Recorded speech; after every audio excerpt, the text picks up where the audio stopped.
can get wider international exposure through 20 study programs they can apply.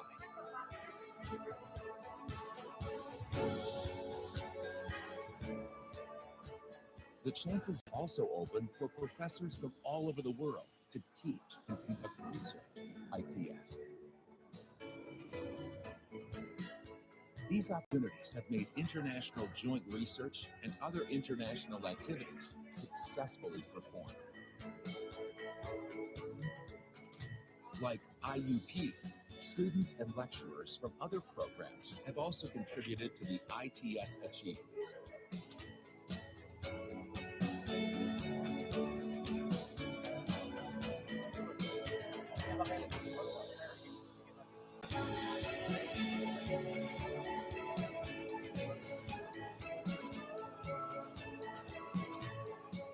Numerous appreciations earned exemplify Institute's excellent performance.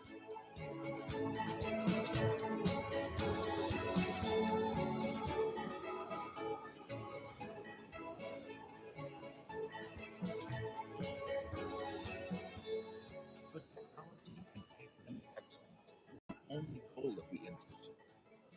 Students are guided to apply their knowledge for the welfare of society.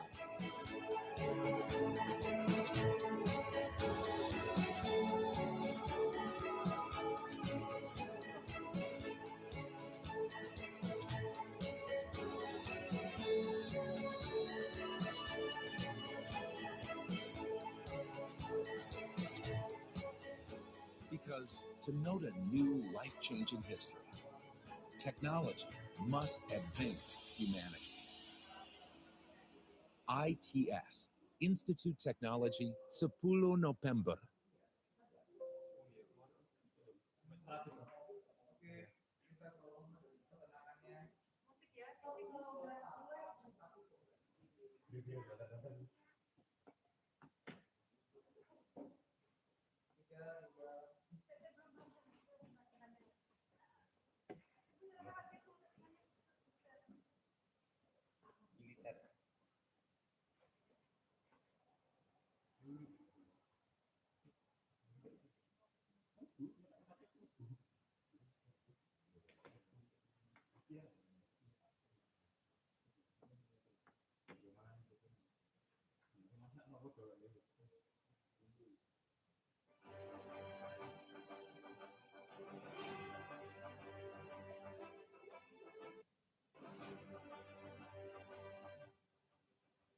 Assalamualaikum warahmatullahi wabarakatuh.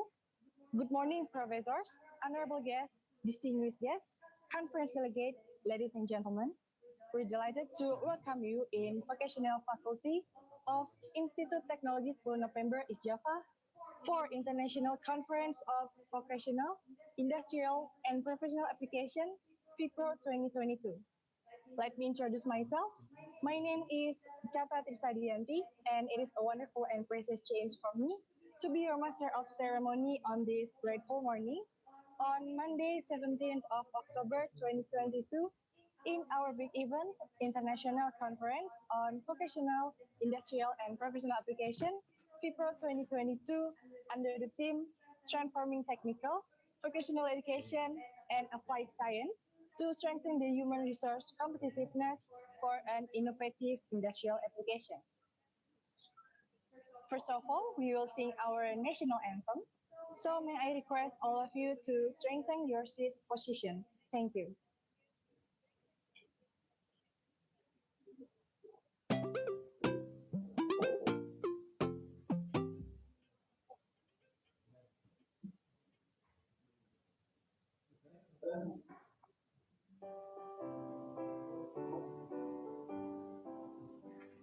Indonesia tanah airku, tanahku adanya.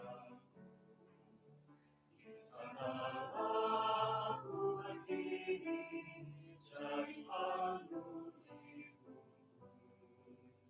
Indonesia kebangsaanku, bangsa dan tanah.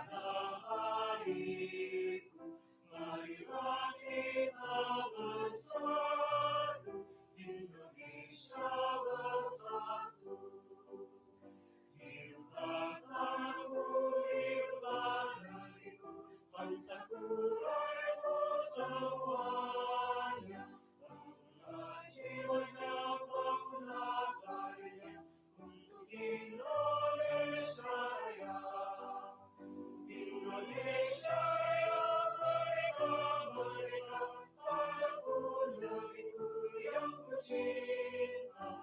Indonesia Raya, merdeka, merdeka, cinta Indonesia Raya.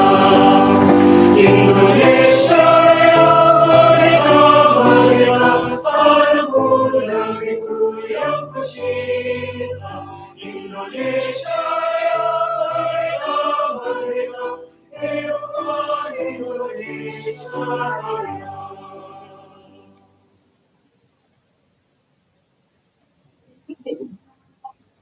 Thank you. Before we begin our several agendas, let's pray and praise to Allah Subhanahu wa Ta'ala. Because Allah Subhanahu wa Ta'ala bless and mercy, we can attend and participate this event without any obstacle. Pray, begin.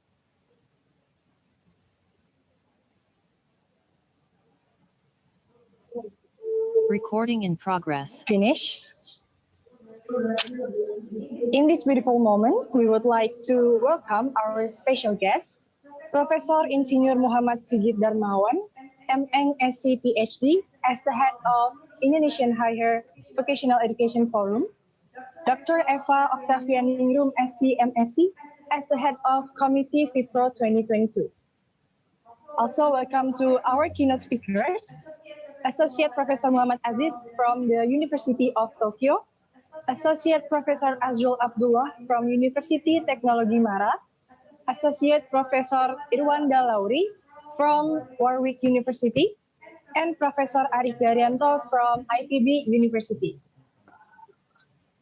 Also, welcome to our invited speakers, Professor Dr. Supriyanto, Professor Dr. Insinyur Kuncoro, Mr. Hendro Hanur Hadi Diploma in PhD, Dr. Brojol Sutijo, Dr. Berlian Alkindi, and Mr. Fauzan ST MSc, and of course to all of the participants of Vipro 2022. On this special morning, we have several agendas, so allow me to read several sequences of our agenda. The first is registration and opening. The second is welcome speech by the head of Indonesian Higher Vocational Education Forum. And the third is welcome speech by the head of Vipro 2022. Next, we will have keynote speaker session and break session. And then next, we have a breakout room session, discussion and Q&A session, paper presentation, and the last is closing and announcement of base paper. Without further ado, let's jump to the next agenda. It is welcome speech by the head of Indonesian Higher Vocational Education Forum to Professor Insinyur Muhammad Sigit Darmawan, MNSc PhD. Please welcome.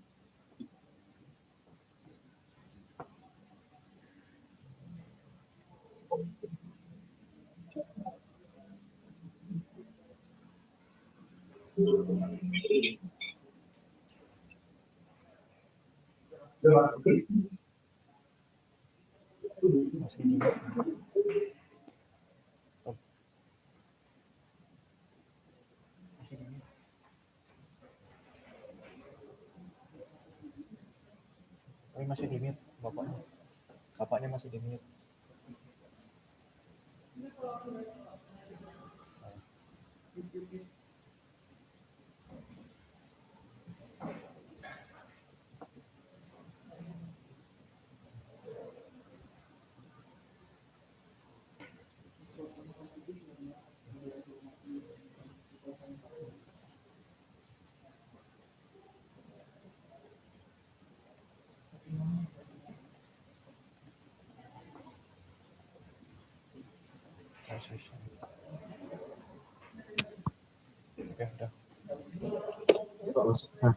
Tes. Bapak baru speakernya di full kan?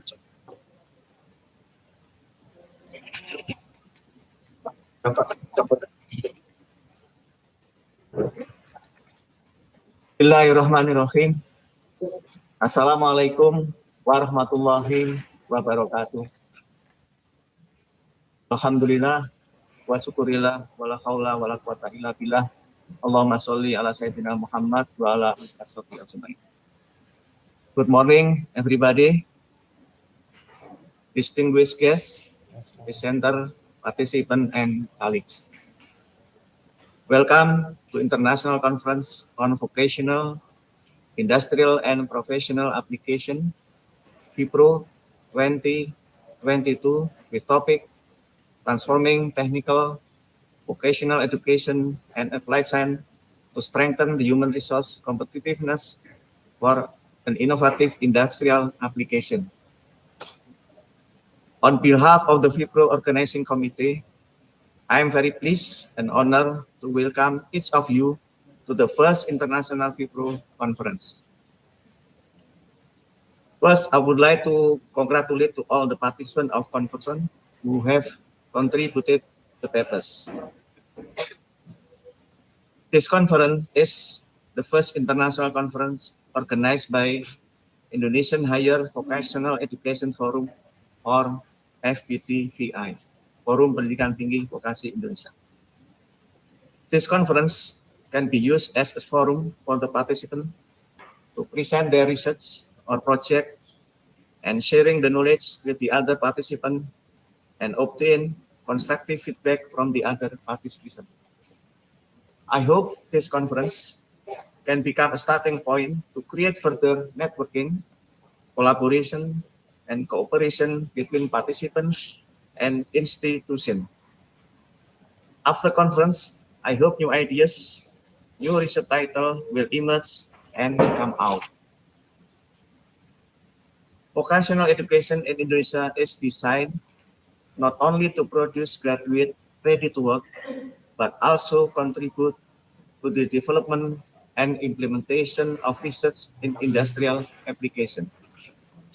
The final goal of research in vocational education is not just a paper or a journal, but to create new product, if possible, or at least improving the performance of existing product.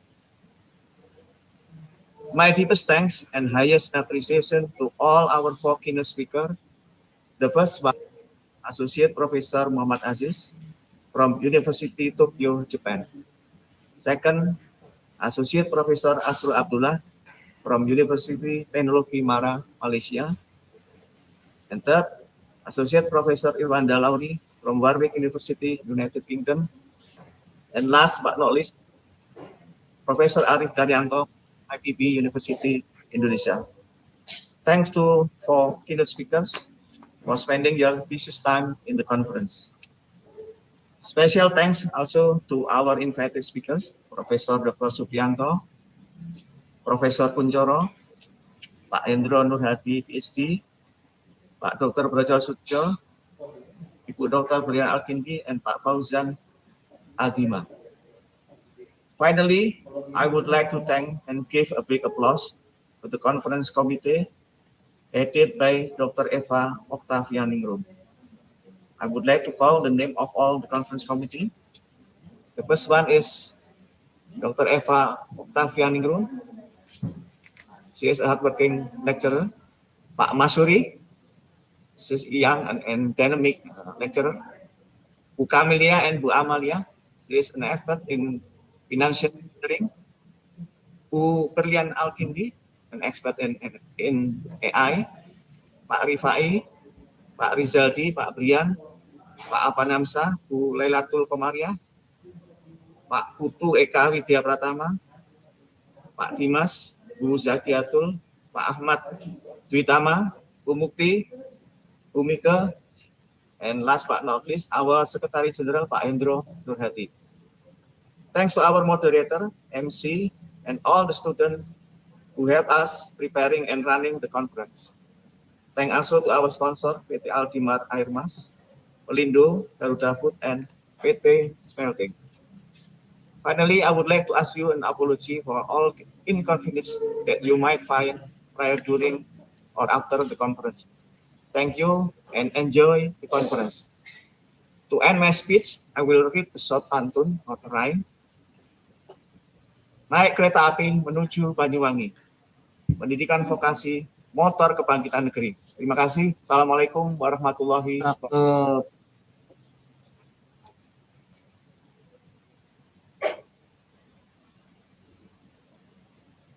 Thank you, Professor Insinyur Muhammad Sigit Darmawan, MNSC PhD, for the welcoming speech. Move to the next agenda.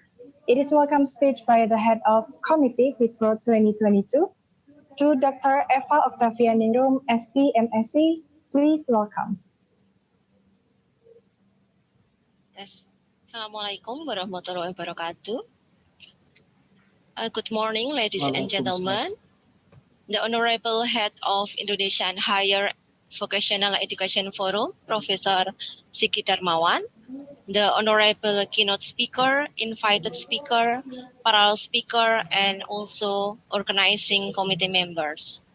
It is such a great pleasure to welcome you all to International Conference on Vocational, Industrial, and Professional Application, or Vipro 2022. On behalf of the organizing committee of the conference, allow me to deliver several points of the report as follows.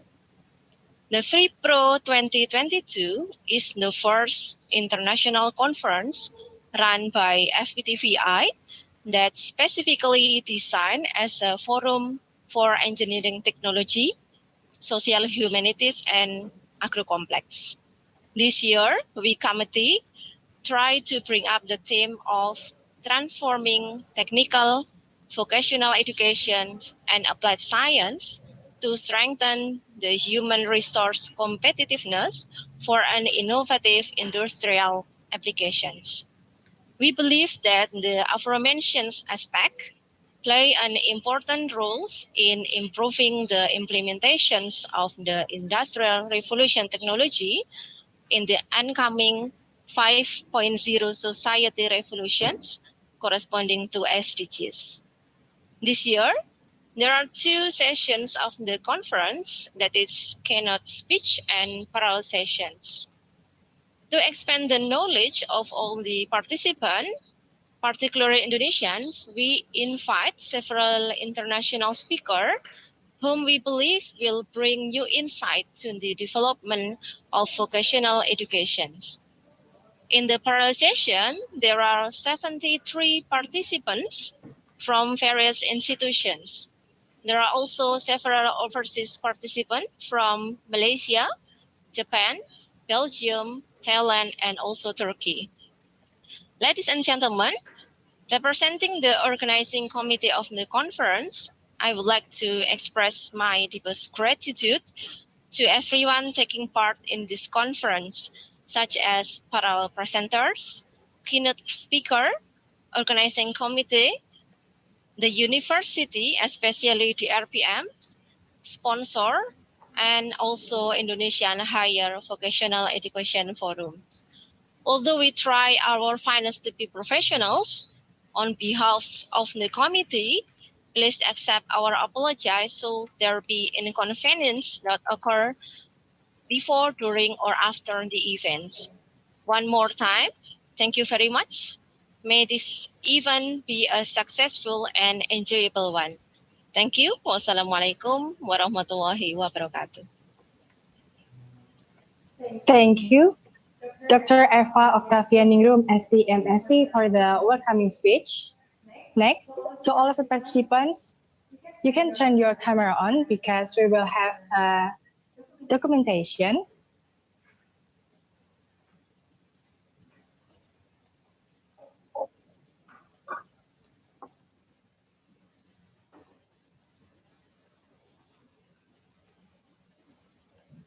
Okay, let's take a picture. From the first slide, I'll count to 3. 1, 2, 3. For the second slide. 1, 2, 3. And the last slide. 1, 2, 3. Thank you. Now we will begin the first session of our conference today. For the first keynote speaker, Associate Professor Muhammad Aziz from the University of Tokyo, and the session will be led by Mr. Masuri, SSIMT. To Mr. Masuri, SSIMT, please welcome.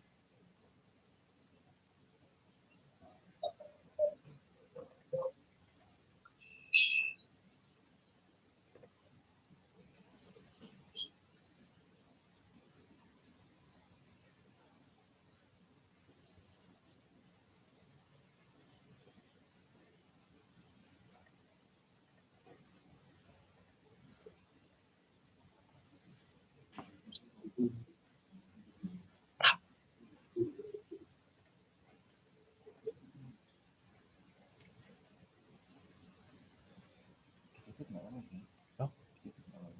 kan kelihatan dong orangnya yang speakernya.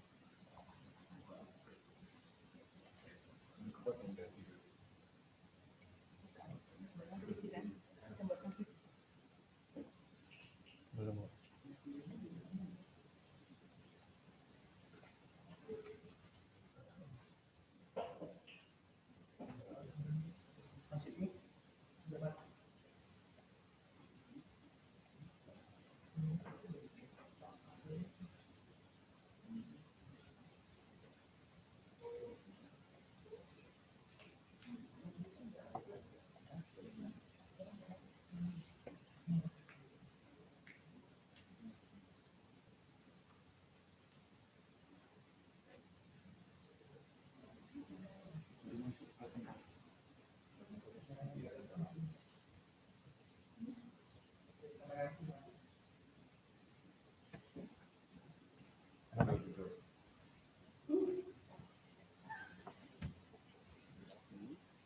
Ladies and gentlemen, thank you for joining our Vipro 2022. Is my audio okay? Okay.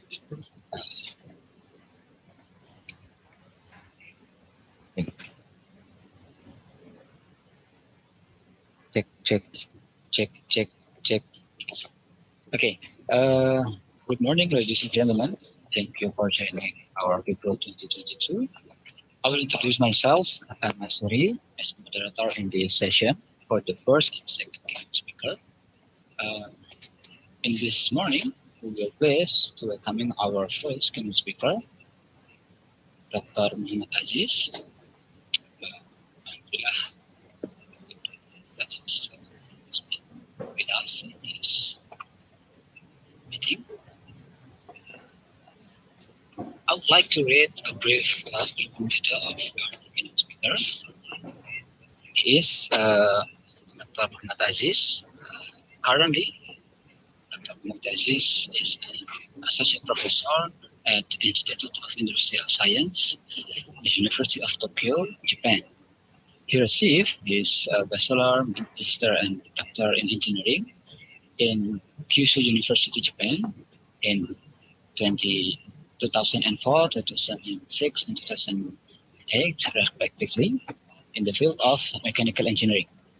His general research are in advanced energy system. Now, he owns and manages some national and international research projects, including GST, JICA, and so on. That is some short brief CV of our keynote speaker for this session. Please welcome Dr. Muhammad Aziz. Time and screen is yours.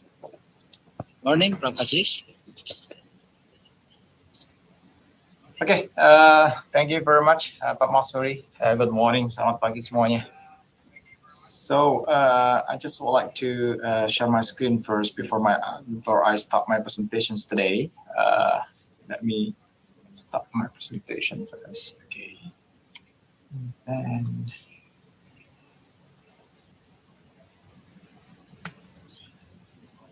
okay, Pak Masuri, can you check my screen over there? Everything's fine? Yes, it's okay. It's okay. Okay, thank you very much. Okay, so Assalamualaikum warahmatullahi wabarakatuh. Good morning and also selamat pagi for all of you. It is my great pleasure to be invited and also to deliver my talk today. And my talk today will be correlated with any kind of energy because my background is classical mechanical engineering, and now I'm focusing on the energy research. So that's why for today also, I just would like to talk about some important points talking about the energy, especially in terms of the society 5.0 or any kind of advanced industrializations. So the topics will be sustainable energy industry in society 5.0. And It is our labs now currently. So I just would like to introduce briefly about our laboratory in our university. So we are focusing on any kind of energy and process integration technology. So we are developing the energy systems, and also we are developing some elemental technologies correlated with the energy systems. And now we are having about 20 people in our laboratory. And in case that you are having any kind of interest for joining us and also maybe collaborating with us, it is my great pleasure to welcome all of you for collaborating and also joining our laboratory. Okay, as the backgrounds of my talk today. So when we are talking about the energy, I think it is quite familiar pictures about the energy resilience and also energy sustainability. When we are talking about the energy sustainability, minimally we are talking about three main pillars: energy security, energy equity, and finally also correlated any kind of environmental sustainability.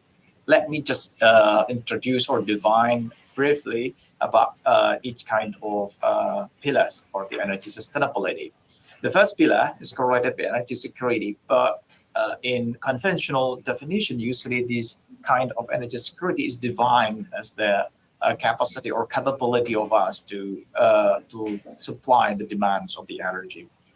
And sometimes this kind of definitions finally is more focused on any kind of quantitative aspects.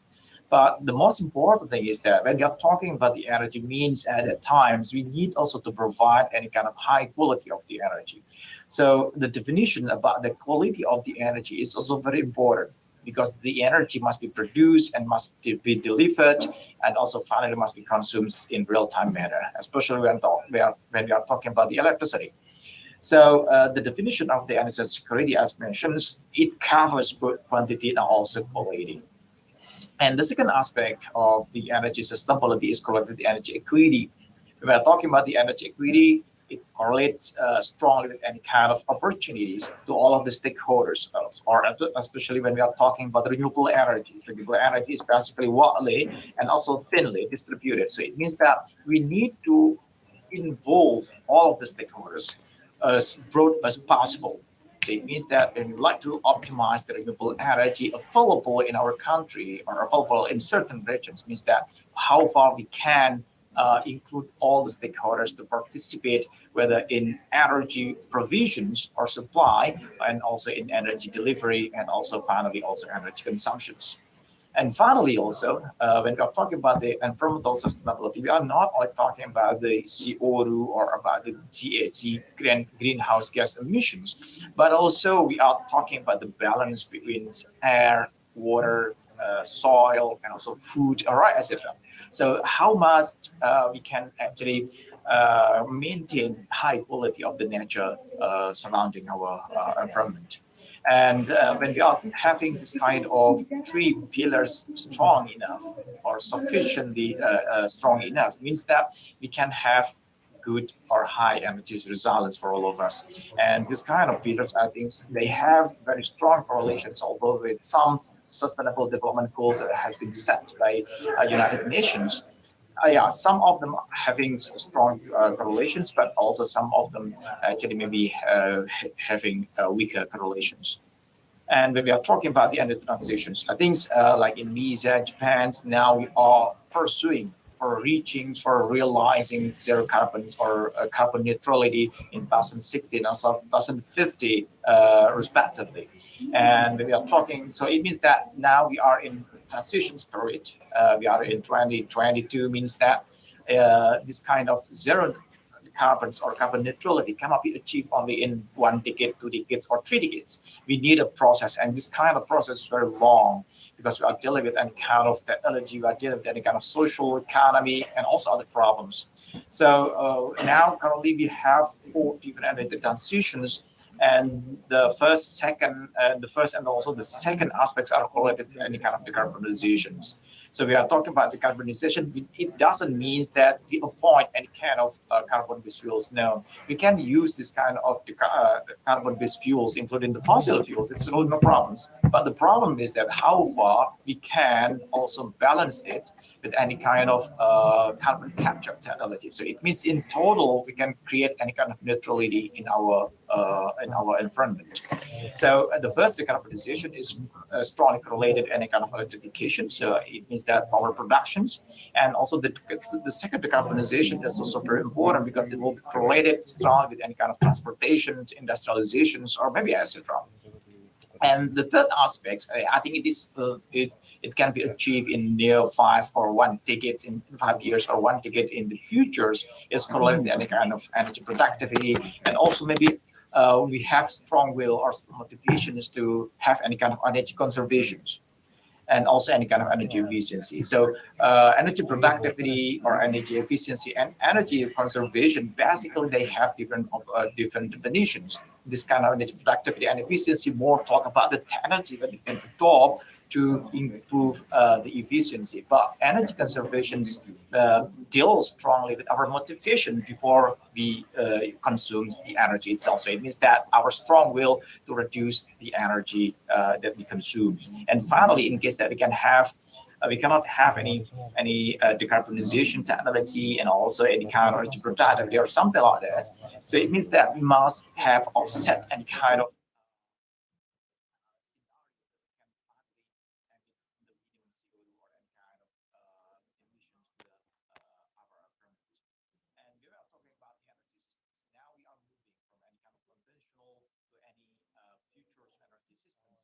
now currently I think, especially talking about the electricity.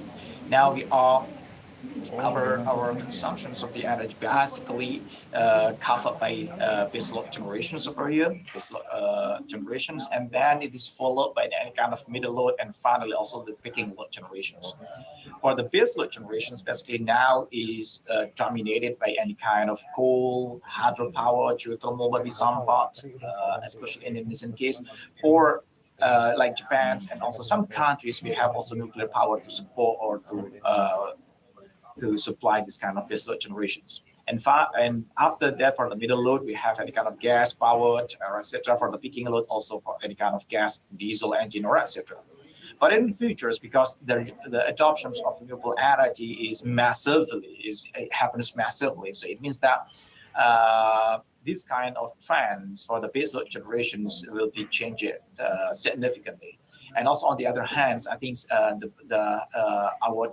our dependence on coal-fired power plants and also some conventional baseload generations, I think will be really getting thinner, getting weaker. So it means that this kind of coal-fired power plants maybe will be diminished, will be minimized in the futures. So the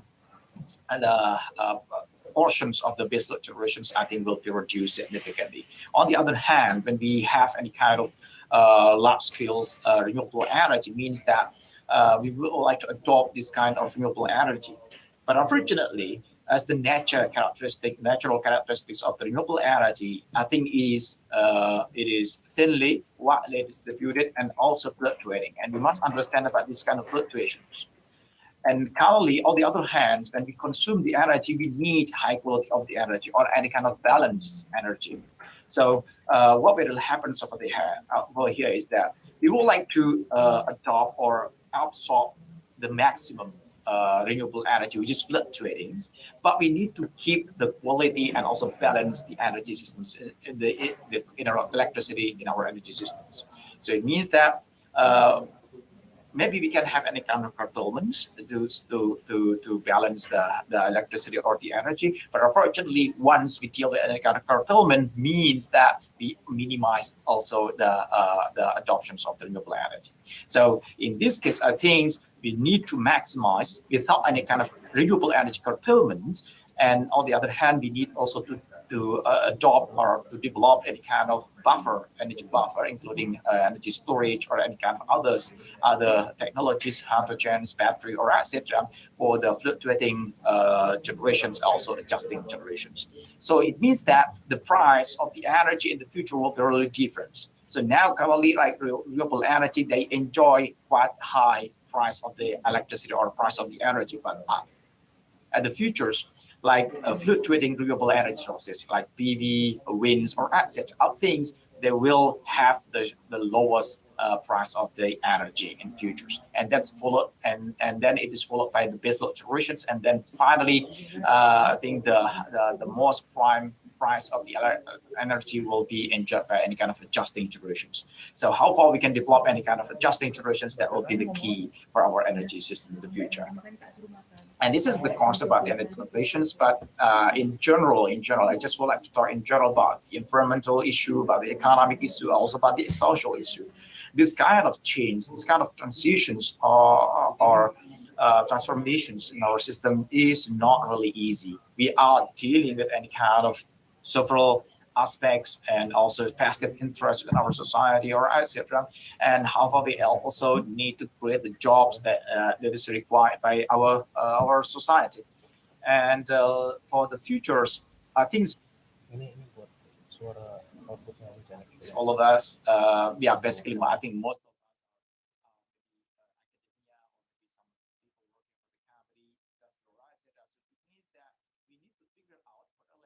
after we reach the carbon neutrality in 2060 or something like that. So beyond net zero is very important. So what will happen beyond net zero? So we cannot just, renewable energy will be the solution for all. No. So now we are thinking that renewable energy is the key, or maybe becomes very important aspects to solve any kind of problems. But actually, we are also starting any other problems. Like when we are dealing with any kind of massive adoptions of wind energy, there's also study now currently that there is any tendency in certain area. What will happen is that the rise of the temperatures over there. So it means that because the wind energy itself is absorbed by the wind turbines at the certain area of the globe of the world, there will be the wind speed itself will become slower. And finally, there will be any kind of temperature rise in certain area. And also that also really happens in case that we massively adopt also the PV panels for power generations. There will be any kind of environmental change. So that's why, although we are thinking renewable energy with solutions, we are still starting any other problems. So I think we need always the things about what really happened after or beyond the carbon neutrality that can maybe we can plan to achieve in 2060 or etc. So the important thing is that how we can control the CO2 generations to be positive, negative, or zero.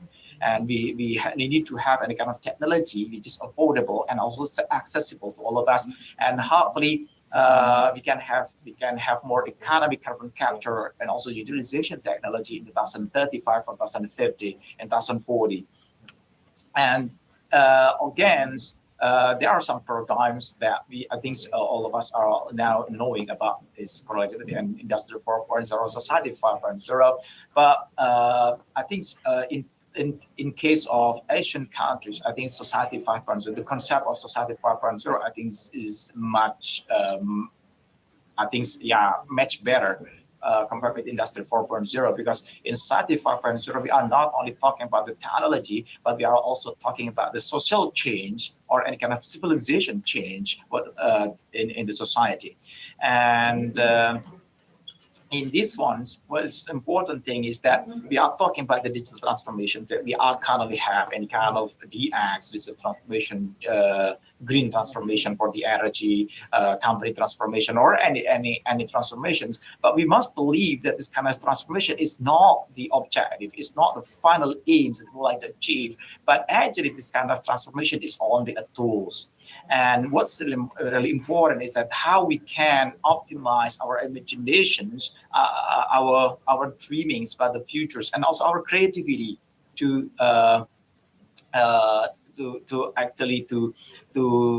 make our imagination to come true. So also. The output from this kind of Society 5.0 is probably any kind of not only problem solving, but also the value creations that we can have for our society. And this is the energy transition as well as circular economy, but I just would like to skip this one. The most important things to follow us is that we need to have any kind of adaptive energy transitions, not to be very, very significant transformations, but to be any kind of adaptive. It must be adaptive. So it means that it can be followed well by all the stakeholders. So when we would like to create any kind of sustainability, we can have several aspects, including also economy, environmental, and also technology, and also etc. So in this case, we need to have adaptive changes in our behavior, and also very important, also related with the shift of the consumptions. So maybe in conventional period, we always think that we as the consumers of the energy, we are the kings of the because we are the consumer. So it means that we need to be served.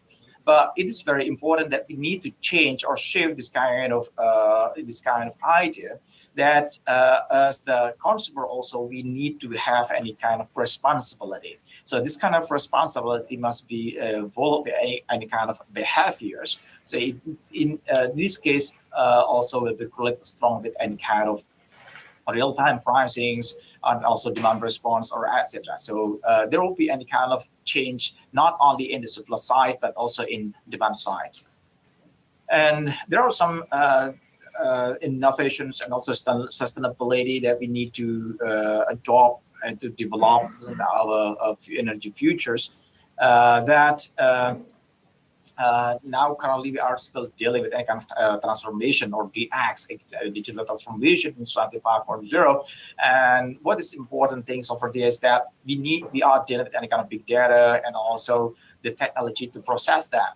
And some people maybe prefers to use the artificial intelligence or maybe any extended technologies, and also finally also the communication technologies. But I think this kind of big data, artificial intelligence are also facing several problems because we are dealing with any kind of very huge volumes of data and also very fast data and also very various data and also any kind of veracity. So it means that we need to also get the truest data that we can proceed.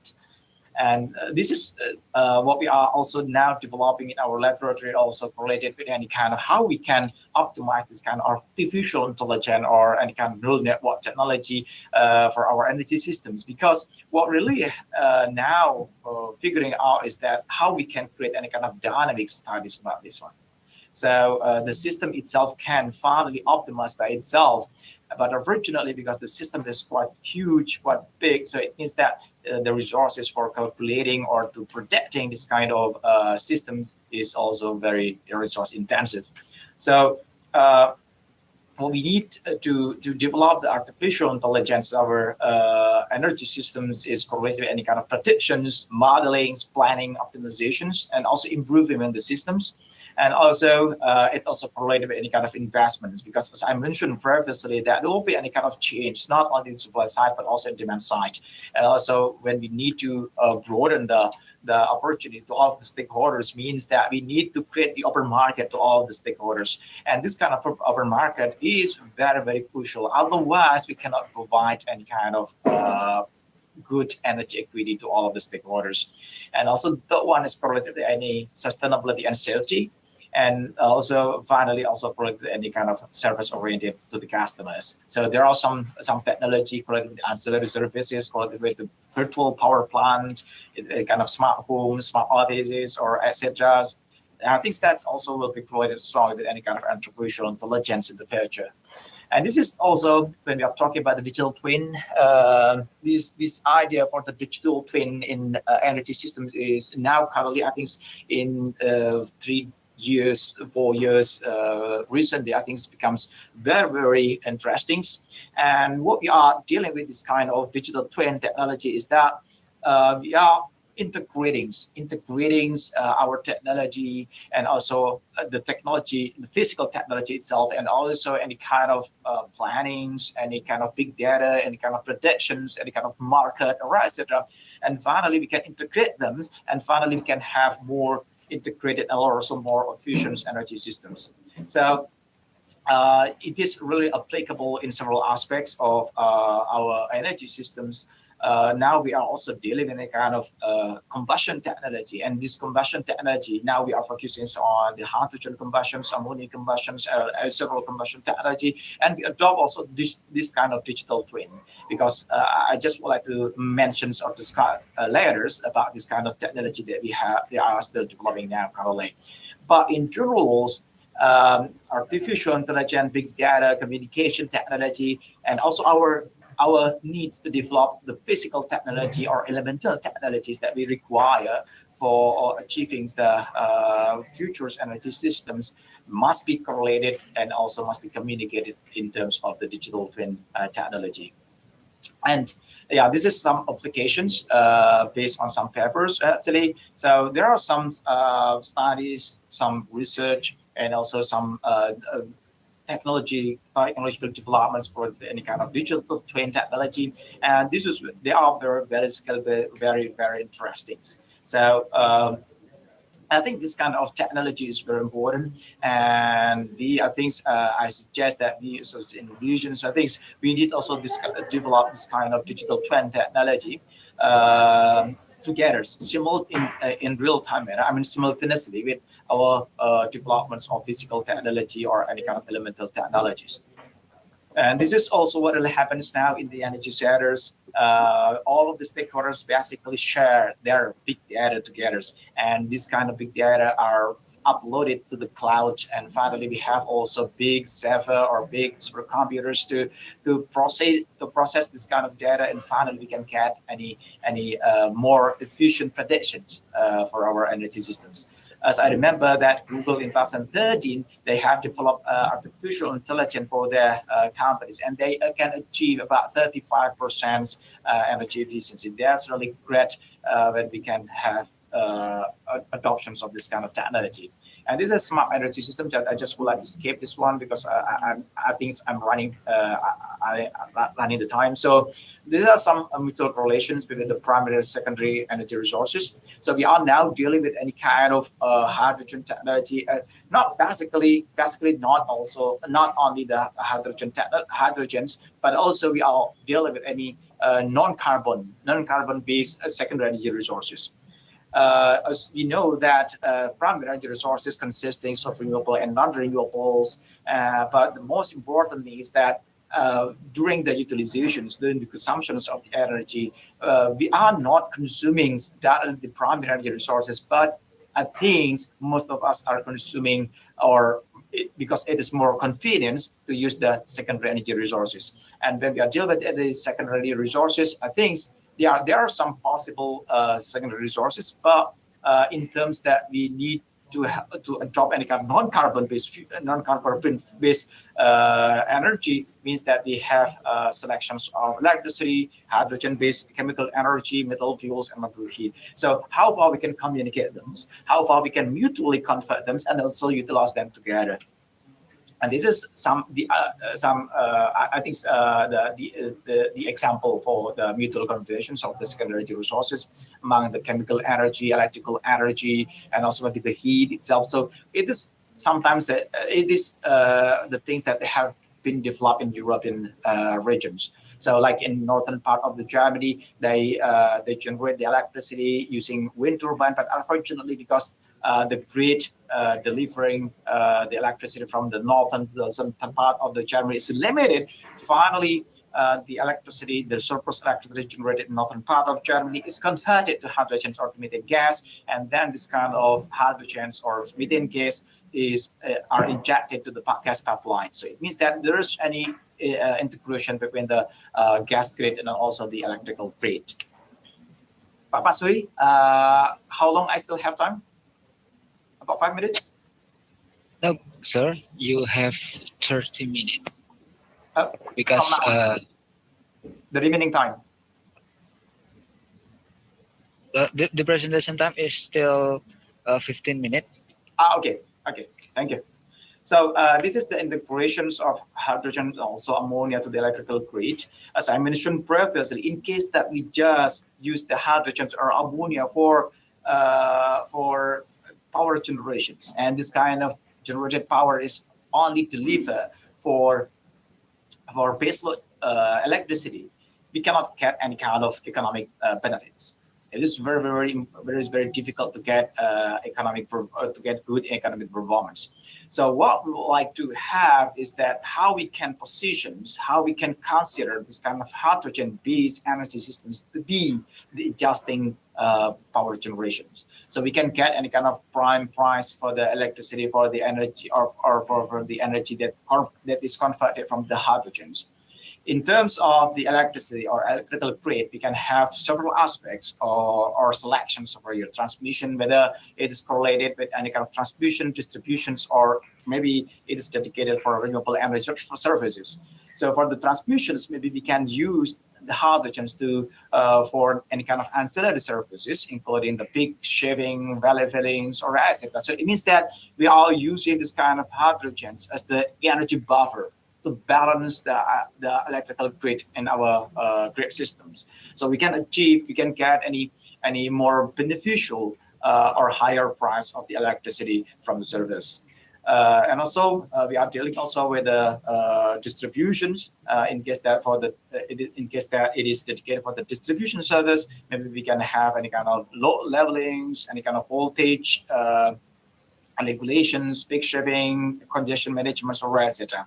And also for the renewable energy, we can have more service on balancing services, including smart grid integrations, intermittence reductions, curtailment minimizations, or etc. And this kind of integration is very important. And as I mentioned previously, that this kind of integrations finally will include several aspects. And that's why digital twin technology is very, very important for all of us. And this kind of also for the cost, in terms of the cost, now currently, before the crisis, the cost or the price of the hydrogen is about 1.5 US dollar per kilograms. But unfortunately, when we produce the hydrogen from any kind of renewable energy, the cost of hydrogen production is still higher than 2 US dollar per kilogram. So it means that fossil-based hydrogens and renewable-based hydrogens, they have very significant gaps related to their price. So however, we can not increase actually, what we are considering now is that some countries, including also Indonesia, thinks we would like to adopt any kind of carbon tax. And this kind of carbon tax, I think, is quite efficient to increase the price of the electricity and also price of the hydrogens. So in terms of carbon tax and also the cost for the carbon captures, there's still huge gaps between them. Like carbon tax, now we would like to issue about 2 US dollar per ton CO2. At the other hand, actually, like for the carbon captures, the cost for the carbon capture is about 20 US dollar per ton. So it means that it is about 10 times. So the problem is that how far we can reduce the cost for the carbon captures. And in our predictions, maybe we can reduce the cost for the carbon captures to be about 8 or 10 US dollar per ton in 2035, 2040, while the carbon tax itself need also to be increased. Now we would like to start from 2 US dollar, but I think we need also to increase to be about 8 or 10 US dollar per ton CO2. So it means that what's the impact from this kind of reality is that I think that finally the price of the hydrogens from the fossil fuels, like from the natural gas, from the coal itself, I think will be about more than 2 US dollar per tons and per kilograms, and then finally also the cost from any kind of renewable energy based hydrogens also I think also will be reduced to about 2. So it means there will be any kind of balance about the cost of the hydrogen in the future.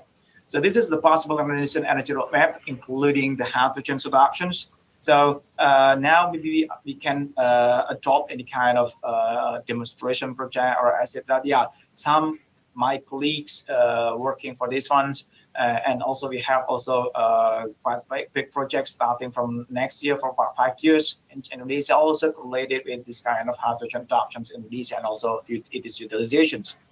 And what we like to project is that in 2030, maybe we can start from large scale hydrogen utilization, including the replacement of the natural gas-based power generation, which is replaced completely using the ammonia, and also the co-firings of ammonia or hydrogen to existing coal-fired power plants.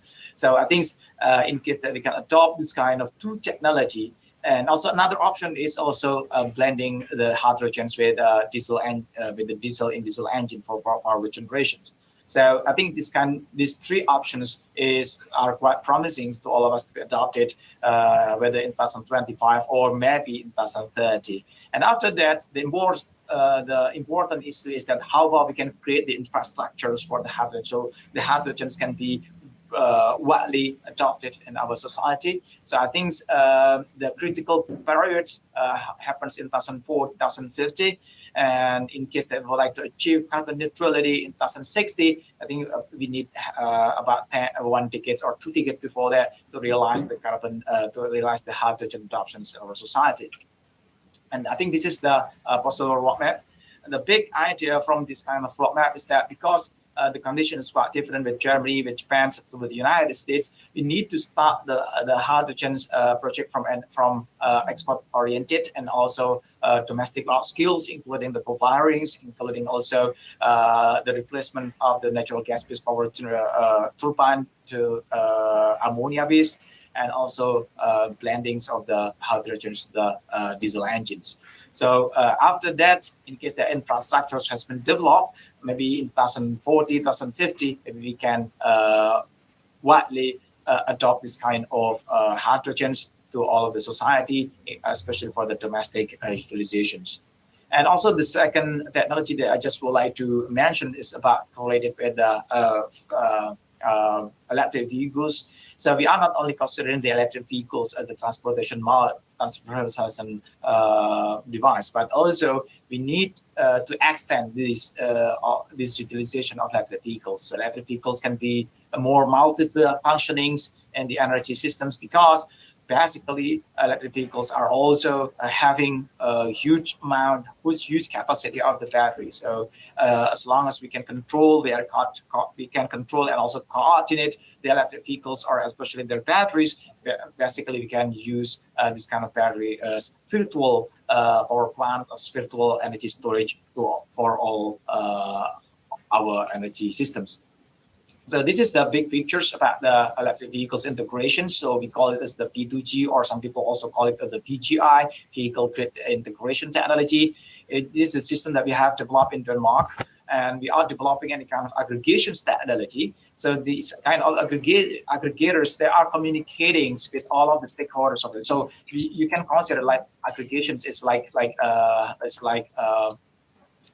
mobile operators, like in Indonesian case, like telecoms, etc. So but also they have capability to communicate with the power generation or any energy service providers like the LNR, etc. So it means that the consumer, they will have contract with the aggregators, and the aggregators they can have information from the power company. So in case that power company, they have, I need any kind of electricity support. So the aggregators, they can coordinate the electric vehicles that are distributed across the country. So it means as long as they are connected with the chargers, and chargers are connected to the electrical grid, they can contribute or participate in the market. So the electricity is not only delivered, but also in case that there's any kind of surplus electricity in the electrical grid, this kind of electricity can be absorbed, and the electric vehicles can enjoy any kind of lower price of the electricity, or maybe free electricity for them. So there will be any kind of new economic systems or opportunity to all of the stakeholders, especially to the consumer. Okay, then this is the digital twin technology that now we are developing for combustion technology. And now we are simulating the combustion of the hydrogens, because the problem with the hydrogen combustion is that because it doesn't have any kind of CO2, it doesn't emit any kind of CO2, means that we cannot easily check or visualize the flames during the combustions. So what's really happens over here is that finally it's really difficult to visualize the flames during the hydrogen combustions. And the problem with simulations, it is very resource intensive. You can imagine that for simulating 0.2 hydrogen combustions, that is very simple combustor using our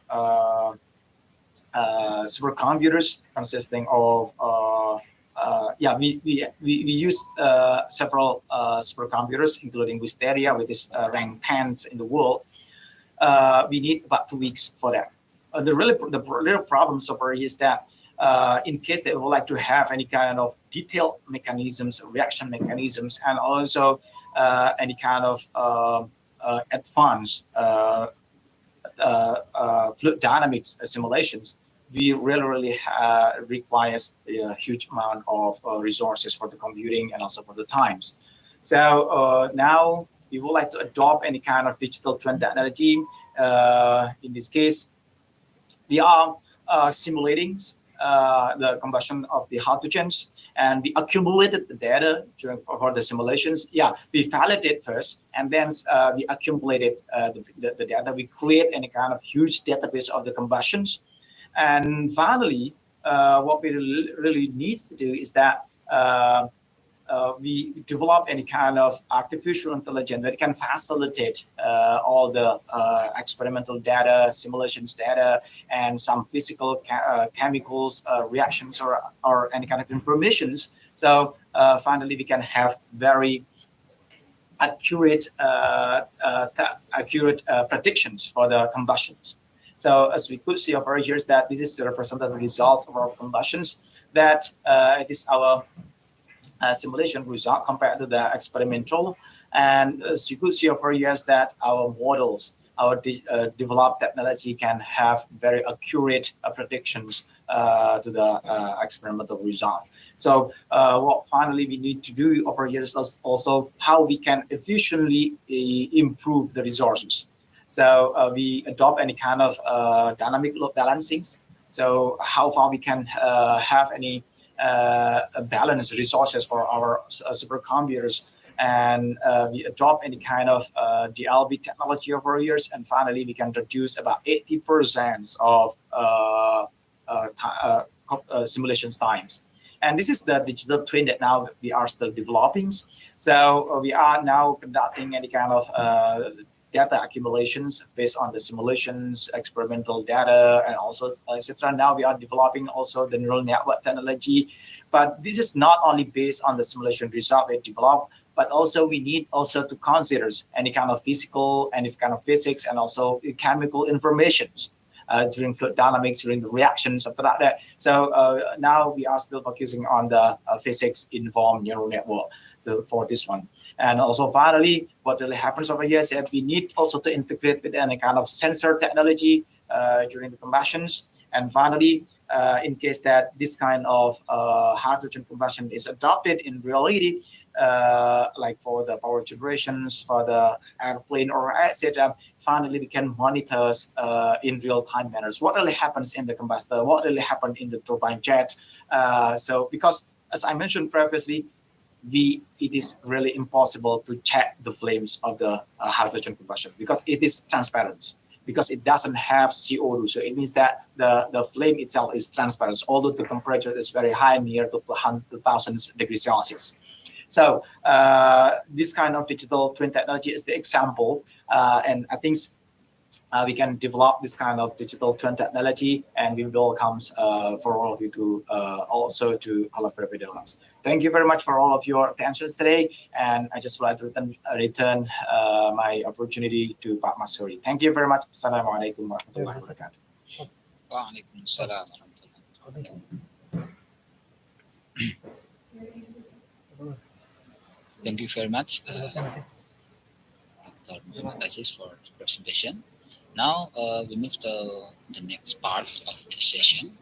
We invite our participants to ask some question to our keynote speaker, respectively to Dr. Muhammad Aziz. The person who wants to ask about the topic that is being presented by Dr. Muhammad Aziz, please raise your hand. So,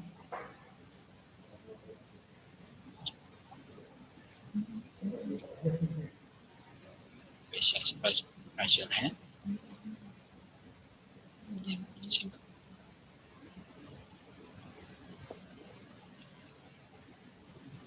Okay, Miss Laila. Okay, check. Can you hear my voice? Okay, thank you for the opportunity. It's such a great presentation from Mr. Aziz, and then it's an interesting topic for us. Uh, my question is about the fossil fuel and then the carbon zero growth for the next energy. As you mentioned before, and then as we know, the fossil fuel until now is still favorite. And then even though we know that we already start to move to the renewable energy such as the wind energy and then etc. Uh, However, we have an obstacle such as the infestation to move to the renewable energy is mostly so high cost. So, and then you also mentioned before about the roadmap of Indonesia to change to the renewable energy. Uh, uh, I ask you, in your opinion, uh, is it possible to Indonesia to reach and then to move to the renewable energy in 2060? As we know that the infestation to this renewable energy is so high. And then for the second question is, I interested in your research. Mostly is about the computational study in some hydrogen combustion. You have some models such as runs, and then if I not mistaken, you have three kind of models: runs, and then large AD simulation, and then the last is DNS. DLS. So, and you also mentioned that you have difficulty to have to validate your experiment because the flame combustion is so high reactive, and then we can take a picture of the flame. So how can you validate your simulation? You take a picture, or you just take some the temperature and then the velocity of the flame, and then just how you validate your experiment, because I also have some research in computational fluid dynamic using flame combustion. Thank you. Thank you, Ms. Laila Maria, for the question. Maybe we can answer the question first, Prof. Aziz. Okay, thank you very much, Bu Laila Maria. Yeah, it's very, very good questions, especially the first questions correlated with whether it is possible for us to reach carbon neutrality in 2060. Although it is very sensitive, but in my opinions, don't ask about Indonesia. I mean, although we are asking about Japan, and Japan has commitment in 2050 to reach carbon neutrality, I think it's impossible also. So the big deal is that not about whether it is possible to reach carbon neutrality in 2050 or 2060. The most important is about our commitments. So countries having target for 2050, 2060 for carbon neutrality, I think all of us cannot reach that completely. But the most important thing over here is that how far, once we have commitments, and how far we can break down our commitment to be any kind of more practical and also achievable roadmap for all of us. And I think this also as the warning to all of us, because now we are, like in Indonesian's case, we would like to have 23% of renewable energy in 2025, with this only 3 years left actually, and you can imagine now currently we have only about 11-12% of renewable energy share, and how we can achieve about another 10 or 11 additional 10 or 11% to achieve 23% in 2025. I think that's also impossible. So learning from this kind of experience, what is important is how far we can have achievable and also feasible roadmap to be achieved. Although it cannot be 100% achievable, but I think 75% or something like that should be achieved.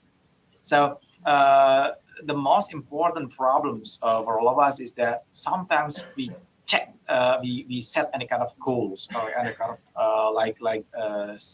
goals or aims, something like that. But unfortunately, it's really unachievable, and we don't have sufficient efforts for that. And especially when we are talking about 2060 carbon neutrality, there will be any kind of critical period in 2030 until 2050. We can imagine that now we have huge coal-fired power plants. Now we just have about 35,000 megawatts of coal power plants. And you can imagine that as there are also investments, we cannot abandon anyway our coal power plants in 10 years later, like 2030, 2035, something like this. People will, the investors will not have any kind of trust to the Indonesia anymore. So we must wait for it until 2050, 2055. But the problem is that how far we can still minimize the impacts, but also maybe the idea from the India for the phase down and so finally the phase out are very interesting, but that's also need any kind of wise considerations, because although we phase down our coal power plants in 2040 or 2050, some investor, I think they are also still thinking to extend the lifetimes of the power plants. So but the main idea over here is that in 2030, 2040, what we really need is the creations of the infrastructures. Now, maybe we are feeling that, we still have longer times, about 40 years, 50 years in the futures. But time passes or flies very fast, actually. So the main idea now, we must start to not only think, but to act progressively. And 2030, we must really understand that we need to create the infrastructures.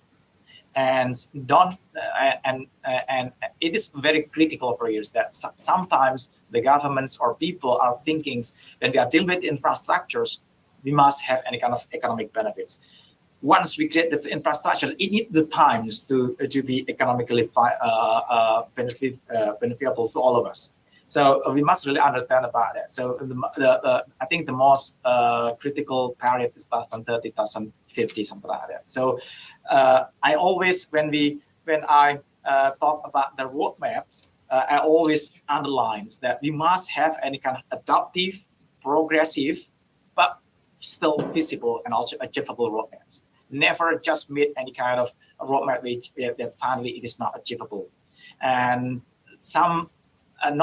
but one example that what really happens now currently is that there is any kind of roadmap, maybe in Indonesia, something like that, and it is publicly available, that we would like to adopt large scale of PV or solar power.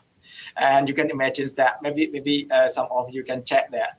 And finally, what really happens over there, what really happens in Indonesia, because we are tropical countries, we must understand that we are having problems also or challenges about the intensity. Although the times of the solar is quite long, but the problem is that because we are having a high humidity in our atmosphere, so it means that the intensity of the solar will be reduced when the solar or the sunlight reaches the panels. So it means that we must be really careful when we are calculating or projecting, not only following the consideration from other countries, because other countries, they are just focusing on their areas or their countries, and also they are just focusing on how far they can get any kind of economic benefits from this kind of technology. The most important is we must really understand about this one. And the second aspect, and the second question is correlated with the combustions, how we can validate this one. We adopt any kind of, we are not only measuring the temperature or pressure difference, but also we are measuring also the most important of it is that we are measuring the species, chemical species. So how to measure that? Because, maybe for the flame itself, although it cannot be visualized, maybe we can have any kind of Suliran. So it means that because it is not based on the temperatures, not based on the, but it is based on the density. So maybe we can have any kind of Suliran to visualize that. But Suliran is not really good. I mean, we can have in general the flames itself, but it is really not accurate. So what we are doing is that we are adopting Raman spectroscopy. So the problem with Raman is that it's quite weak. So we need to develop any kind of laser Raman spectroscopy, and laser source itself must be sufficiently enough. Because what? Because in case that the laser source or the power itself is not sufficiently enough, the intensity from the combustion itself will dominate it. So finally, we cannot have any good data. So it means that we must have any kind of quite powerful laser resource for these ones. The problem with the Raman is that sometimes the noise is very high, and so that's why we also adopt any kind of LIBS, laser induced breakdown spectroscopies in this one. So it means that we also use the laser, and also the basically it's quite similar with the Raman. But what we are adopting over here is that once the laser hit the gas, and the gas itself will be excited, and after that it will return to original condition. So the excitations and also the returning when the gas return to its original conditions, we check it is spectroscopic change. So but the problem with the LIBS, although it is quite good compared with the Raman, is that LIBS have any limitation for the wavelength. So it just has the maximum wavelength of about 1,100 nanometers, something like that. So compared to Raman is quite broad. It can check about more than 3 micrometers, something like that. So we can check any kind of CO, CO2, or etc. But for LIBS, unfortunately, because it is the maximum is about 1,000. Higher than thousands nanometers or 1 micrometers. So it means that we cannot check any kind of CO, CO2, or maybe any kind of complicated species. But we can check any kind of more simple species, including hydrogens, nitrogens, oxygens, or etc. And the last one, which is very, very expensive, and we don't adopt this kind of technology, is LIF. LIF is very expensive, but unfortunately, basically it can detect also the OH distributions. So OH is one of the radicals. So it means that we can also check the OH happens during the combustion itself. So we can have quite good data in case that we can adopt LIF or PLIF technology, but unfortunately, because it is very, very expensive, I have asked the manufacturers about LIF, but they provide the price about, I think it's about 4 billion rupiah, something like that. So I'm still pending for it. So now we are currently adopting Raman and also LIBS for this one. Thank you very much for that. Thank you for the answer. It's very insightful, very interesting. Thank you for the question, Ms. Lailatul Komaria. I would like to summarize this discussion with Ms. Komaria. The most important thing is our commitment about energy transformation. Regardless our country and so on, the most important thing is our commitment toward the energy transformation. The second question, we get some conclusion that each of validation methods has their respective pros and cons. So we need to improve each of the method to get a better result. We come to the next question. We have Mr. Hoiri. Would you like to read aloud your question, or I would have you to read your question that you sent me through the chat? Mr. Jadi, Khairi. please help me to read the chat. Mr. Khairi. Okay, Mas Ferry, I think Pak Hori just answered that. We can check the chat. So Okay. I think Thank you.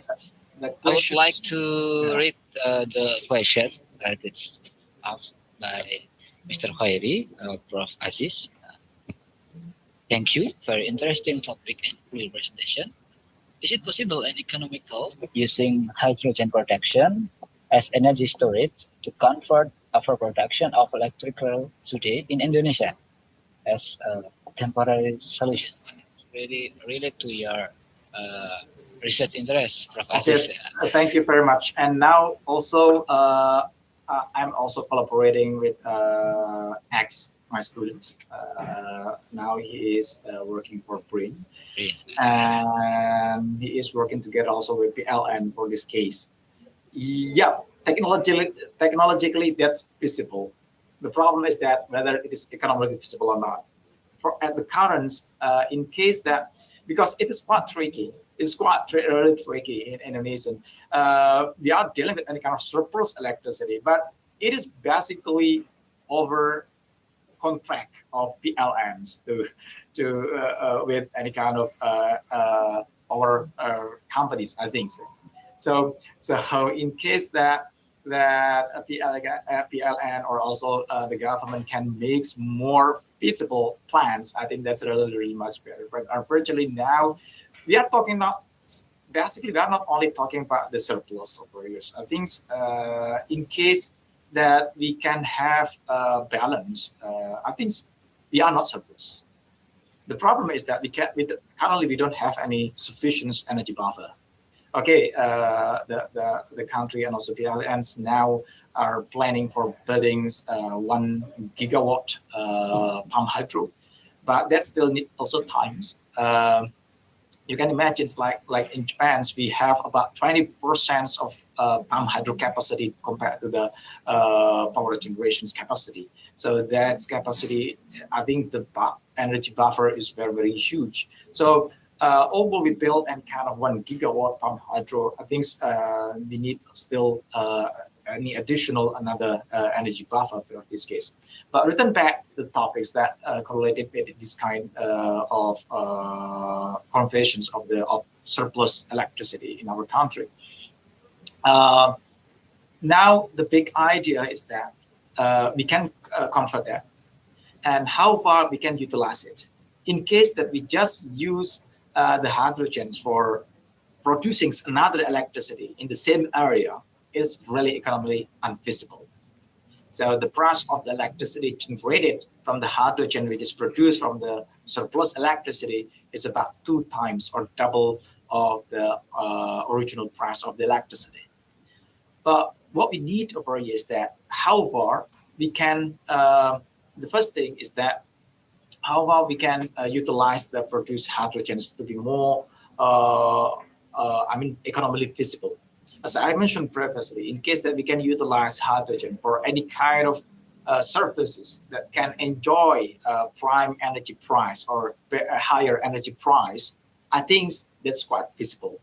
So in these things, the something that we are thinking about is that how we can produce hydrogens from the surplus electricity, and then hydrogen itself can be utilized to be blended together with diesel engines for our remote area. Because the reality is that producing electricity in remote area, especially based on the diesel engine, basically is very expensive also. So in case that we can use this kind of hydrogens to produce the electricity or to be minimally blended together with the existing diesel engines, I think we can improve the economic performance of the hydrogen produced from the surplus electricity. So the electricity generated in the remote area is, I think, about 4 times of the electricity generated in Java, I think. So that's why 3 or 4 times, I think, because the price of the diesels, I think, is very also expensive. So in case that we can use this kind of hydrogens to be blended together or to just, yeah, it really depends whether blended or dedicated is also fine. But for the dedicated means that we need to adopt new systems. But things in case that we just would like to refresh or maybe to update the existing ones, I think we can use the combustions or maybe blending technology for these ones. Another option is that we increase the demands for the electricity. So we accelerate the demands for this electricity, including electric vehicles. So because we think that, yeah, now I think some people are still waiting. Some people are still waiting, including not only Indonesia, but I think some countries. We are still waiting for the solid state battery technology.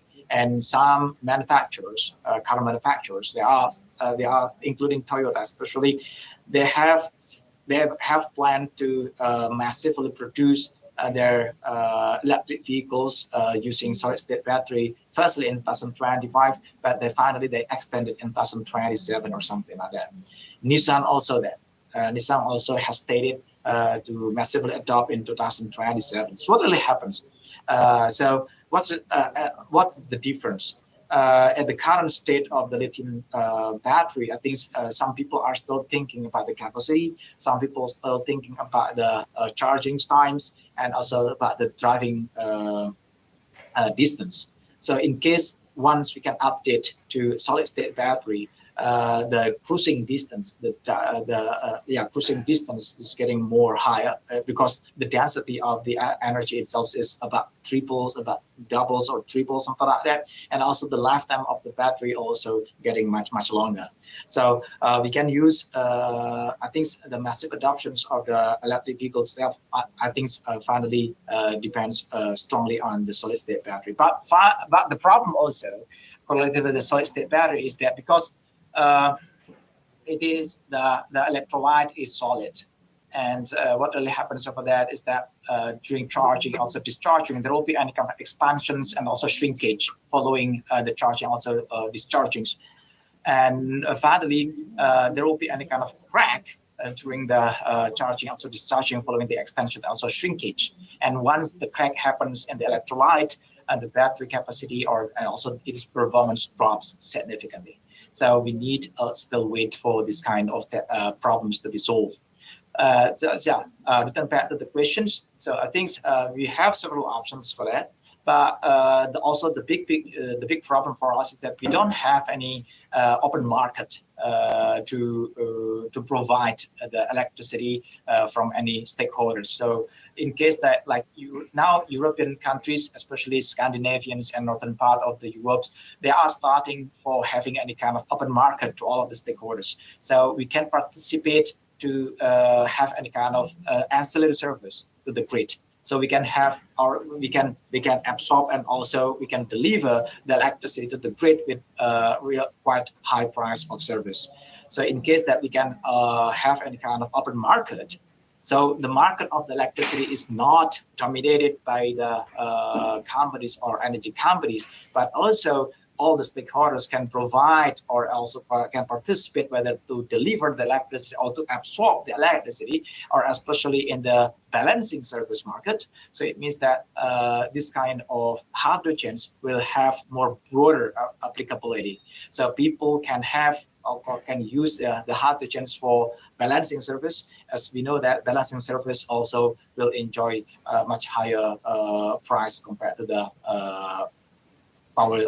baseload power generations. Thank you very much for your questions.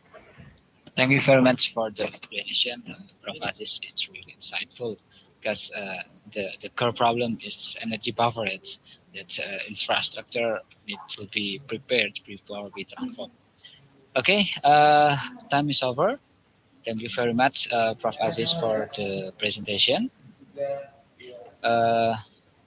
This is really insightful discussion. I would like to return this session to our MC, Ms. Chata. Thank you very much, Prof. Aziz. Thank you very much, Pak Masuri. Thank you very much for all of you, to the committee, and also to the participants. Thank you very much.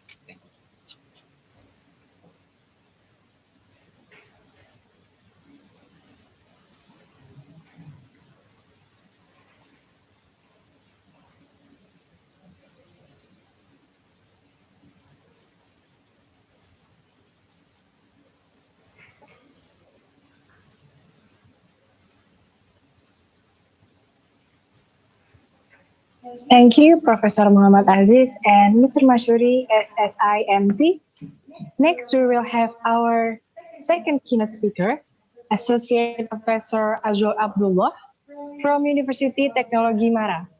And this session will be led by Mr. Mashuri, SSIMT. To Mr. Mashuri, SSIMT, please welcome. Thank you, Ms. Chata, for the time. We will move to the next keynote speaker, the second keynote speaker from Vipro 2022.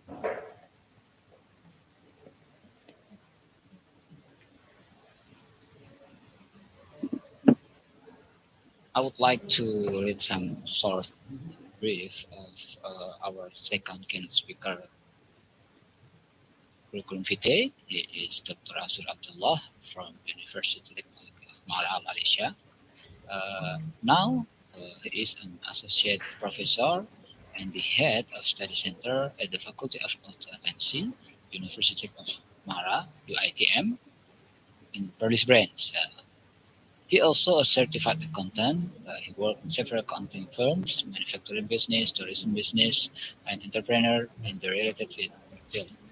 He is an active researcher, editor, and consultant in the field of financial reporting, corporate governance, disclosure of information, accounting education, tourism accounting, capital structure, financial leverage, debt structure, and entrepreneurship.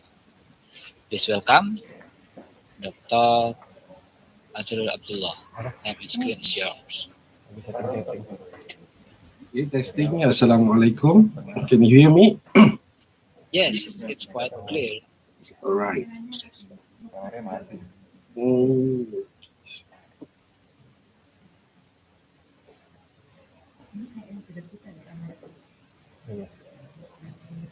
Okay, is that clear now?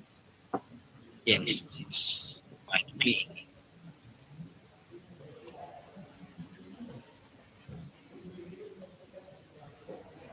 Okay, thank you, Mr. Chairman, Mr. Masuri. And thank you also to Forum Perguruan Tinggi Vokasi Indonesia, as well as the Faculty of Vocational Studies, Institute Technology School, for giving me a great pleasure to be with all of you today. In this morning at the International Conference on Vocational, Industrial and Professional Application, Vipro 2022. So again, on behalf of the organizer, I extend a very warm welcome to all participants in this conference.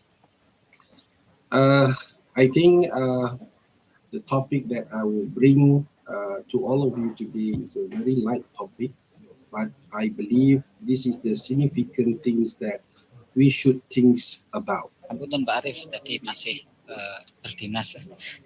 Yes. Sorry. Hello. Hello. Hello.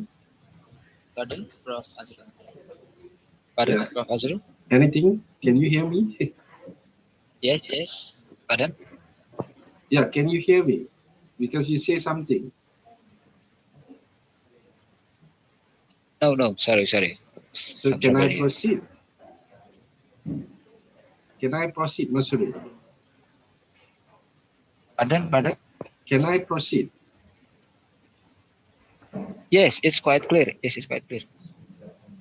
All right. Okay, so I think it's a very light topic that I will bring to all of you. Maybe it can be, trigger some ideas during your concurrent session. So actually the topic is out of my mainstream. As you know, I'm an accountant previously, and I joined as an academician, I think for about now is 15 years. So for me, I look back, it's not only about vocational education that we need to transform, but because of the situation now, the changing landscape, so we need to, this is the turning point actually. We need to move out quickly because we are living in the VUCA world whereby there are a lot of volatility, ambiguity, and then we have a lot of uncertainty. So due to the pandemic, I think this is the turning point for all of us to realize that transforming vocational education and also other kind of tertiary education also, I think we need to change it. So why? So of course, as a center of knowledge, I believe that we need to find out the new knowledge and bring out to our students. Yes, I'm agree with that. But what happened now is look like we unable to manage the idea of knowledge and transferring to our students. So why this thing happened? So maybe because of the current situation as well. We look back that research that we bring out to the new knowledge can be easily assessed by our students. So with the world today, I think there will be a lot of information that we can access from the internet. So the functions us as an educators, I think, maybe no longer relevant because the changing of the landscape in education, maybe they're not looking forward to be in the university. I believe so. I think so. All right. So why this thing happened? So we look back, 2 years back. So when the impacts of the COVID-19 happened, so when the government do the closure classroom, so all the teachers, all the educators, I think were affected. So we are in the situation to deliver the knowledge is, there are a lot of barrier for us. What we can see from here is there are a lot of inequalities. There are a lot of things that, before this, we don't have any experience for it. So the nature of work itself, for example, we like, we need actually, we not like, we need to work from home, okay, instead of going to the office. And the nature of the engagement, even today, now we do the conference to the online. And the new model of education now has come out. So the terms like ubiquitous learning so has been pop up by a lot of the researcher nowadays in promoting in the learning into the digital content as well as the working hours. I believe that when we go to online, the working hour is much more as compared to we go to the office and teach our student. So through this, we learn something actually. So the world start in uncertainty. So we change already. So what will happen next? So that's why I bring the topic to today conference, even is out of my mainstream. I just want to trigger everybody as a presenter or as a participant in this conference, to think about whether your research, whether our research can be, used in the coming year, can be, support the need of people and the generations that we want to shape in the future. So now we see the pre-COVID, the pandemic, the endemic now is a post-pandemic. So we are at the post-pandemic situation. In the next 2 years or 5 years, I think we will know what will happen. Maybe the border will be closed again. Maybe we back to the new normal. They call it new normal. Close the classroom and go back to the online. So in this context, I believe that we need to do something. We need to plan from now. So this is the turning point that we should look for. So when I see the topic of the presentation today, I think it's more a lot on science and applied science. So maybe I'm in counting most on the social side. I see that in the coming year, we will, in the situation, this will be a disruptive, I believe. So as an educators, we need to look back. we need to look back, especially on the vocational education, because I see vocational education is one of the vehicles that can, spur the economy back and faster, and it will help the recovery stage of the uh, post-pandemic situation. And the faster the skill and the economic growth, it will prosper the country as well, even in Malaysia. So I'm, back in 2020, 2020. So when we are being forced to use the digital tools to continue our lectures, okay, under institutional lockdown, I believe that we are in a panic situation. A lot of approach that has emerged at that time. So I term it as a panic gogging. So the educators had adjust quickly as possible. I believe in terms of even in Malaysia, although in Malaysia, we try to adjust quickly, and we don't know how to do it online, how to deal with the digital tools, and how to deal with all the apps, education apps and LMS and so on. So what we did, some at certain level, we learn from the youngest trainees or from our juniors, and also at the same time we learn from the student. All right, and you know what? We still remember when we do the traditional learning and then we shift to the online learning. What would happen? We try to digitalize the traditional learning. So we do not know how to do the synchronous learning. We do not know how to do the asynchronous learning. So we just open up the camera and put the whiteboard at the back and start teaching, whereby we are digitalize the traditional into process of teaching.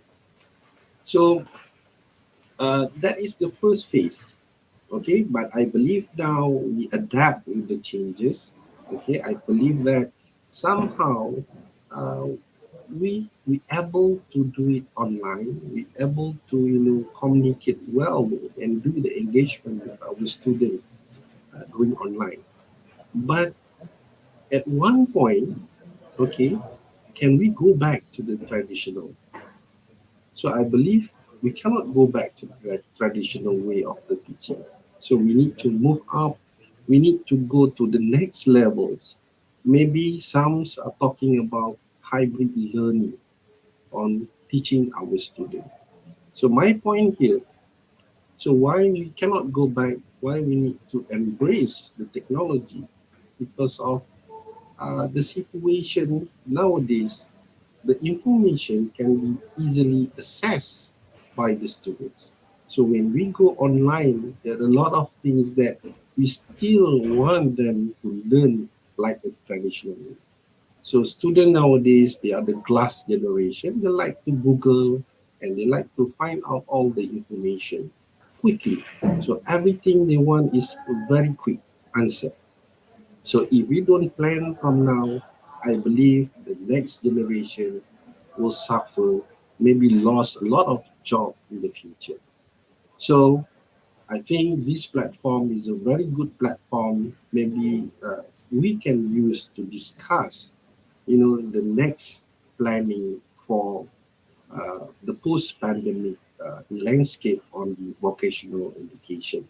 So when I was being approached by the organizer, to talk about the transformation on vocational education, what I see is the changing of the landscape. So many of us do not realize this.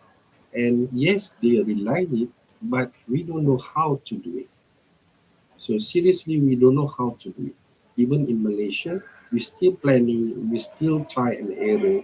And I think a lot of research need to be conducted in this area to see how the demand for vocational in the future will change.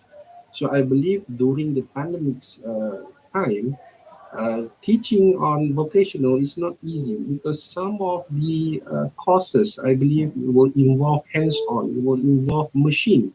So we cannot teach students purely on digital. And at the same time, we also need to use, some of my friends, they use, virtual technology and augmented reality and so on, but it's still unable to disseminate the knowledge to the students. And when we see back when dealing in the classroom, so we see that women actually, women working lecturers, women, basically when they work at home, we see that they are working and also as a household manager. So very stressful, I believe, during that time.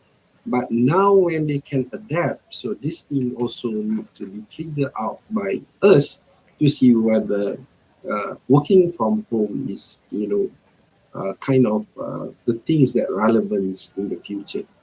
So when I do internal risk audit, key risk area, so I see that nowadays working demand by the employee, so they are likely to have an option to work from home. So this is one of the risks that being considered by the company because why? Most the employee that have talent, they like to work from home. And before this, to work from home, there are certain level or there are certain only for privilege for certain kind of employee, not all. Because of the pandemic nowadays, and they are very comfortable staying at home. Now this talent like to remain at home and working from home. So without them, so the company maybe cannot move out. So the company cannot, do a lot of things. So what they did, they will offering as a privilege, one of the privilege nowadays when offering by companies work at home. So, but I believe in academic situation, so we are going back, we bring back students and maybe face-to-face will happen. But here, basically what we do is on the hybrid learning. So because of the pandemic, so we should learn something. So we realized that some of our students, so they don't have an internet connected computer at home. So some of them living in a small apartment, some of them, just using smartphone to join the class, and some of them need to spend out of the data and buy software and also hardware. So these are the things that I believe we should learn something. So we should realize that there are a lot of inequalities amongst us when the pandemic happened. So before this, we believe everybody have an access to education, but because of the pandemic, we realize this thing is not true what we think of. All right. So are we going back to where we were before?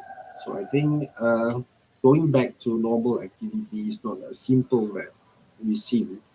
So I believe the COVID-19 is still there. So we cannot expect anything. So maybe the health protocol will happen again. So a lot of things can happen. All right. So even though now, schools, universities, they bring back students in the post-pandemic period. So nowadays, then an argument that learning and teaching should be a mix or blended with the traditional. Some of the students they demand for digital learning, they demand for online learning. Some of them still want traditional learning. So these are the things that we need to look forward, to see what need to be planned for the next period. And at the same time, we find the way to repair the damages that have been caused by the global pandemic. So the big question here, so I believe yeah, to, you know, to write, to study. So if people ask us to list down who teach you to write, who teach you, to study, so we can list the name. But to find out who teach you to listen, we cannot list people who teach us to listen. So that is the things that I want to highlight, that we need to prepare for the coming phase of the pandemic, especially in education. So otherwise, the next generation, they look smart, but they are stupid inside. So sorry to use that word, but this is what happening, and as an educators, so we need to combat, we need to plan, and we need to come up with some things that um, you know will help the next generation. So are we looking forward for the ranking, or we want to suffer the students out? So these are the things that I think, uh, yeah, it will be very hot when we start to discuss this thing. All right. So looking back into the economic growth, okay. So in the coming year, so we can see that Asia economics facing weakening growth. Okay. So gloomy, we can see more uncertain. Okay, slow growth, even Malaysia, I can see from, so Indonesia quite, quite number 5.3 to 5.0. All right, and then the rising of the inflation pressure, and the most important thing is unemployment. So I believe that if we plan a proper educational scheme for vocational, so we can cater quickly, we can cater quickly and helps the unemployment, we can reduce the inflation rate, and the growing numbers of the GDP will be helps when there are a lot of workforce and skillful workers, whether in Malaysia or whether in Indonesia. All right. So looking back into the economic impact, so I believe that vocational education should be seen as investment in human capital, whereby when we invest in the vocational education, I believe it will increase the future earning as well as the productivities and the economic growth. And at the same time, okay, the vocational education need to be planned not only for what already there, but because of the new demand, because of the new market, in the forefront of the economic growth, so something need to be changed in terms of the TVET system as well as TVET curriculum and design. So before this, we never know about Lazada. So in Indonesia, we have Gojek. Now we have Metaverse. And people now like to shop online. I believe when I was in Surabaya during that time in 2017, so I was being exposed by Gojek, and I like to use Gojek seriously because we at that time in Malaysia we are not familiar with this application, and we can use it easily.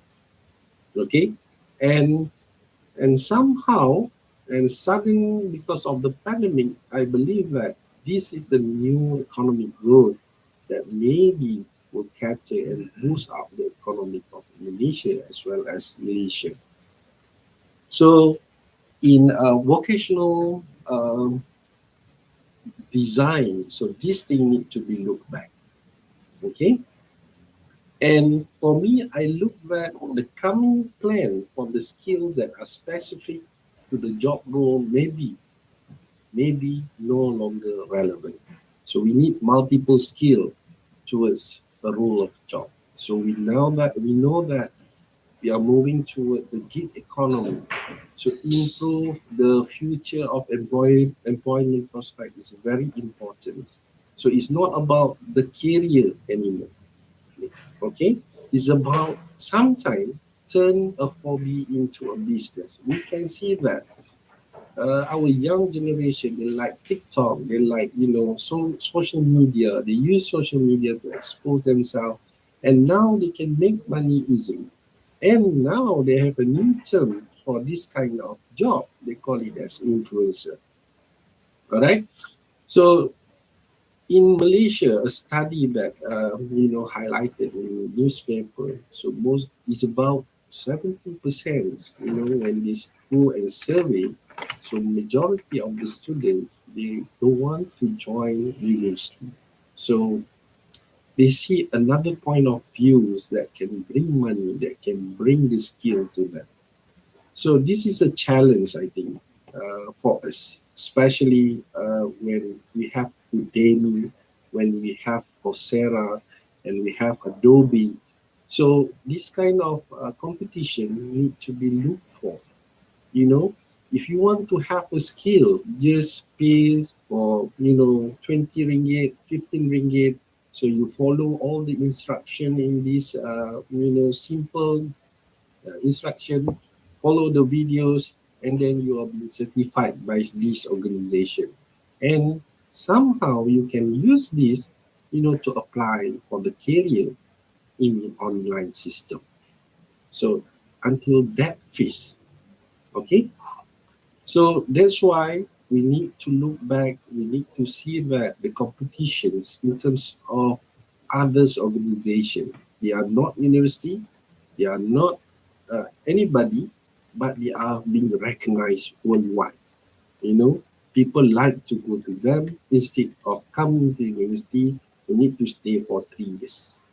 Okay, but by using the Udemy, by using the Coursera, so they can learn something, they can grasp the skill quickly, okay, and get the Bitcoin and chop on the certificate, so recognize them and they can do the skill. And this is happening.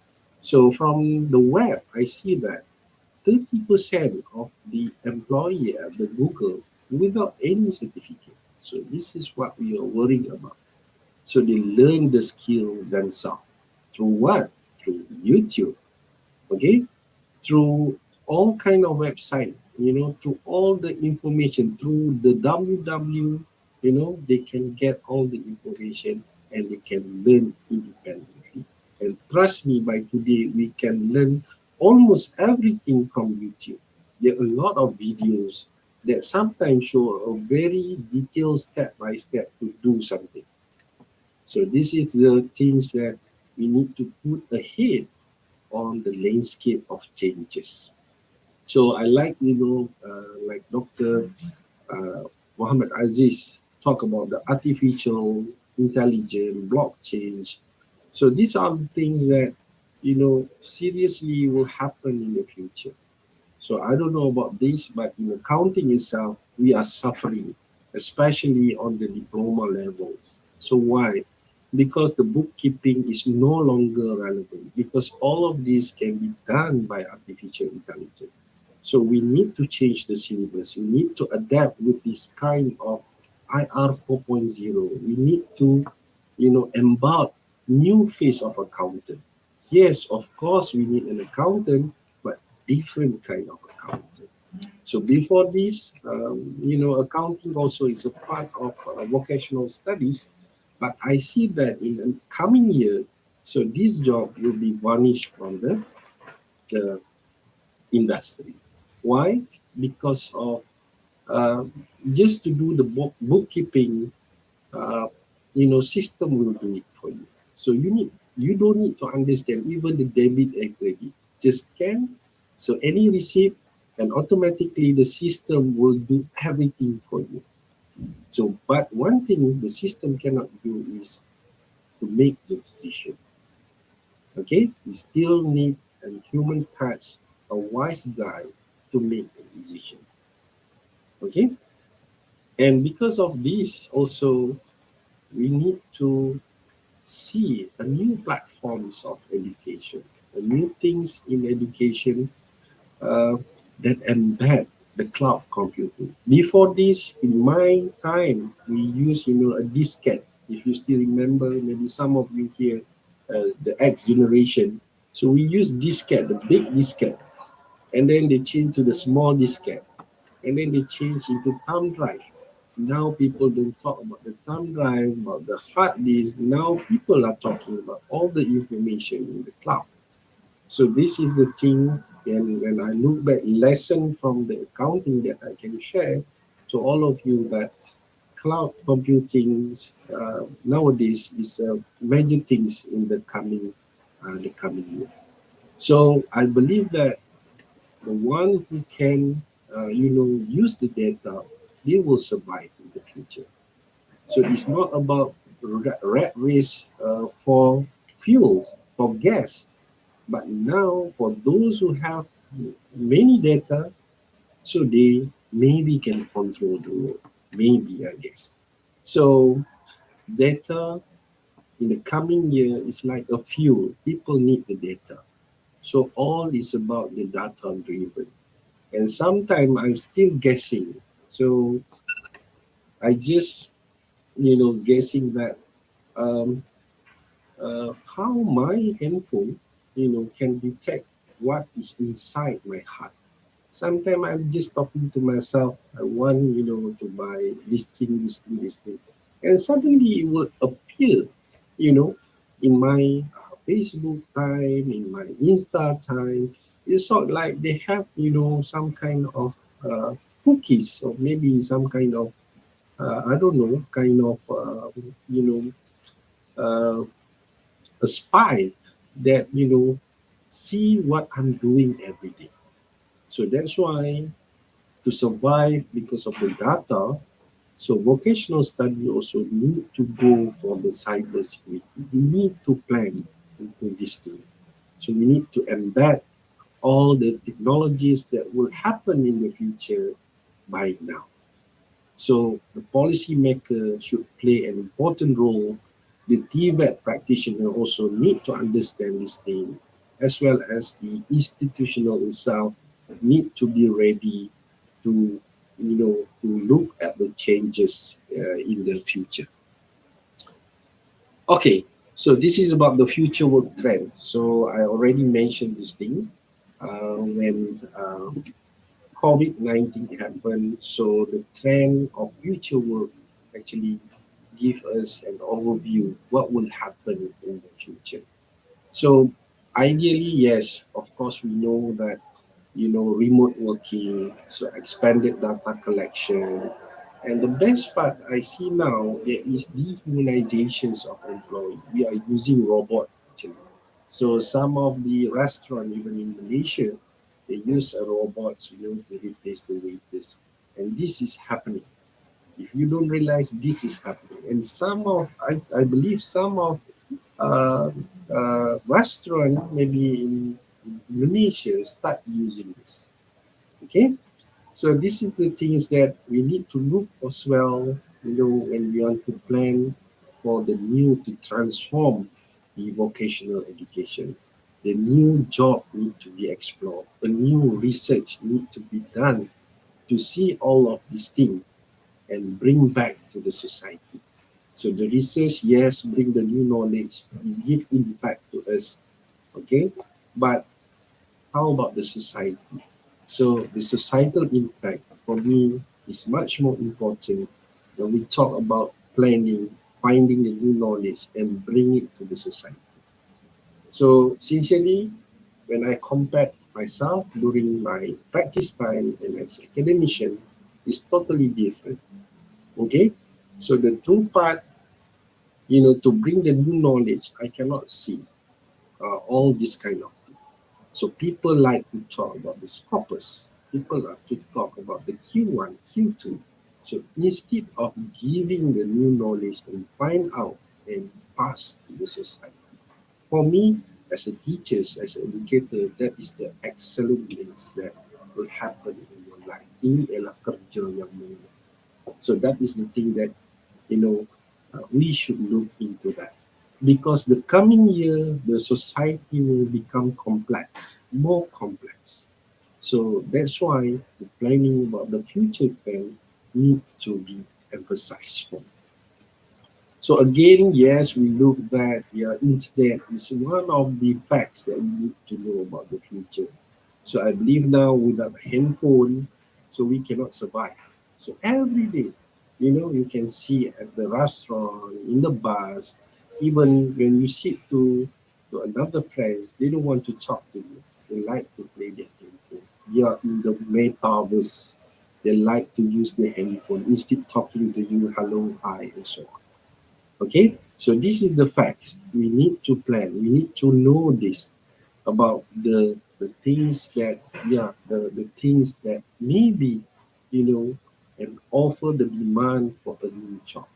So because of this, so maybe the future thing I believe on the health and well-being, there will be a great demand into that because of we are too much crazy, go for the technology, it will affect on our health and the future prospect, job demand in the health and well-being will be there. So this is my personal point of view on it. All right. So how to prepare our student in the future? So just back to basic.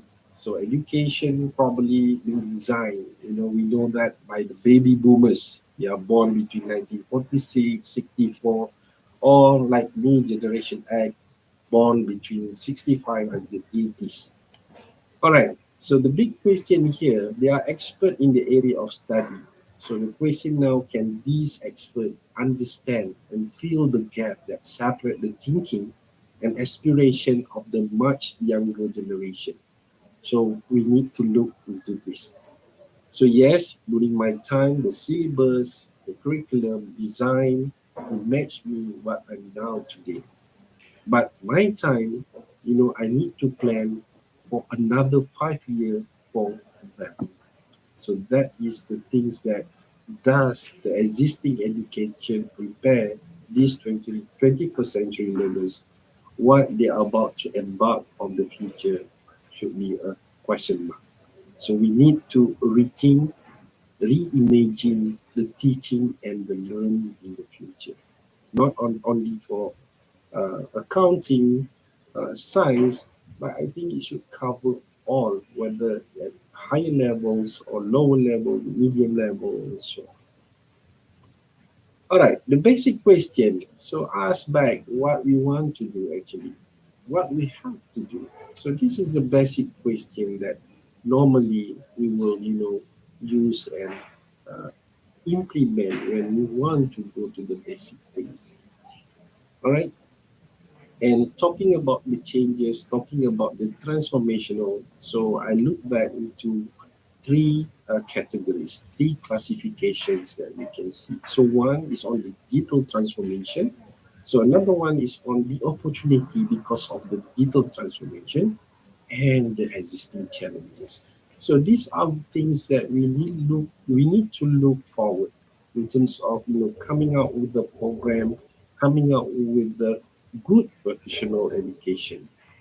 So we can see that here the suggestion on the new curriculum and commercial opportunity for PVET, as well as closer alignment with the employers.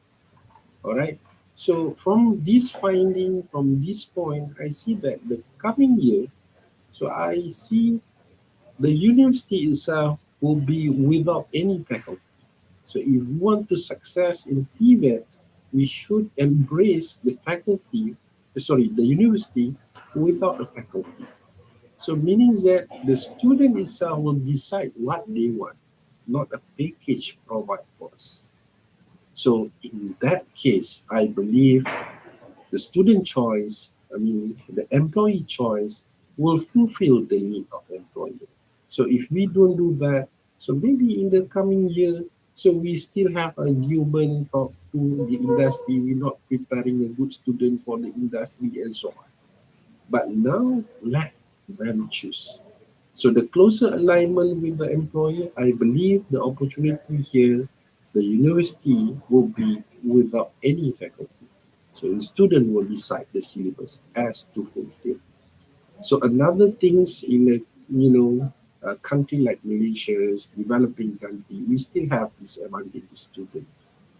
So we still have accessibility to connectivity. We still have um, cost implications of the technology.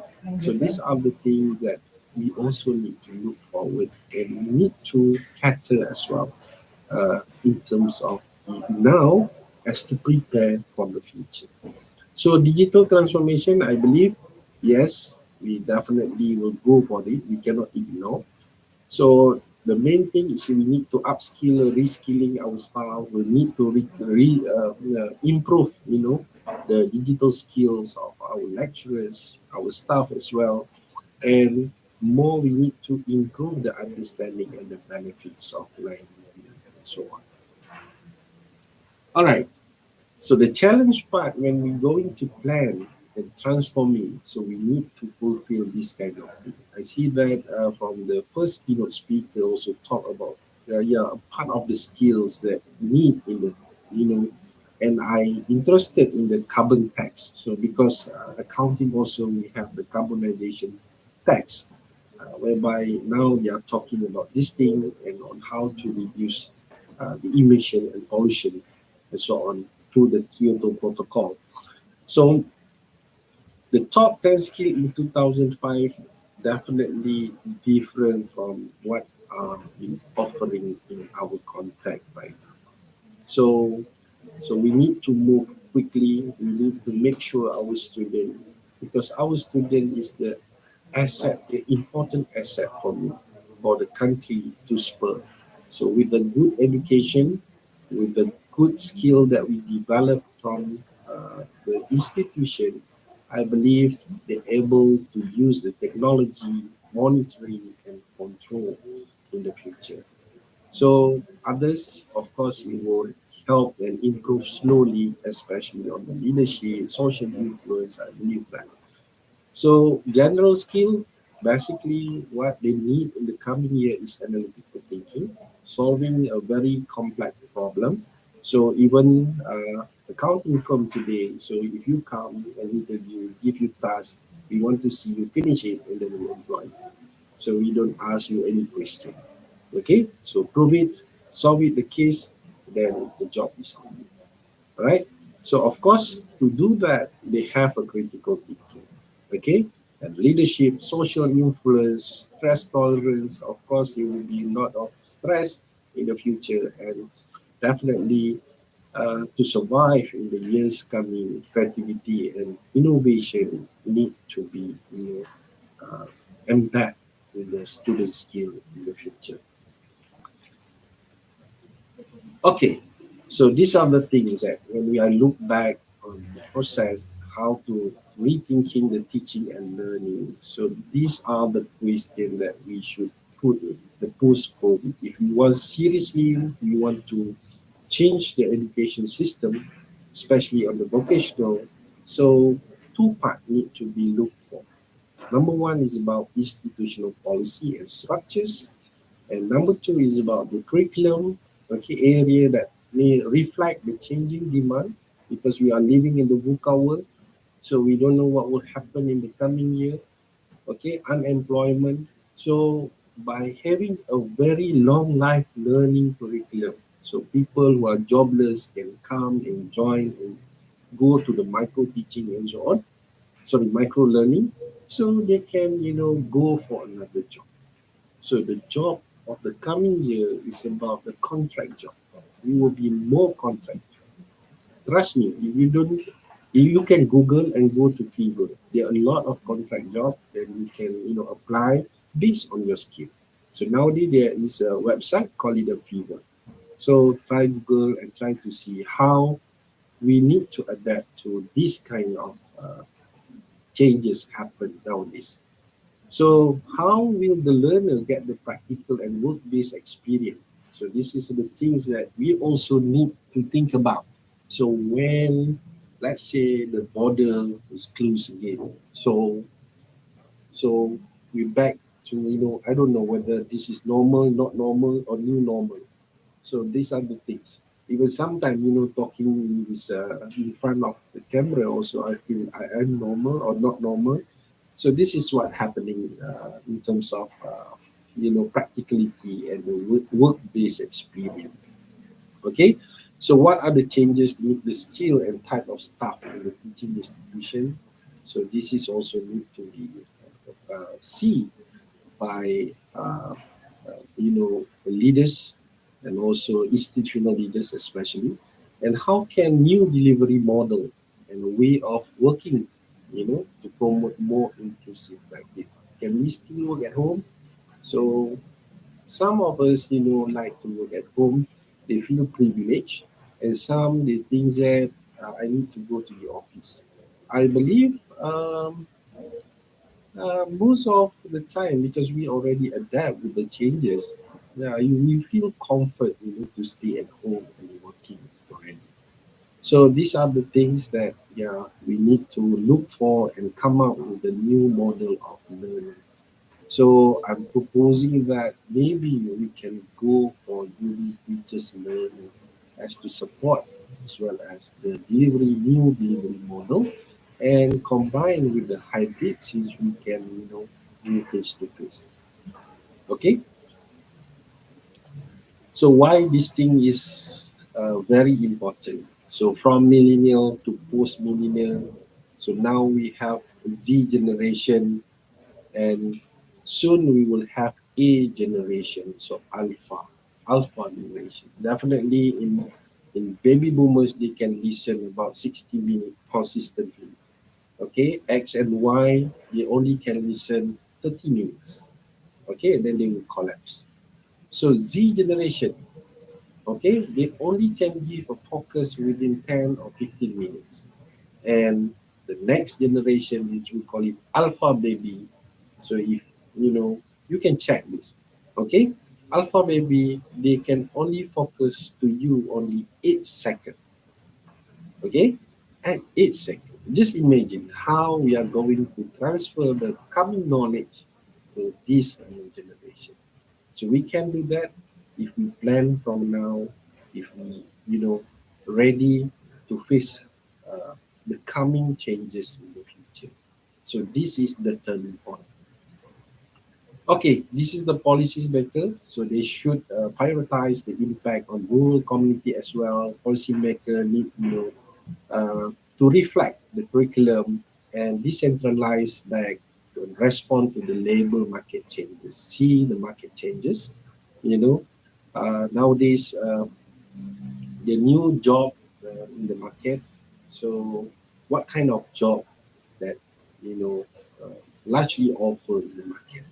So a study must be conducted, as well as, to see the demand on these changes. I believe everybody come to university, so with one reason, to gain the knowledge and to have better life. So because we believe that by having a knowledge, we can use that knowledge, and we can survive, and we can have a better life. So if at that time we cannot provide this thing to our young generation now, so yeah, I cannot say anything, because in the future I cannot imagine what will happen to that. Okay, this is a new kind of things that, we see the worst thing will happen. All right. So as a practitioners and leaders, so these are the things. So the same things that I highlighted before this, whereby institutional also need to good practice during the post-pandemic, and develop the learning strategy, and leadership also need the business continuity plan and managing emergency and risk. So this is the risk plan also need to be there, and institutional should develop a very good communication as to ensure that there is effective communication with the staff. So when we go back to the you know closure or lockdown, so we still manage to handle this thing. Okay, and the most important part for me is on the curriculum that we need to identify, as well as to provide an opportunity for the employer, as well as the involvement in this. All right. uh, I think that's all from me. So before I end up, I think I highlight a few things that maybe need future studies. for example, we go to the digital assessment in work-based learning. So try to see the blended delivery on the student experience and the best feedback practice. There is no study on this. So if anybody can go and see on this future study, I believe we can come out with a very good plan in the future, particularly in transforming the vocational education. I think that's all from me. So thank you very much. And I close up with the idea of Ali bin Abi Talib. Don't raise your children the way your parents raised you. They were born for a different time. So these are the things that maybe can spark. And I hope all the participants trigger something during the concurrent session and see it's not only about the research, but see how the research as a center of knowledge can impact to the societal and also bring something to transformational of vocational education, especially in Asia. Okay, I think that's all from me. Thank you very much. Thank you very much, Prof. Azrul. It's really insightful discussion we have with Prof. Azrul. Okay, we move to the next part of the session. Is there any question? Participant?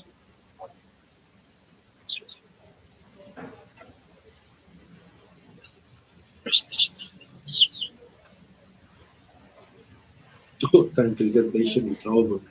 So I'm sorry, I did not see the comment because I'm using one screen only. So sorry. Okay. Is there any question, dear participant, for Prof. Azrul?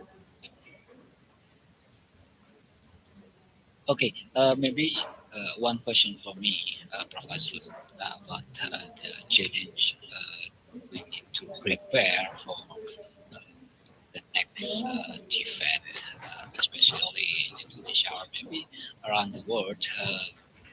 What do you think we should prepare from now if some years we will face another pandemic that force us to doing anything by online?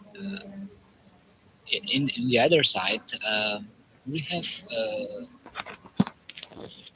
some problem in practical education, something like that, laboratory activity, that etc. We can't access that facility during the pandemic. What do you think about this kind of condition? Yeah, of course, definitely. The hallmark of vocational education, Masuri.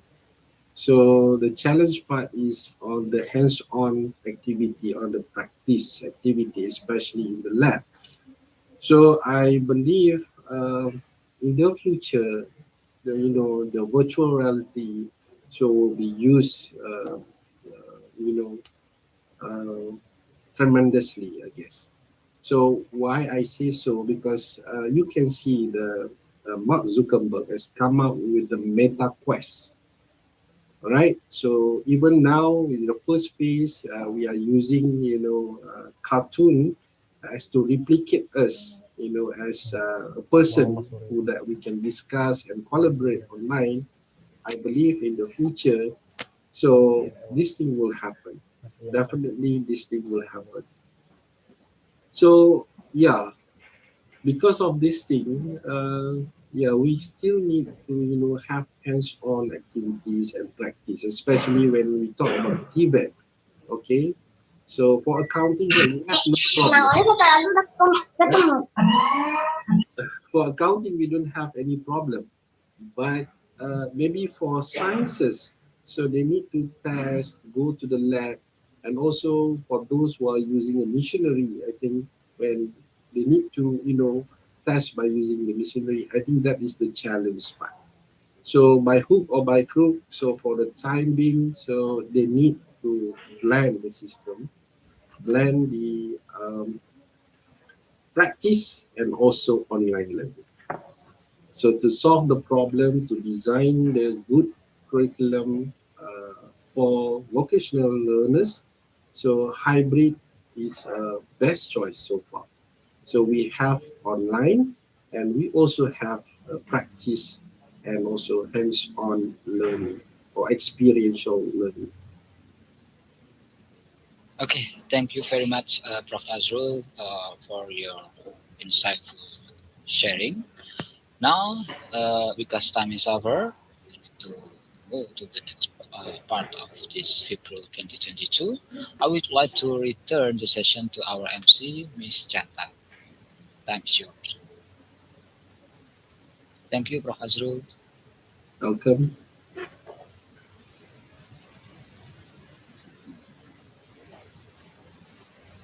Thank you, Professor Azul Abdullah and Mr. Masuri SSIMT.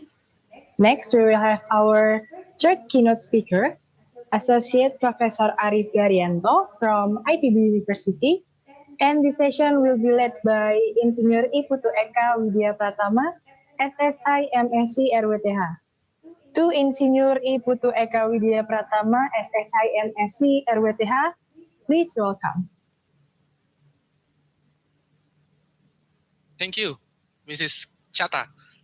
Could you hear my voice? Okay. Yes, Pak Putu. Okay. Good afternoon, ladies and gentlemen. Thank you for joining Vipro 2022. Let me introduce myself first. My name is Iputu Eka Widya Pratama. As a moderator in this session for the third and the fourth keynote speaker. Right now, we will move to the third keynote speaker.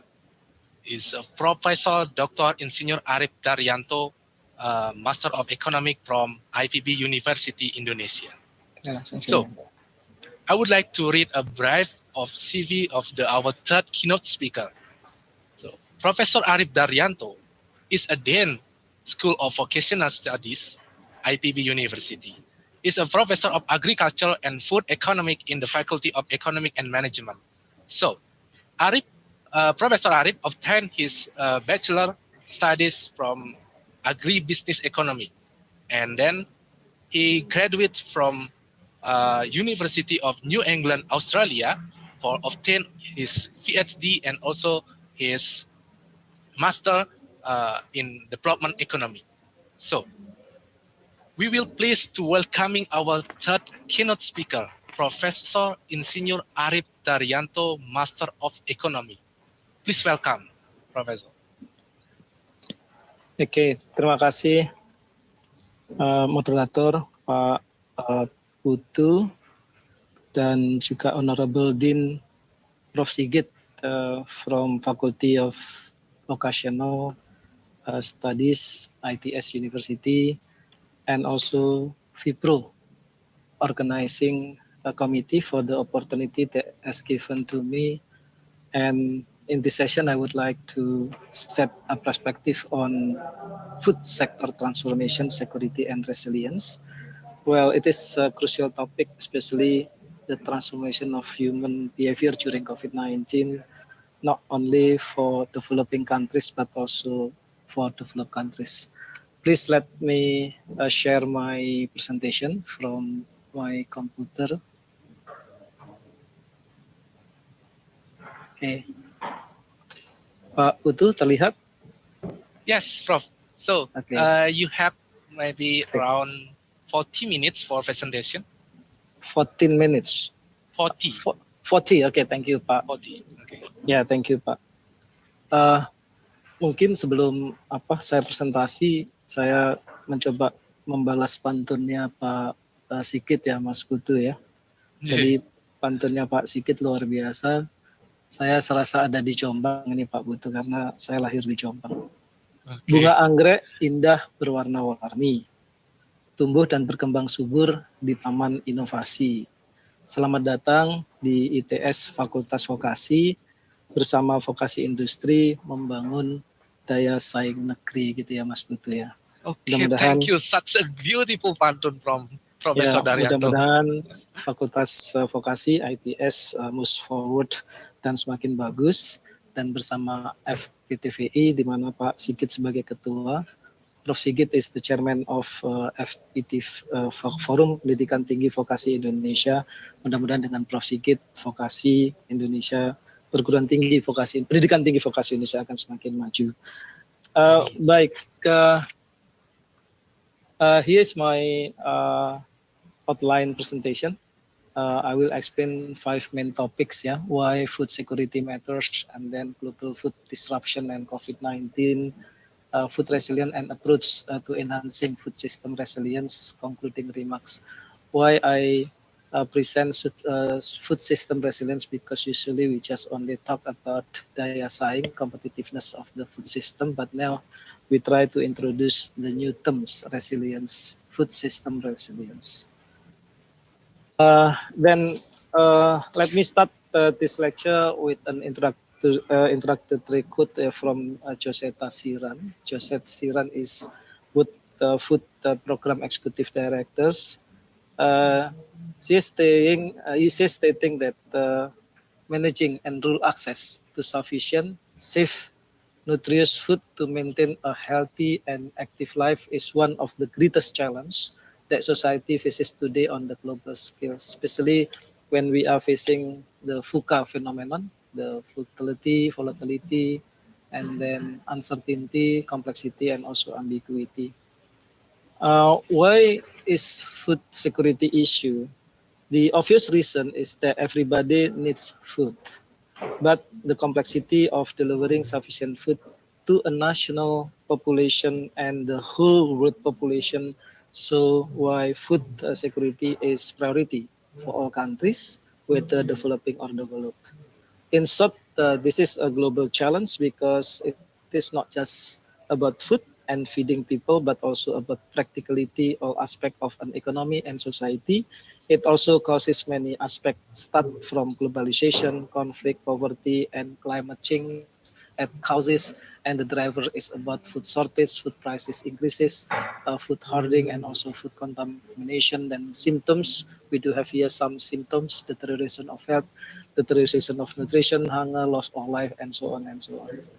Then, according to World Economic Forum, top 5 global risks, why food security matters, the future global risk on food security span wide, yeah, aspect including geopolitical, environmental, and societal risks.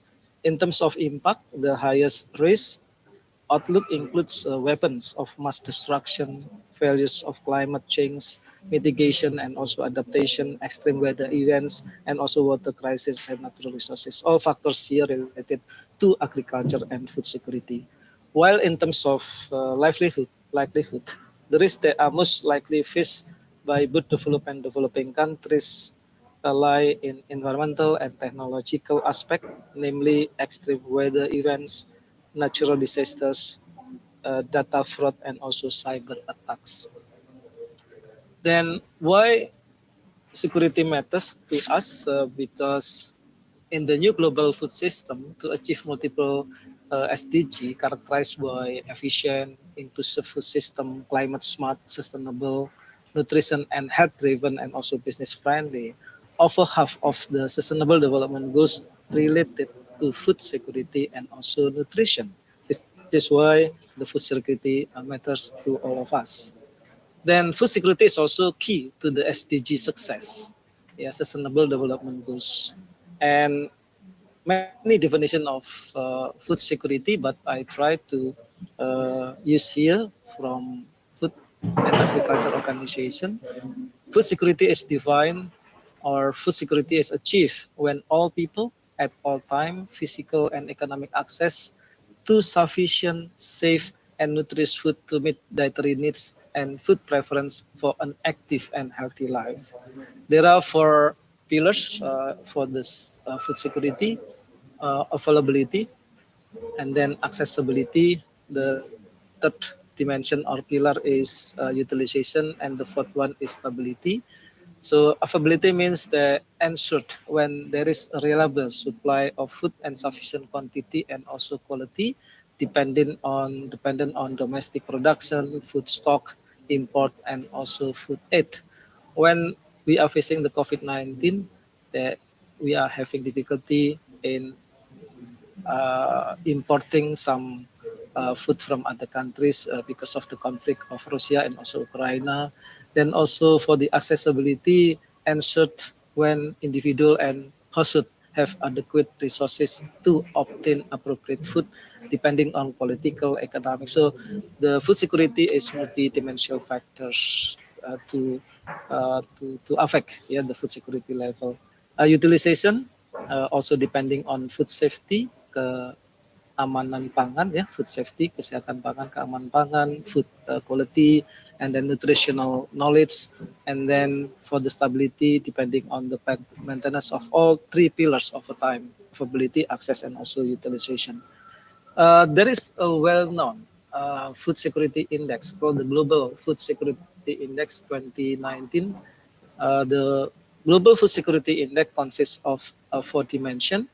One is affordability, the second one is availability, and the third one is quality and safety, plus new pillar. New indicator is called natural resources and resilience. To anticipate the deforestation, urbanization, and also flooding, the Global Food Security Index 2019 used by many countries to measure the level of food security in respective countries. For example, country level food security here, like Singapore is #1 in the world with the GFSR score is the highest in the world. Then Ireland, Irlandia, USA, Australia, and Indonesia is number 62 from 113 countries, better than Philippines, Myanmar, Cambodia, Laos. But we still need to work harder to improve the level of food security in the near future. COVID-19, a major threat to food security and global hunger worldwide. This is based on the Global Food Security Index report. Even before the pandemic, global hunger has been on the rise. After years of progress, global hunger level has been rising since 2015. COVID-19 shrank the global economy. We know that the global output contracted and also global trade also contracted. Then global issue, food is humanitarian issue. One of the 3 people worldwide are malnourished. So we are facing what we are call it the triple bottom of malnutrition. One is undernutrition, the second one is obesity or overnutrition, and the third one is micro deficiency of nutrients. So we do need to tackle this issue: how to reduce the obesity, how to reduce stunting, how to reduce what we call it micro deficiency of nutrition. Then here, there are phenomena also: conflict, climate, COVID, and food crisis is also affecting the level of food security. We call it triple C: conflict, climate, and COVID. And we do have the map here. Around 134 million people across 53 countries experience of food crisis or worse. So conflict was the primary driver of food crisis in 2021, even accounting for economic effect of the COVID-19. And then global food disruption of the global food security due to the Russia-Ukraine conflict. Global export volume have declined while the war in Ukraine threatens global food security. Ukraine and Russia share in the global export for selected crops during 2016 to 2020 average. The wheat, for example, 9% share of Ukraine, and Russian Federation is about 18%. Barley, Ukraine is 11%. Maize, Ukraine 13%.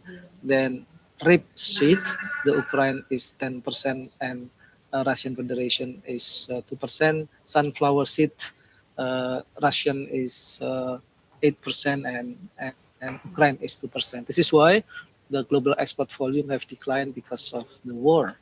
So we do need to anticipate this in the near future for our country if we want to maintain our level of food security. Then we are now, Indonesian government try to focus on food security and also food resilience, and how the approach to be used for enhancing food system resilience.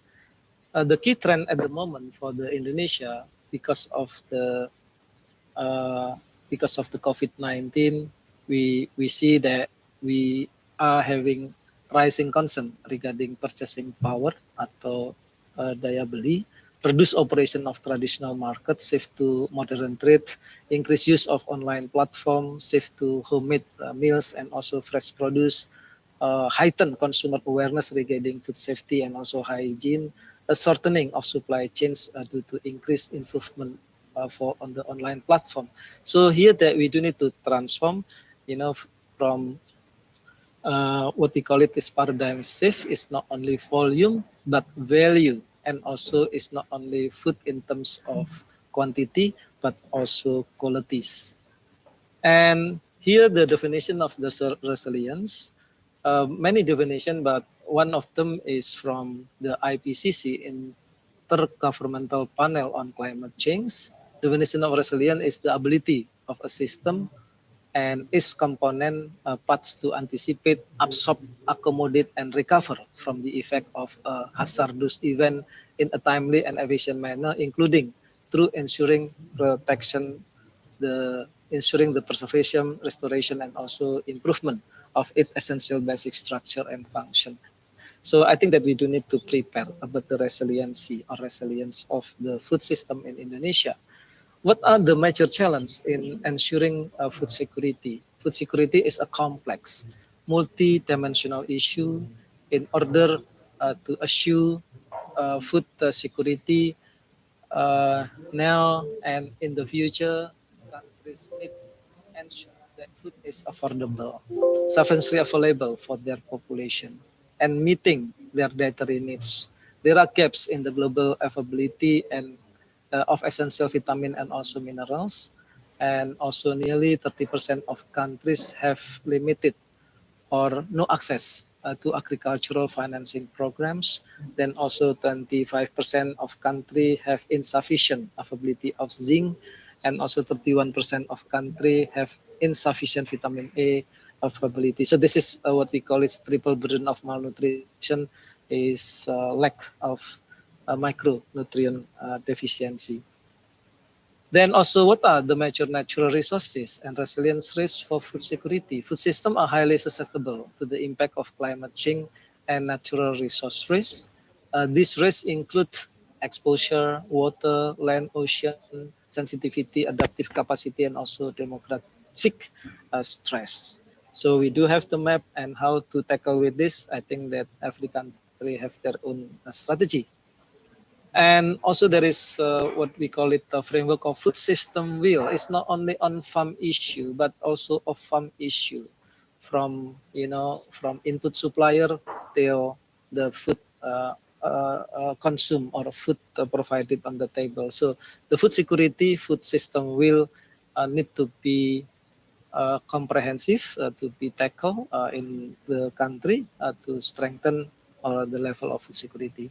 And the food system development, sustainable food system, as engine of growth, create value added, that has 5 components. Salary to the workers in terms of the welfare of the farmers, and also the workers, a return on asset, profit to entrepreneurs and also asset owners, tax revenue, benefit to consumer, and impact on the socio-cultural and natural environment. So we do have return on asset, salary income, consumer benefit, and also social support. Need to be comprehensive in this framework that we do have 5 pathways to value the creation. Then food system driver and feedback here. Also that we refer to the supply chain framework. The supply chain refer to the process, production, processing, distribution, retail that we involve before food reach our plates. Supply chains operate at both local and also national and also international. Supply chain from farm to table business is important to sustain food security and also to provide food safety. So as you see in the picture here, what we call it is agribusiness food system, from sourcing, processing, packaging, transport, and also market and retail. Then also the dimension of food security here in the right side, accessibility, affordability, and also stability and also food safety. then also related to the wider aspect in the country is health, well-being, and also nutrition. The four components of increasing food system resilience, including robustness, the ability to resist disruption to desired outcome, recovery, the ability to return to desired outcome following disruption, reorganization, the ability to make change in the system so as to maintain desired outcome, and also reorientation, the ability to accept alternative outcomes. Then, as I mentioned, there are three strategies to enhance food system resilience. One, adapting. First, shaping food system actor choice, decision, and adapting our worldviews on what we want food system. The adapting of the food system activities, this include, for example, farming in the new ways, processing food differently, and changing patterns of the consumption, adapting the food system activities, how to accommodate, and how to adapt the industry 4.0 technology, smart farming, and also how to use IoT, how to use robotic, and also, what we call it, drone, and so on. For example, in our Sekolah Vokasi IPB, we established the 4.0 poultry teaching factory, poultry modern teaching factory. This is how the way we introduce the students experiential and also hands-on mode of delivery of teaching to them to have experience how to handle the very modern technology in farming for the poultry. Adapting the drivers shaping food system actor choice and decision. This can be done by, for example, changing food production policies, initiating policy discussion about building consumer awareness on healthy eating patterns.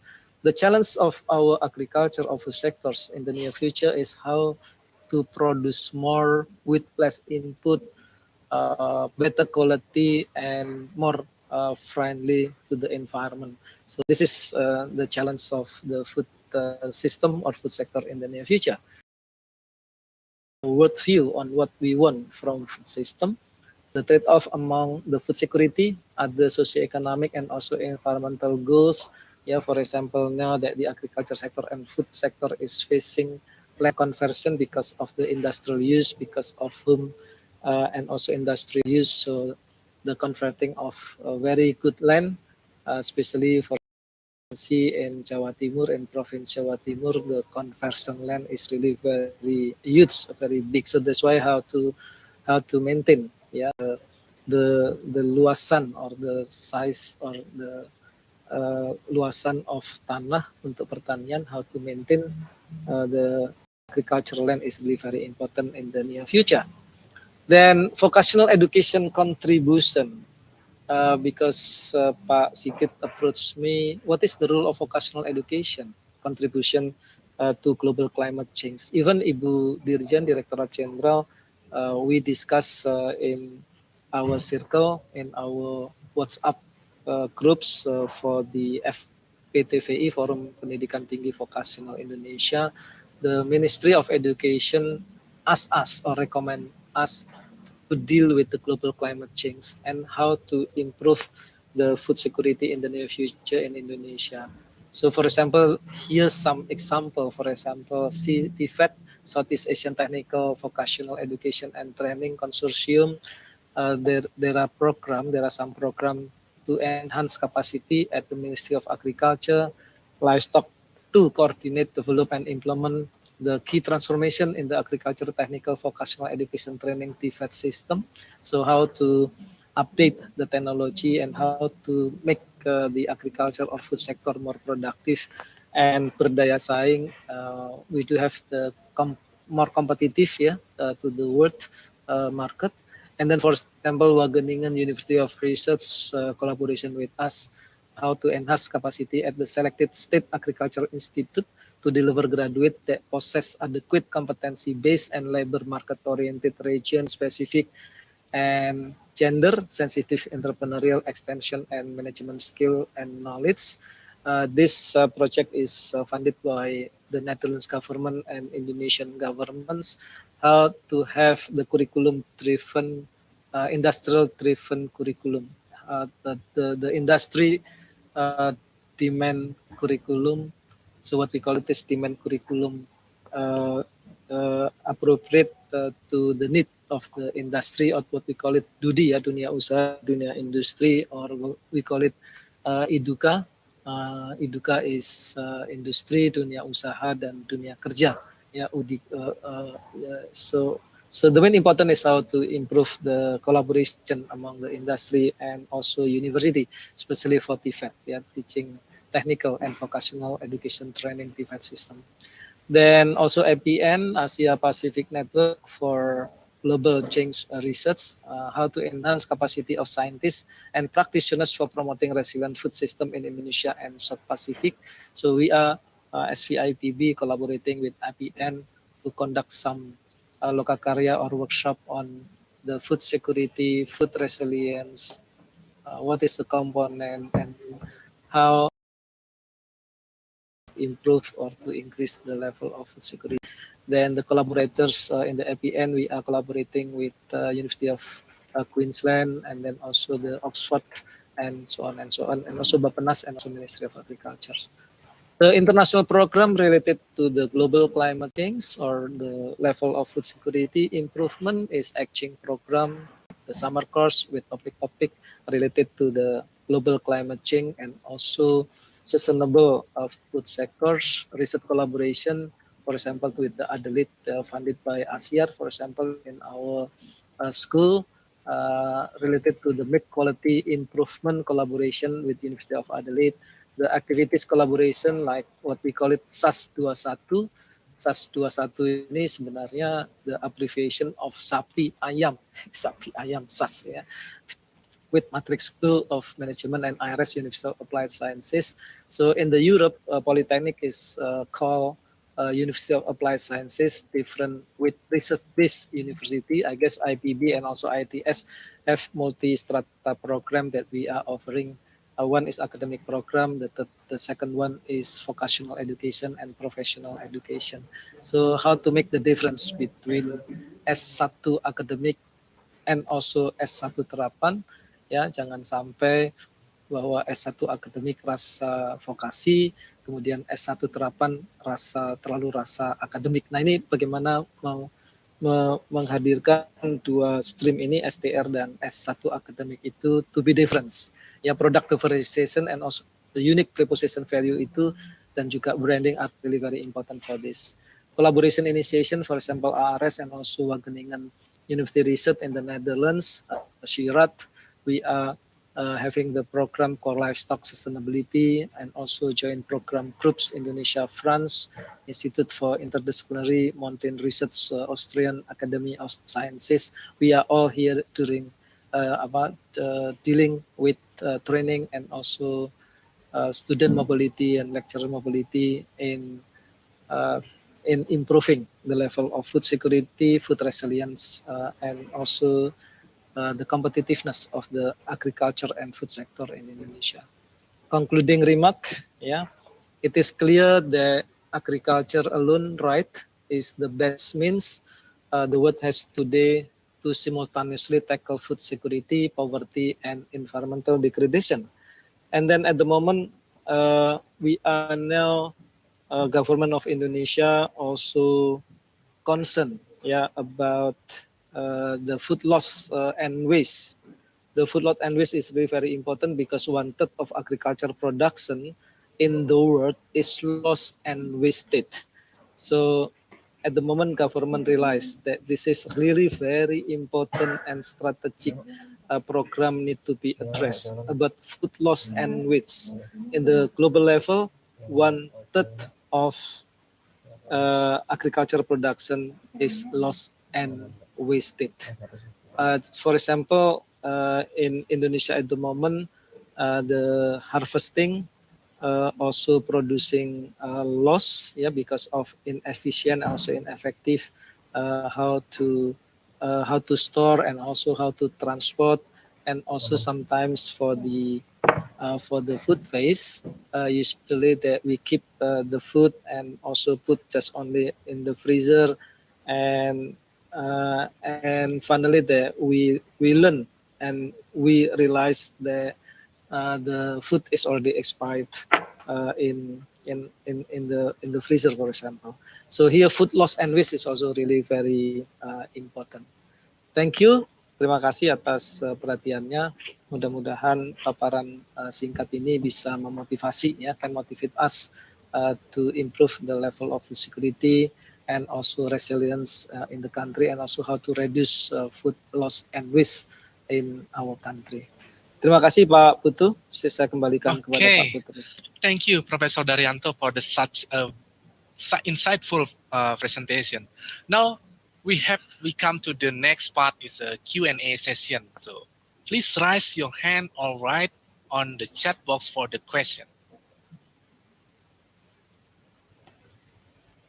Okay, any question? Maybe we have 5 minutes for the Q&A in this session.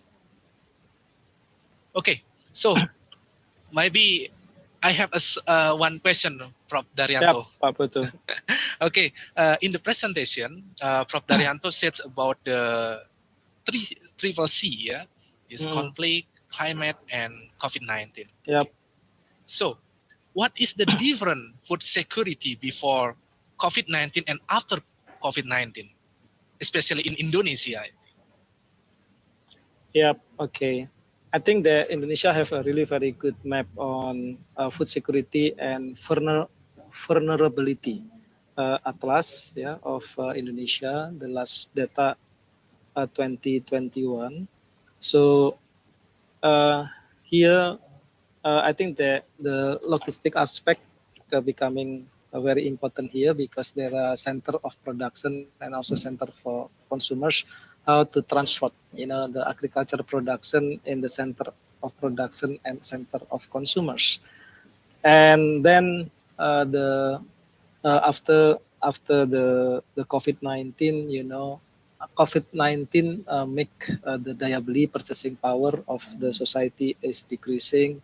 Then because of the COVID-19, there are provinces or area to be locked down. So that's why it's really very difficult to transport and also to harvest.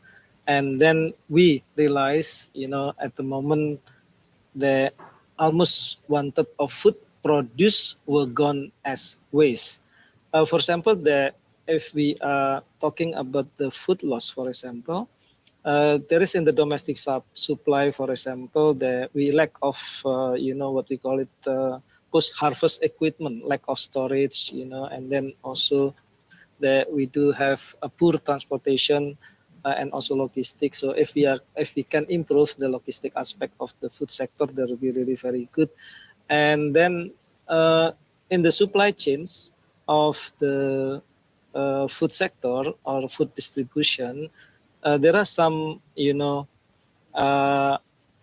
loss and food loss, for example, in the level of production, in the level of post-harvest and storage, processing and also packaging, distribution and market, and also consumption. So I think that we can have, or we could tackle this in a comprehensive way. And then there is new numbers from the Bappenas, that food loss waste generation in Indonesia during 2000 to 2009, for example, the values of the food loss and waste is about 115 to 184 kilogram per kapita per year. Jadi kalau kita mau makan, ya jangan sampai terlalu berlebihan di piring kita, ya, how to empty plate, jangan sampai berlebihan.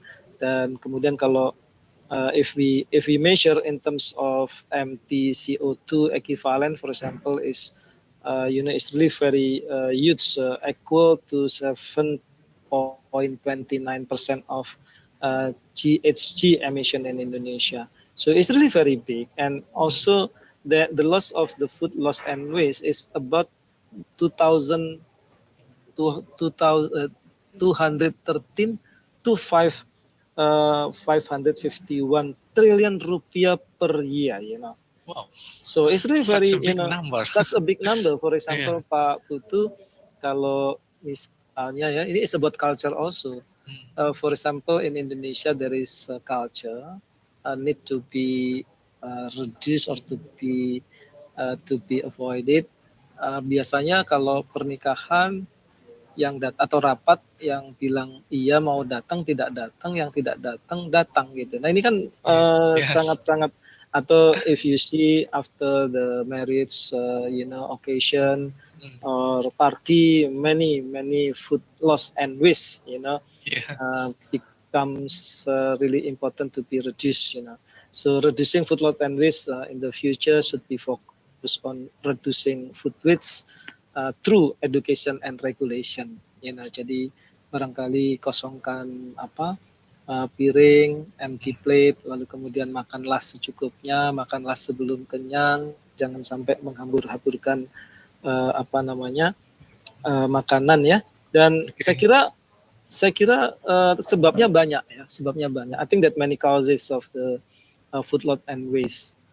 First, for example, lack of implementation of good handling practices. I think that the vocational education is also dealing with handling practices, good handling practices. And then insufficient quality of storage space, market quality standard and consumer preferences. Kita belum memiliki standar dan juga grade untuk makanan yang kita makan, sehingga food safety menjadi very important here.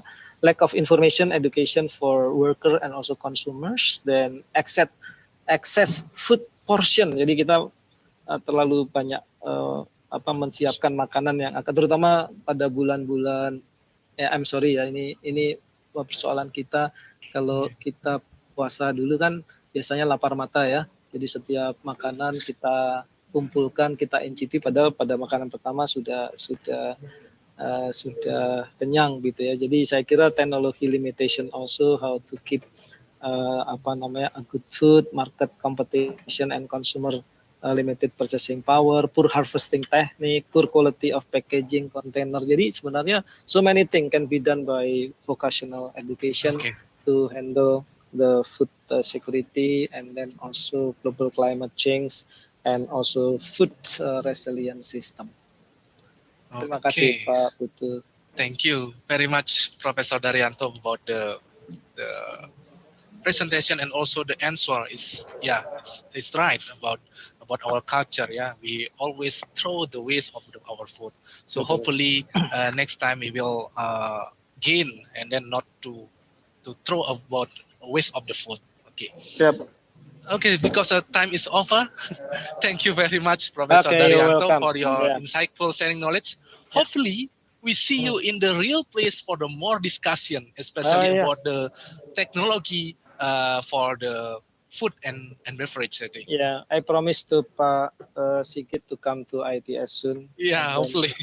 Sekalian terus full kampus dan pulang kampung ke Jombang gitu. Okay, thank you. Good. Okay, bye. Thank you very much, Prof. Daryanto. Yeah, you're welcome, Pak Putu. Okay. So, thank you. So, for the fourth session, now we have Dr. Irwanda Lowry from University of Warwick, United Kingdom. So, I would like to read a brief CV of our fourth keynote speaker. So, Dr. Irwanda Lowry, School of Engineering, Warwick University of United Kingdom. So, he graduated from Bandung Institute of Technology, Indonesia, in the field of civil engineering, and then went to the Bauhaus University at Weimar, Germany, where he undertook a master program. And then he finished his PhD at the Swiss Federal Institute of Technology, Lausanne, Switzerland. His doctoral study focused on methodology for the data interpretation. And his research interest mostly in the civil engineering. For the fourth session, unfortunately, Dr. Irwanda Lowry cannot join us in this session because he has another work to do. But he has prepared this video of presentation. For the committee, please play the presentation from the Dr. Lowry.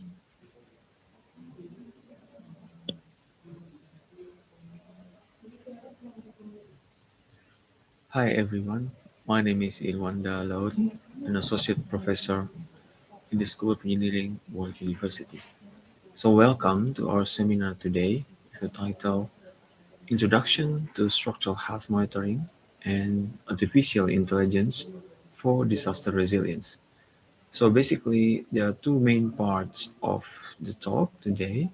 First, it's going to be about the structural health monitoring, and second, about the AI for the disaster resilience.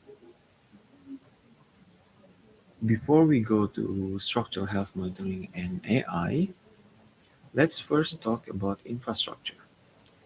Infrastructure does play a big role or a very important role in our daily life. For example, in terms of providing the essentials such as energy, water, and transportation, as shown on the slide. In the UK, the importance of infrastructure is actually reflected or shown in the National Infrastructure Delivery Plan, which, as shown on the slide, consists of, or the plan for investment is more than 200 billion pounds for these 5 years, from 2016 to 2021. And we can see from the figure that a big chunk of it, or the biggest part of it, is the energy, which is 117 billion pounds, and the second to the energy is the transportation, 88.4 billion. Yeah. For developed countries such as United Kingdom, one of the major issues in ensuring the integrity of infrastructure, for example in maintenance, is mainly due to the aging infrastructures. For example, if we consider bridges, there are more than 150,000 bridges in the country that are quite old. For example, the Tower Bridge in London. And talking about London, if we go underground with the subway, we will find tunnels that are actually over 100 years old. So again, one of the biggest challenge in the developed countries, or in most developed countries in the world, is actually how to maintain the old infrastructures, and also to make sure that these infrastructures will be able to continue surface in a good condition. Yeah. For the United States, every 4 years, the American Society of Civil Engineers publishes a report card, or they call it infrastructure report card. So the latest one, it's the 2017 report card, and actually then, as we can, it's quite obvious that the next one will be in 2021. And if I'm not mistaken, the next report card for infrastructure in the United States will be published sometime in March this year. So within the report card, with regards to bridges, it is mentioned that there are 9.1% of the nation bridges that were structurally deficient. In terms of numbers, there are more than 56,000 bridges that were actually deficient when they do the survey or the monitoring for this report, which means that 180 million trips across a structurally deficient bridge each day. Okay, and they've estimated the cost for the rehabilitation of the bridge of these bridges. It actually will reach $123 billion. So, and they actually grade the bridges C plus. And recently, quite recently, last year, 2020, they also published a report of failure to act report, which shows the that is, impacts of status quo investment across infrastructure system. So in this report, they're basically saying that over the next 20 years, because of the infrastructure bill, it will cost the average American household around $3,300 a year. And it actually mentioned about the effects. For example, all this money can be used for meal or to fund college or university fund, or for example do some renovation project, and how it affects the GDP if they don't actually do anything with the infrastructure. And also they mentioned the effects on jobs as well. Yeah. Unfortunately, in the UK, we don't have such reports. So again, we've talked about infrastructure and bridges. Here on the slide, there are three pictures of bridges or events that actually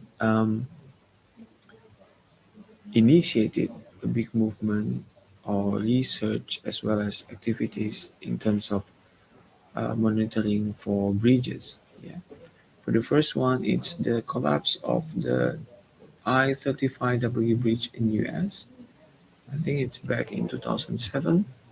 For the UK, also the closure of Millennium Bridge in London just 2 days after it's opened due to the excessive vibration. And another example of bridge collapse in Indonesia back in 2012.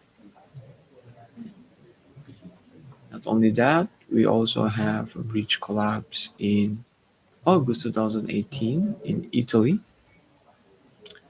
and not just in Genoa, Italy. I think 2019 there's also a cable stayed bridge that was collapsed in Taiwan.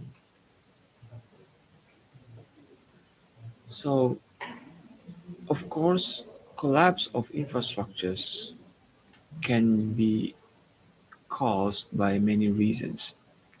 Um, One of them is excessive loading or pure maintenance. But another um, reasons for collapse can be also by extreme events. For example, in developing countries like Indonesia, the country does not have issues of old infrastructures, for example, or not as excessive as it is in the UK, but they have different challenges, um, which is the extreme events or due to earthquake, for example. Here, an example of earthquake and tsunami back in 2018.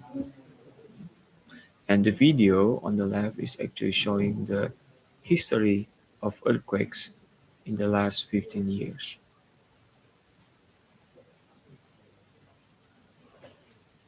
Okay, so he developed, again, I'm not going to go into detail, a probabilistic approach in order to address this uncertainty.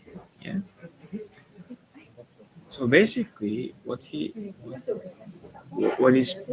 what he was saying in the method, or the idea of the method, is actually it's okay to have uncertainties, or it's okay to have errors in our models as well as measurements, as long as we have a good idea or good information about this error or this discrepancy.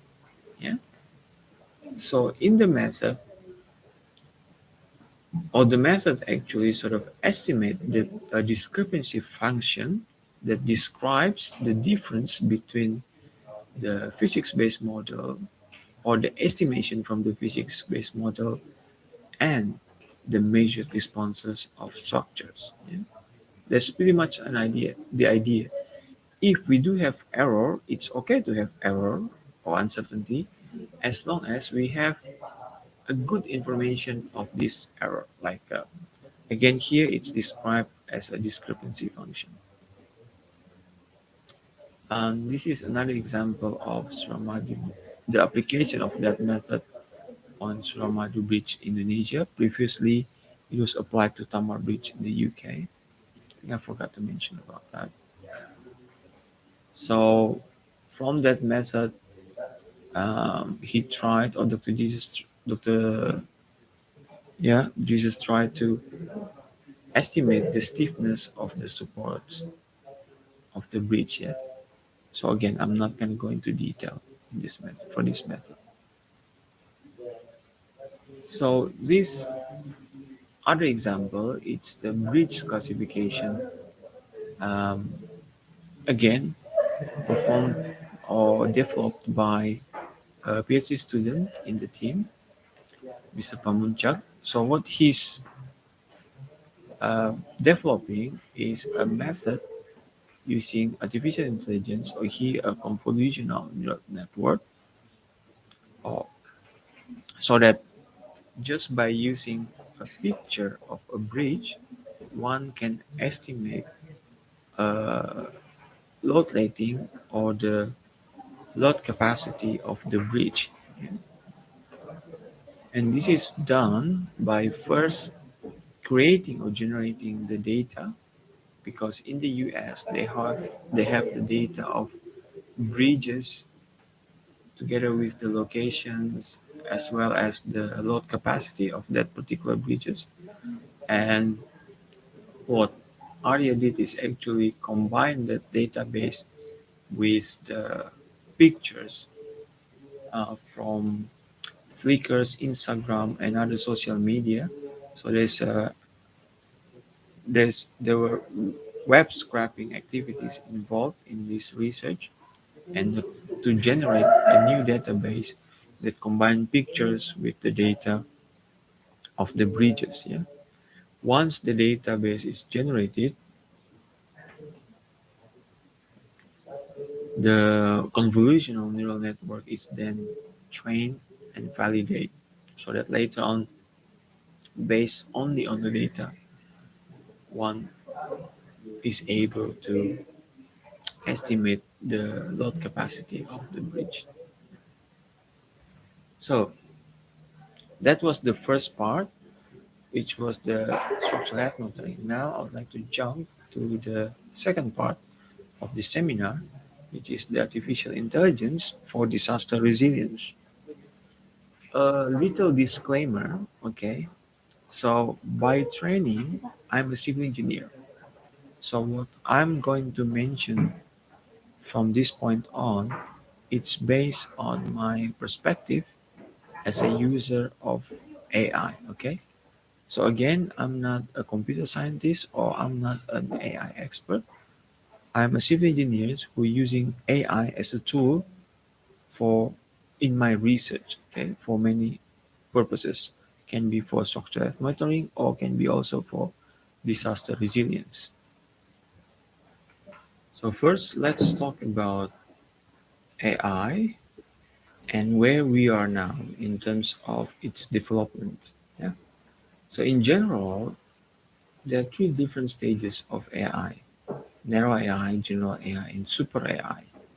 And this super AI, it's the stage of AI that is often shown or described in many Hollywood movies. For example, The Terminators, The Matrix, and etc. But unfortunately, not unfortunately, the current state where we are at the moment, it's still far from what is being shown in that movies. For example, now we are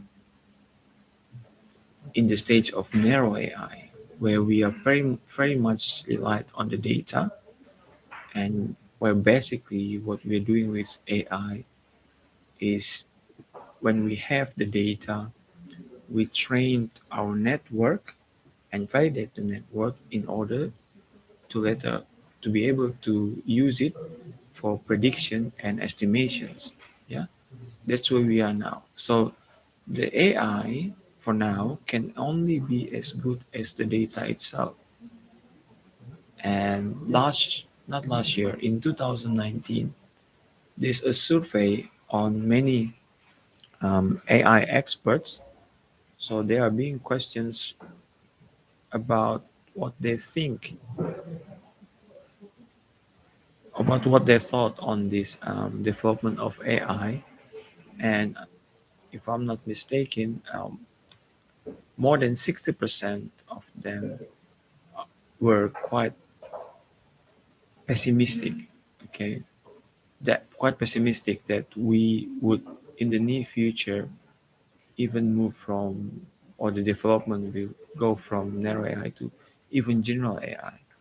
And 20% of them actually don't believe that we would at any point of time reach the stage of super AI. Yeah.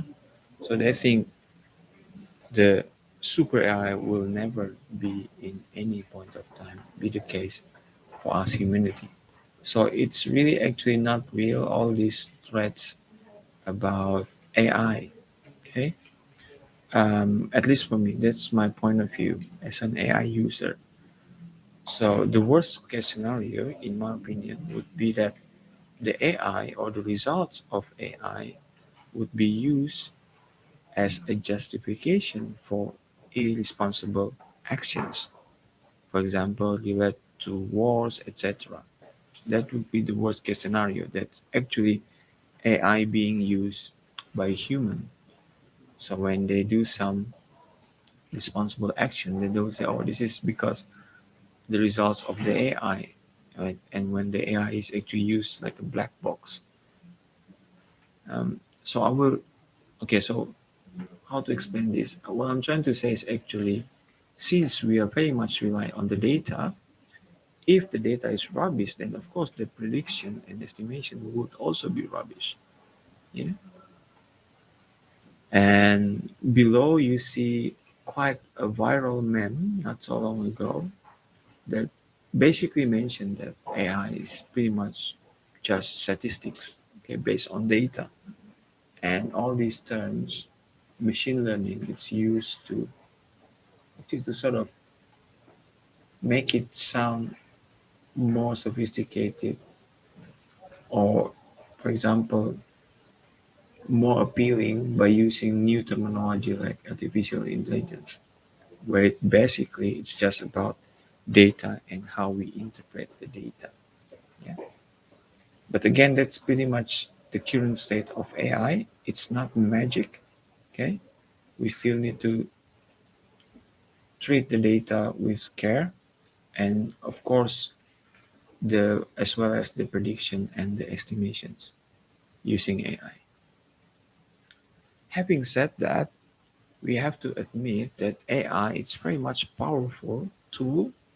It is again a powerful tool that can be used in many range, or it's a wide range of applications. Can be for energy saving in shopping, finance, infrastructures, automation, energy, education, learning, etc. So to me, AI is a powerful tool that again can be applied in many applications. So when we talk about disasters, for example, yeah, one would or might consider COVID-19 as one of the disasters, yeah. And straight away, directly, I think even early on last year, as shown on the left-hand side, the figure that early in May last year, people already using AI or develop a framework using AI for the detection of COVID-19, yeah, using the scans of our lungs. And also on the right hand side, there's a tool developed by a university in Indonesia, a Genos, where the COVID-19, the detection of COVID-19 is actually conducted just using the breath of the patient. Yeah. And again, the detection of that data or the breath itself is analyzed using AI, artificial intelligence. So this is a quite current and relevant application of AI when we think about the disasters nowadays, yeah, with this pandemic that we have all over the world, COVID-19. And when we think about broader description of disaster, for example, here, natural disaster like earthquake, floods, and etc., AI can be used for disaster resilience. First, from the left, say it can be used to predict and classify damage. Yeah? And once it's the damage is predicted and classified, we can geotag and provide the information for relief workers so that they can better plan and optimize, for example, these delivery roads. Yeah. And also for the government in order to for funding estimation as well. So there are many ways of applying AI for disaster resilience or relief. Yeah? So when we talk about disasters, actually, I chip in or I put this slide because I think it's quite important to understand what is risk and what is hazard. This is the main or common equation that is used, equation and terminologies used in disaster management field. Yeah. So of course, in terms of disaster, what we want to do is actually, or the main aim and objective is to minimize risk. Yeah. And risk is equal to hazard multiplied by vulnerability. So what is hazard? Hazard is actually the the acting hazard or the occurrence, for example, earthquake, flood, etc. So that's hazard. Yeah. And therefore, quite a good number of people diffuse the term natural disasters. Yeah. They think that because to them, there's no such thing as natural disasters, but instead of natural disasters, what we have is actually natural hazard. Because any hazard can occur without leading to disaster. For example, even when we have earthquake, if our infrastructure is well designed, maintained, and can withstand this earthquake, then there will be no disasters, despite the presence of earthquake or hazard. Therefore, there's a different thing between disaster and hazards. And again, a good number of people, or there's a field that in disaster management field, usually one would um, use the term natural hazards instead of natural disasters. Okay, because of previously explained reasons. Yeah.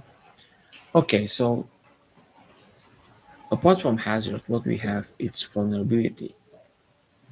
If we are vulnerable, say the society or the community is vulnerable, including the infrastructure as well as the people, then with the presence of hazard, we might have disasters. Okay, so in in order to minimize risk, you would have or we would need a good knowledge of the hazard as itself as well as the vulnerability.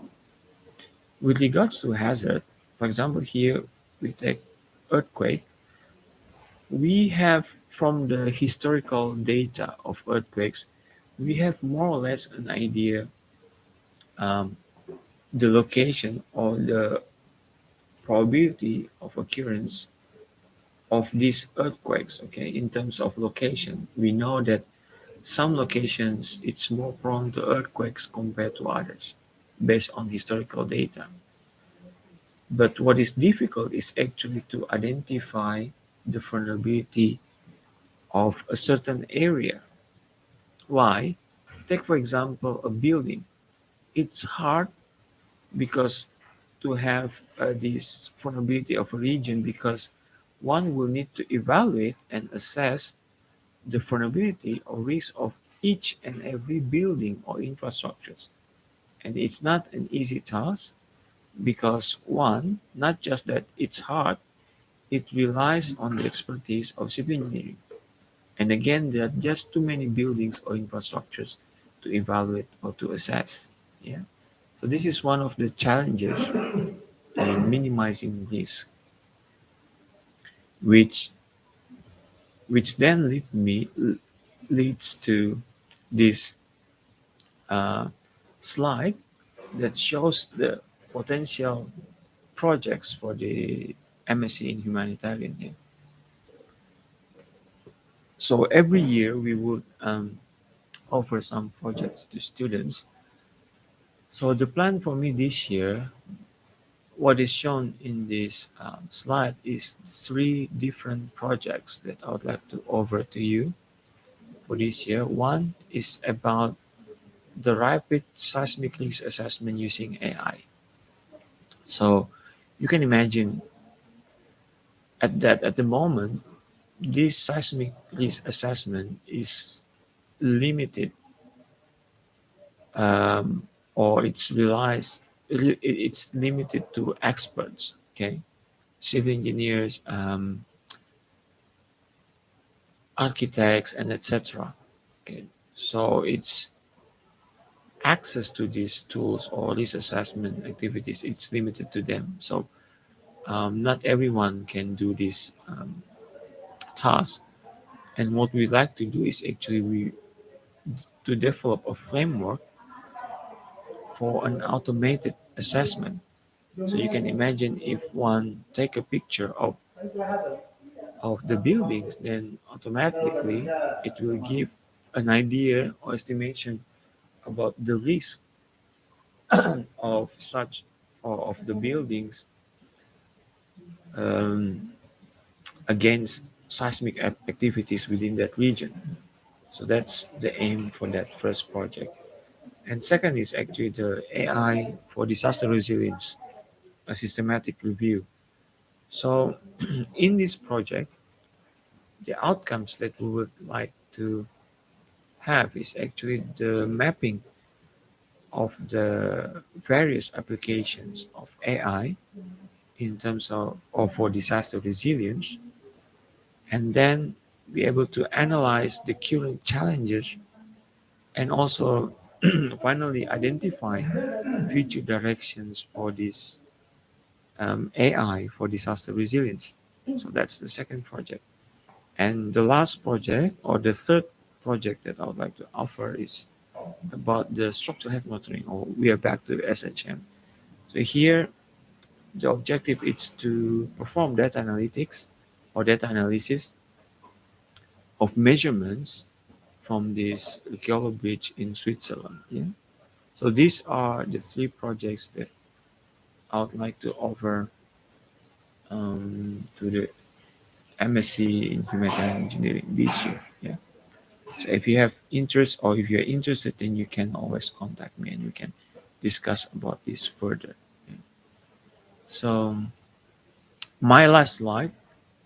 So after AI, I would like to go back to SHM.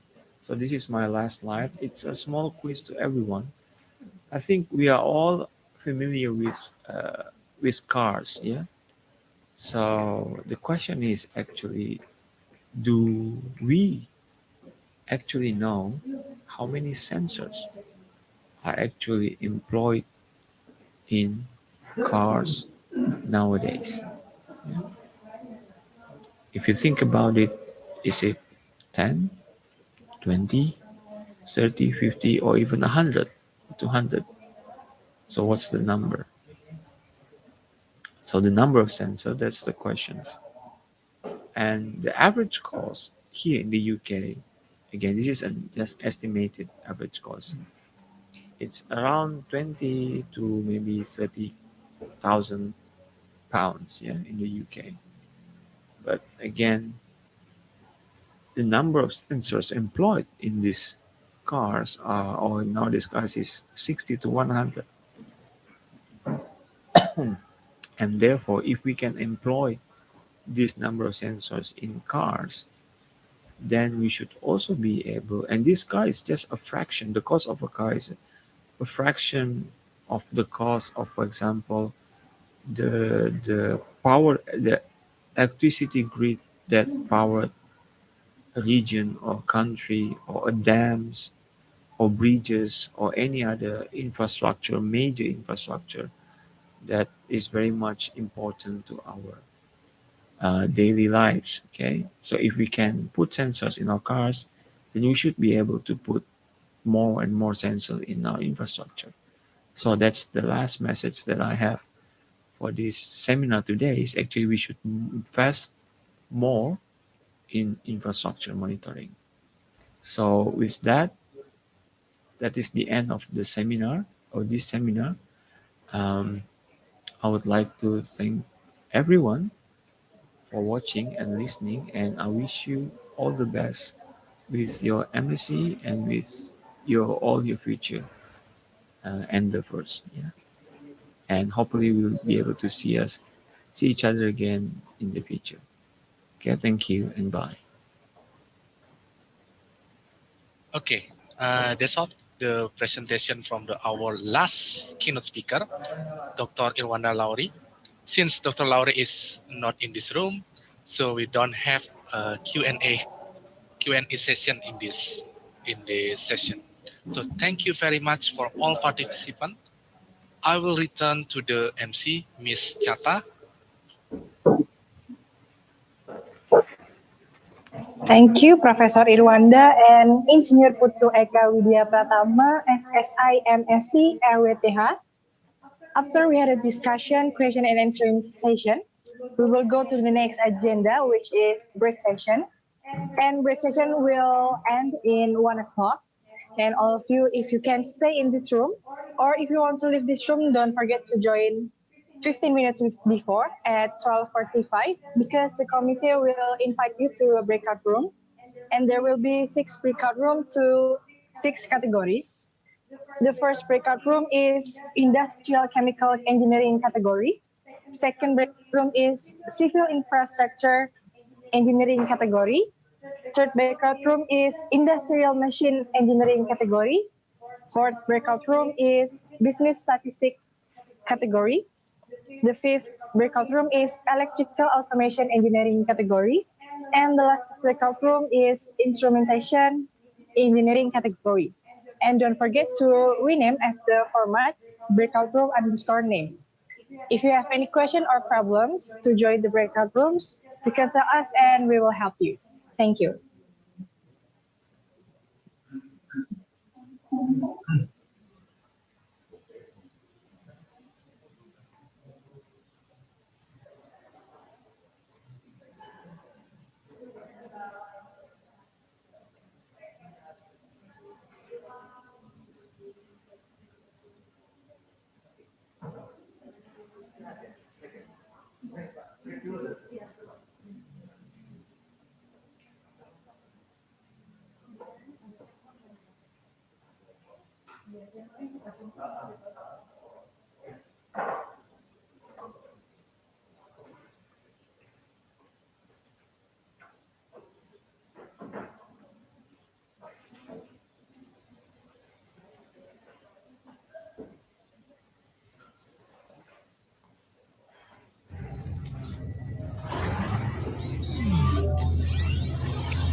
Recording stopped.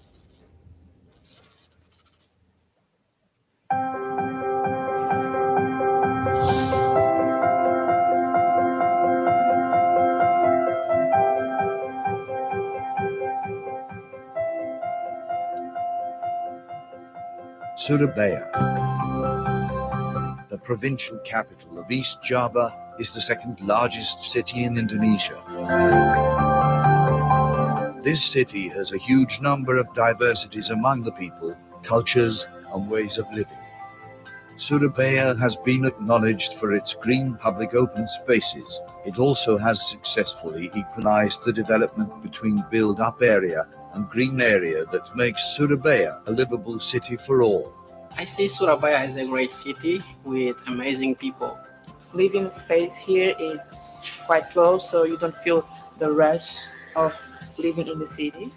It's also a good place to travel around. I mean, in bus you can go in many places, or taking train on Java. It makes me so to be in peace. So I think that is a good place for me to stay. Surabaya is also known as the City of Heroes because of its role in Indonesian struggle for independence. Moreover, Surabaya nowadays has already become the center of businesses, commerce, industries, and education in Indonesia. One of the pioneers of education in Surabaya is the Institute of Technology Sepaluna Pemba, better known as ITS.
ITS has 3 campuses in Surabaya. ITS Sukolilo as main campus. ITS Manyar its campus vocational study of civil infrastructure engineering. ITS Jokro Aminoto as campus for Master of Management Technology. Occupying a large area of 180 hectares as its main campus. ITS has 20,000 students, 1,000 academic staff, 1,000 non-academic staff, 10 faculties, and 38 departments.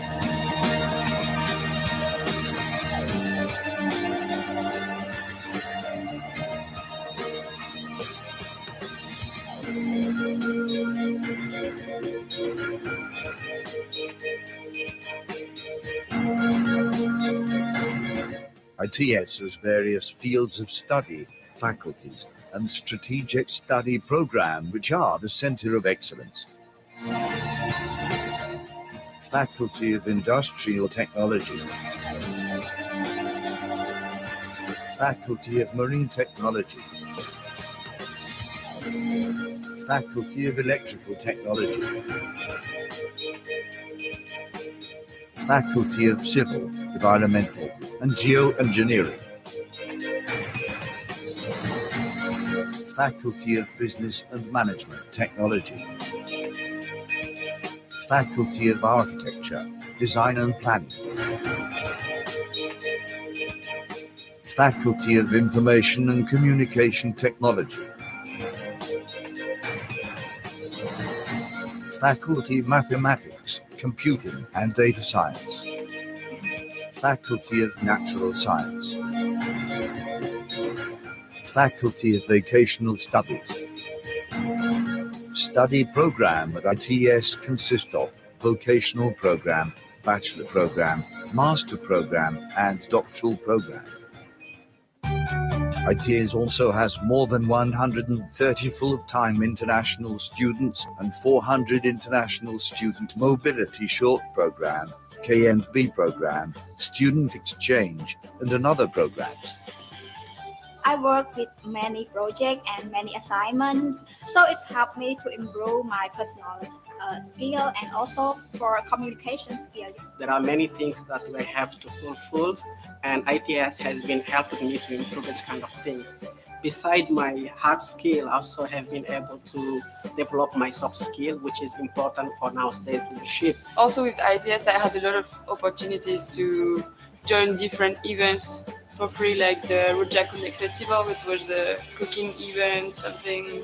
Yeah, this is like kind of opportunities that you don't have every day, and it's funny to take part for once. Or yeah, it's nice.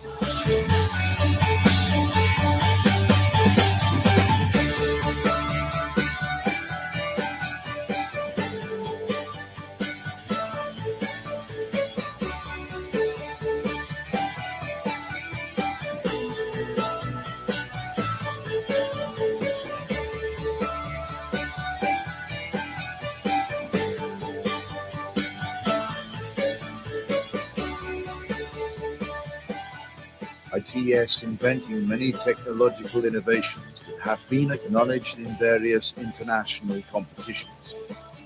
These are several national and international achievements by ITS.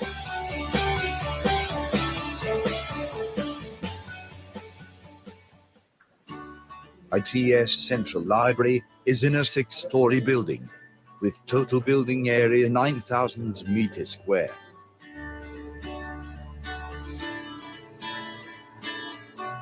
This library, more than 121,000 printed textbooks, more than 10,000 e-books, 10,000 audio-visual data, and 18,000 digital library collections. Besides providing students with the books, the library also provides students with comfort study area, like discussion area, hotspot cafe,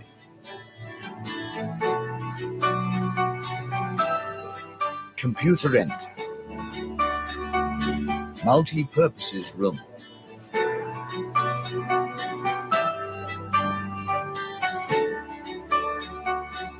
and Indonesia Development Information Services, which connect to the World Bank database.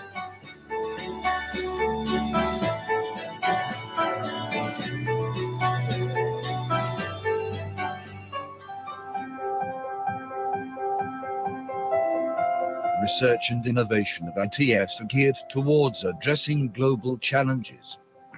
Therefore, creative inventions are increasingly being produced by ITS researchers.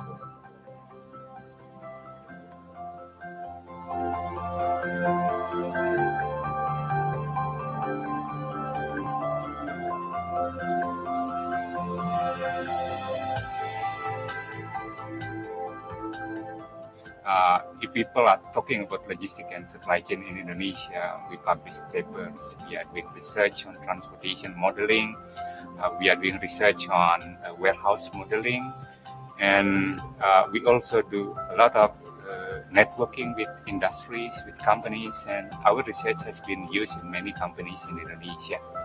We know that Indonesia is the second biggest biodiversity in the world after Brazil, but I think if we combine with our sea area, Indonesia will be the biggest biodiversity in the world. And we do believe that if we perform science of nature and how to utilize it, it is very big opportunity for the treatment of some disease, not only for Indonesian people, but also for the world.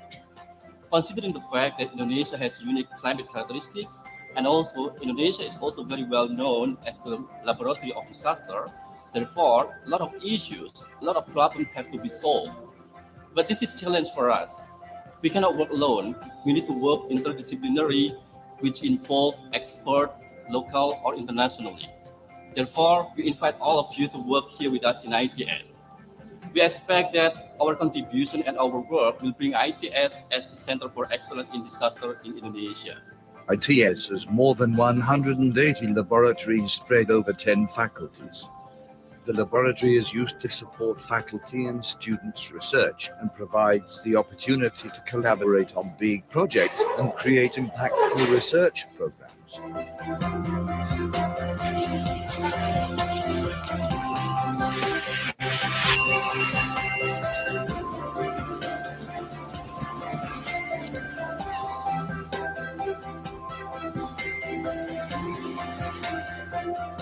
So, as the institution, I think ITS has contributed a lot in terms of giving ideas and spirit, and at the same time self-confidence to our country about how capable we are.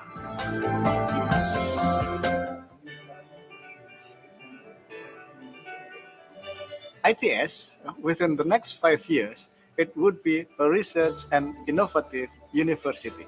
It means that ITS will be playing a big role in the region, especially in Asia. For the next long term, in 2045, ITS would be an entrepreneurial university, means that it having a big role playing in the global world.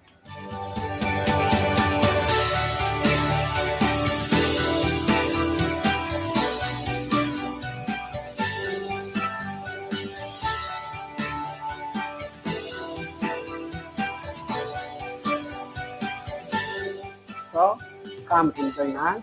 Come and join us. Come and join us. Come and join us. Come and join us. Come and join us. Come and join with us, ITS. ITS. ITS. ITS. University of Heroes.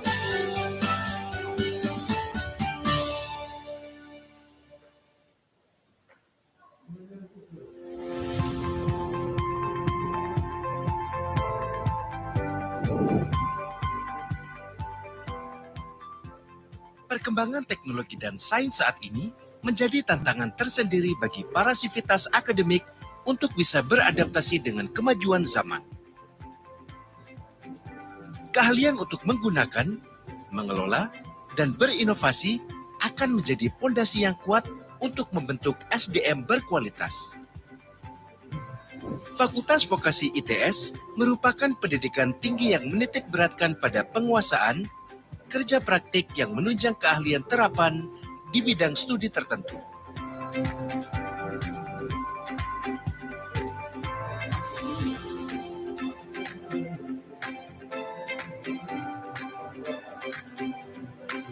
Fakultas Vokasi ITS memiliki 6 departemen, yaitu Teknik Infrastruktur Sipil, Teknik Mesin Industri, Teknik Elektro-Otomasi, Teknik Kimia Industri, Teknik Instrumentasi, dan Statistika Bisnis.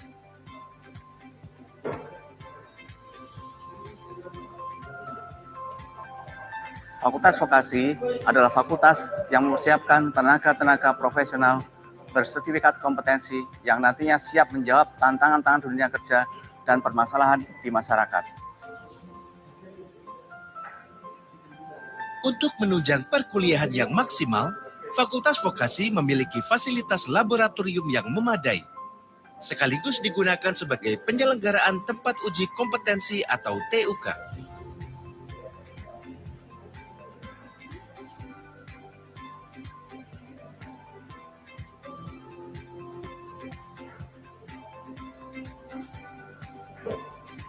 Kami memberikan kesempatan kepada seluruh mahasiswa kami untuk menggali dan mengembangkan potensi diri mereka dengan berbagai macam fasilitas. Bahkan kami juga mendorong mahasiswa kami untuk mengikuti berbagai pertukaran pelajar di berbagai negara. Kami di sini tidak hanya belajar di ruang kelas, tetapi fasilitas laboratorium yang menggunakan teknologi terkini dapat mempermudah kami dalam proses pembelajaran. Di sini kami seperti keluarga, karena selain belajar bersama, di sini kami juga berbagi. Dosen selain menjadi pembimbing, juga memberikan wawasan tentang apa dan bagaimana dunia kerja nanti. Fakultas Vokasi memegang peranan penting di dunia industri yang makin mengarah ke teknologi cerdas sekarang ini. Setelah lulus, atau bahkan sebelum lulus, teman-teman di sini mempunyai kesempatan yang sangat besar untuk menjadi tenaga profesional di bidangnya. Dikarenakan kompetensi yang dimiliki sangat dibutuhkan oleh dunia kerja.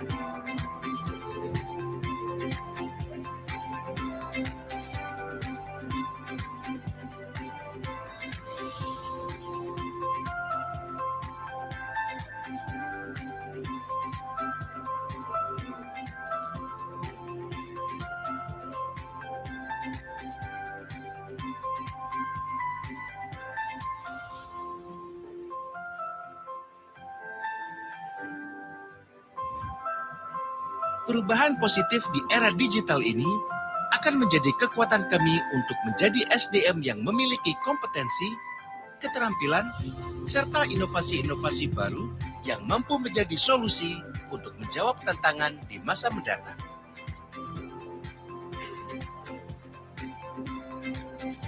Mari bergabung, belajar, berkarya, dan buka kesempatan untuk menjadi profesional di bidangnya.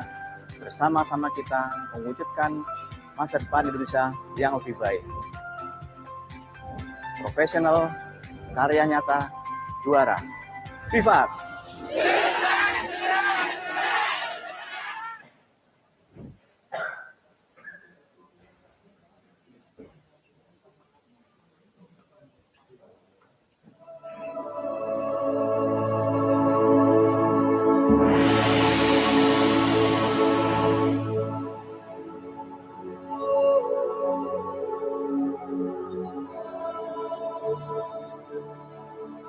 Do you ever wonder what makes a life-changing history? Right, a solid mission of the visionaries. It was Dr. Anka and his colleagues' mission to accelerate technology development. Through the establishment of Institute Technology 10 November, their goodwill has encouraged ITS students to take important roles in both local and global communities, ministers, CEOs, professors, entrepreneurs, and yes, another history maker. These successful alumni were trained in a healthy learning environment that was equipped with various supporting facilities.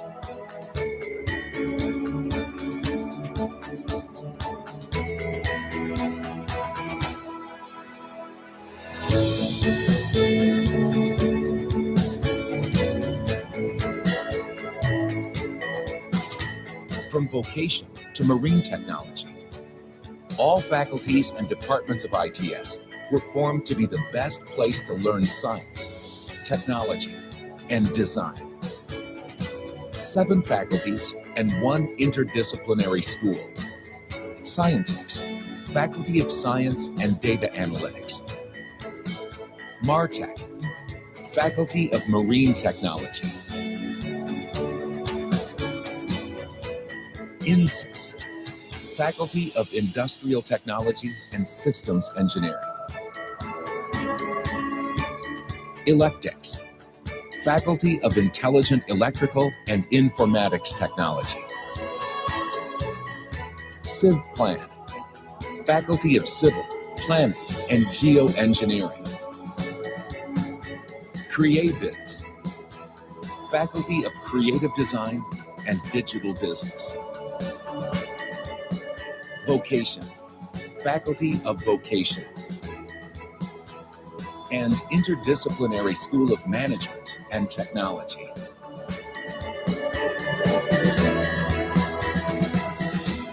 Recognized as one of the top best-ranked institutes doesn't mean the finish line for ITS. To gain greater international recognition, ITS launched International Undergraduate Program. Students can get wider international exposure through 20 study programs they can apply.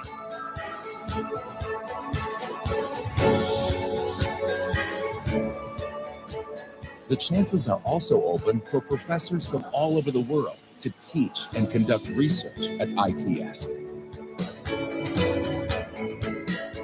These opportunities have made international joint research and other international activities successfully performed.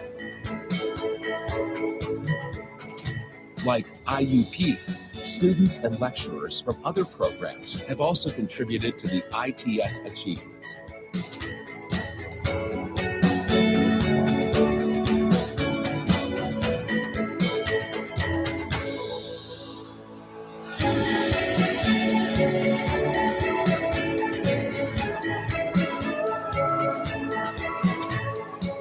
Numerous appreciations earned exemplify Institute's excellent performance.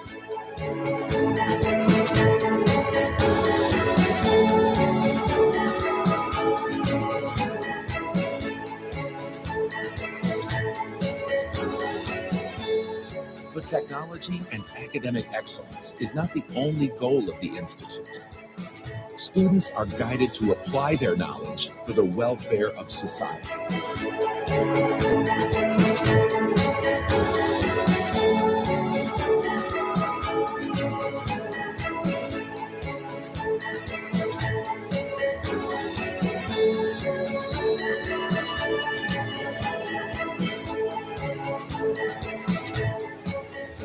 Because to note a new life-changing history, technology must advance humanity. ITS, Institute Technology, 10 November.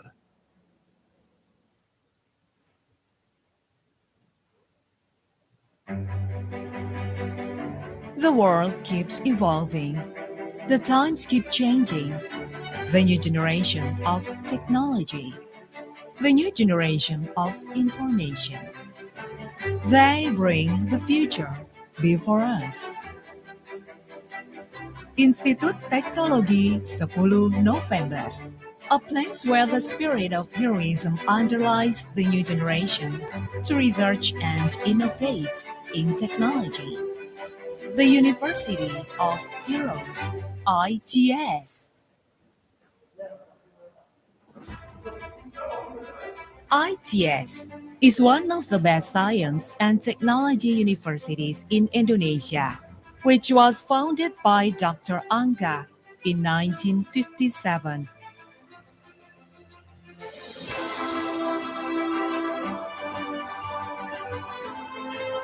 In every step, ITS focuses in advancing education, research, management, and community service.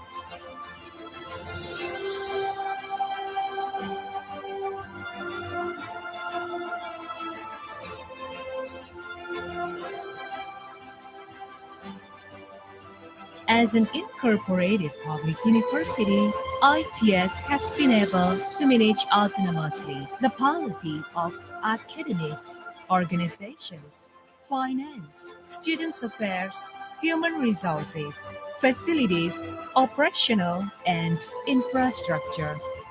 In the spirit of Indonesian heroes, during the battle in the 10th of November 1945, ITS always makes efforts to be the best in education, research, and community services, especially in the fields of industry and maritime. ITS also actively contributes to the nation development, and in the future, ITS will become an entrepreneurial university with world-class reputation.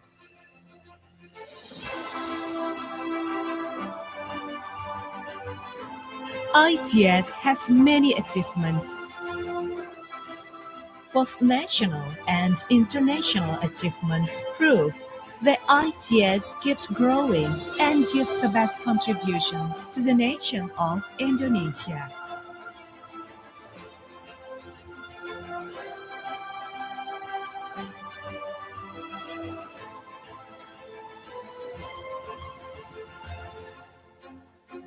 ITS is a place for new hopes to grow. An ideal environment for the new generation to flourish in 3 strategic locations within the industrial city of Surabaya.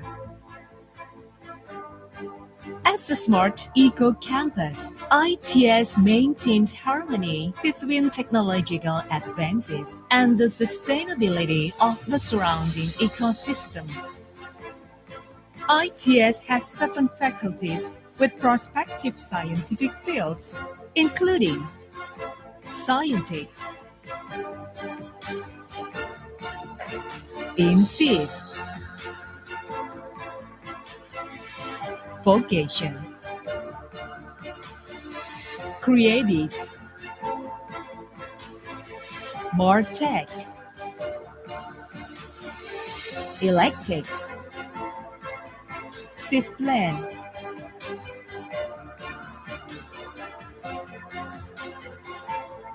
Interdisciplinary School. ITS is a space for the new generation who are hungry for knowledge because it provides a wide range of references in both physical and digital form. ITS makes it easier for the new generation to access information by providing flexible classes.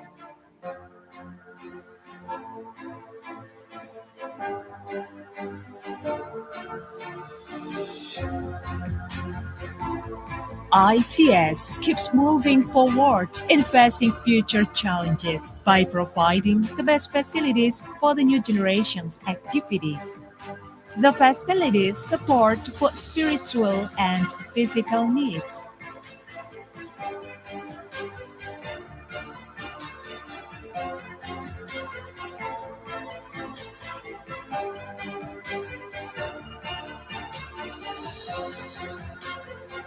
ITS also provides research facilities in the ITS Science Technopark, including ICT and robotics, automotive, maritime, and creative industries.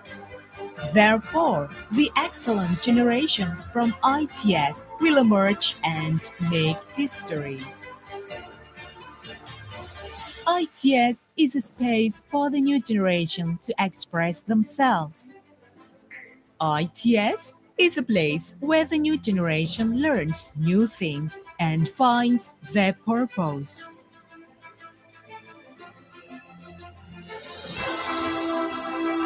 ITS has become a place where the new generations that carry the future will be born. ITS is a campus of science and technology, which focuses on the research and innovation, presenting technology for prosperity. With the spirit of heroism, ITS brings the future before us.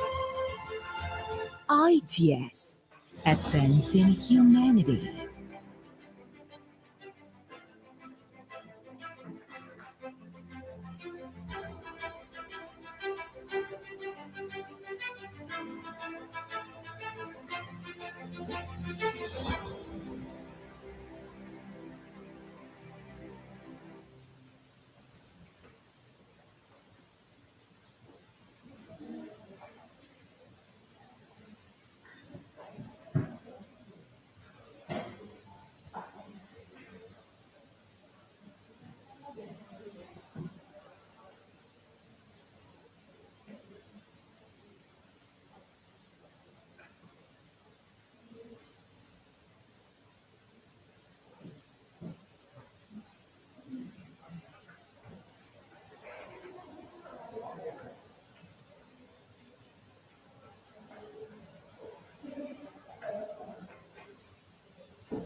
The world keeps evolving.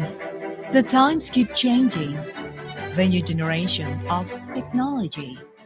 The new generation of information. They bring the future before us. Institut Teknologi 10 November, a place where the spirit of heroism underlies the new generation to research and innovate in technology. The University of Heroes, ITS.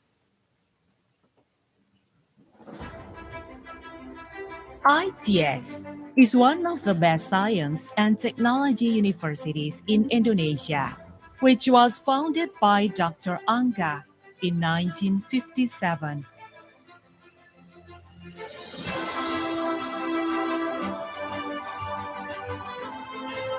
In every step, ITS focuses in advancing education, research, management, and community service.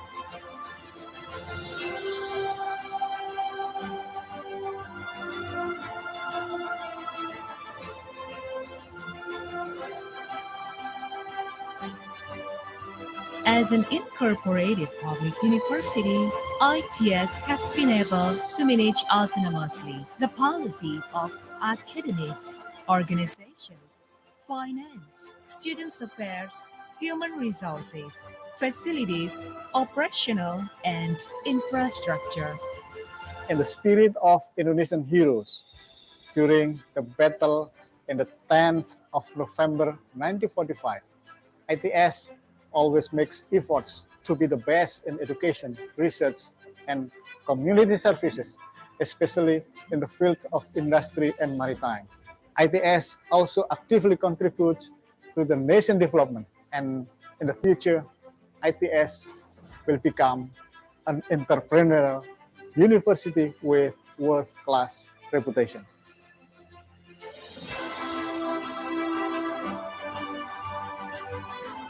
ITS has many achievements. Both national and international achievements prove the ITS keeps growing and gives the best contribution to the nation of Indonesia.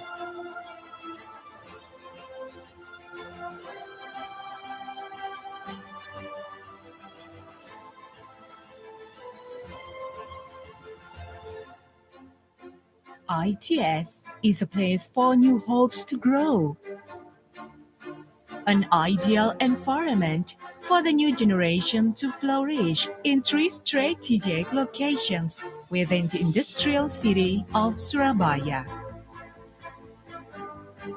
As a smart eco-campus, ITS maintains harmony between technological advances and the sustainability of the surrounding ecosystem. ITS has 7 faculties with prospective scientific fields, including Scientics, INSIS, Vocation, Creatis, MarTech, Electics, SIFPlan,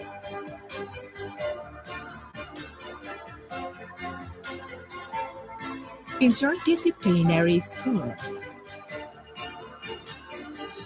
ITS is a space for the new generation who are hungry for knowledge because it provides a wide range of references in both physical and digital form. ITS makes it easier for the new generation to access information by providing flexible classes.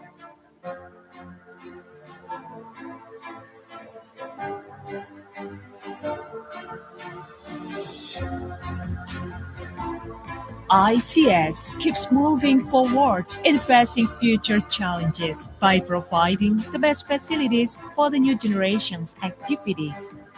The facilities support both spiritual and physical needs.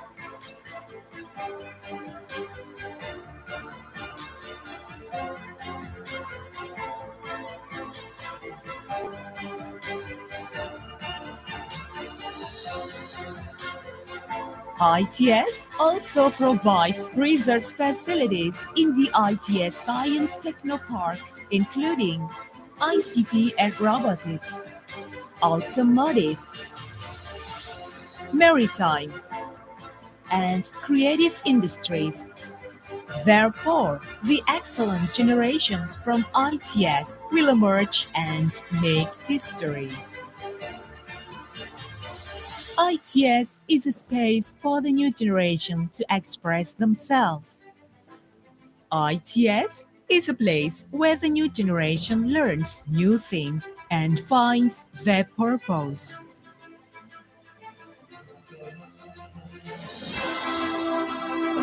ITS has become a place where the new generations that carry the future will be born.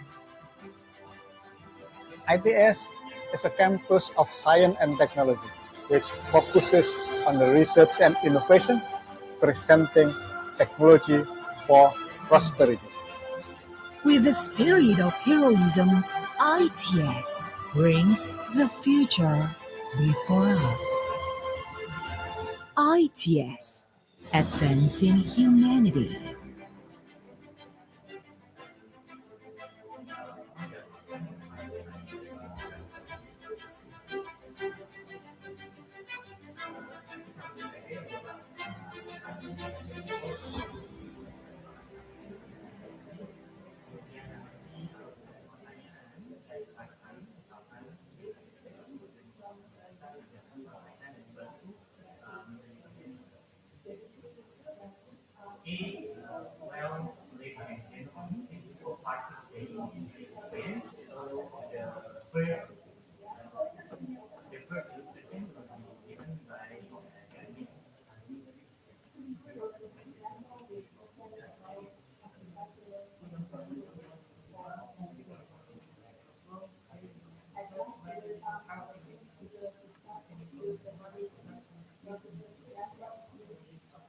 Recording in progress. Right, thank you.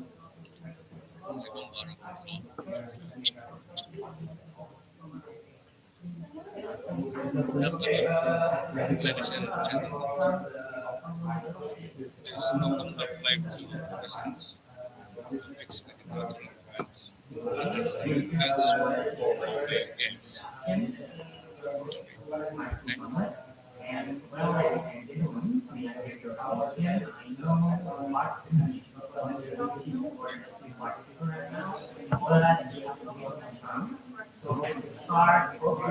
First of all, we introduce us as a biogas.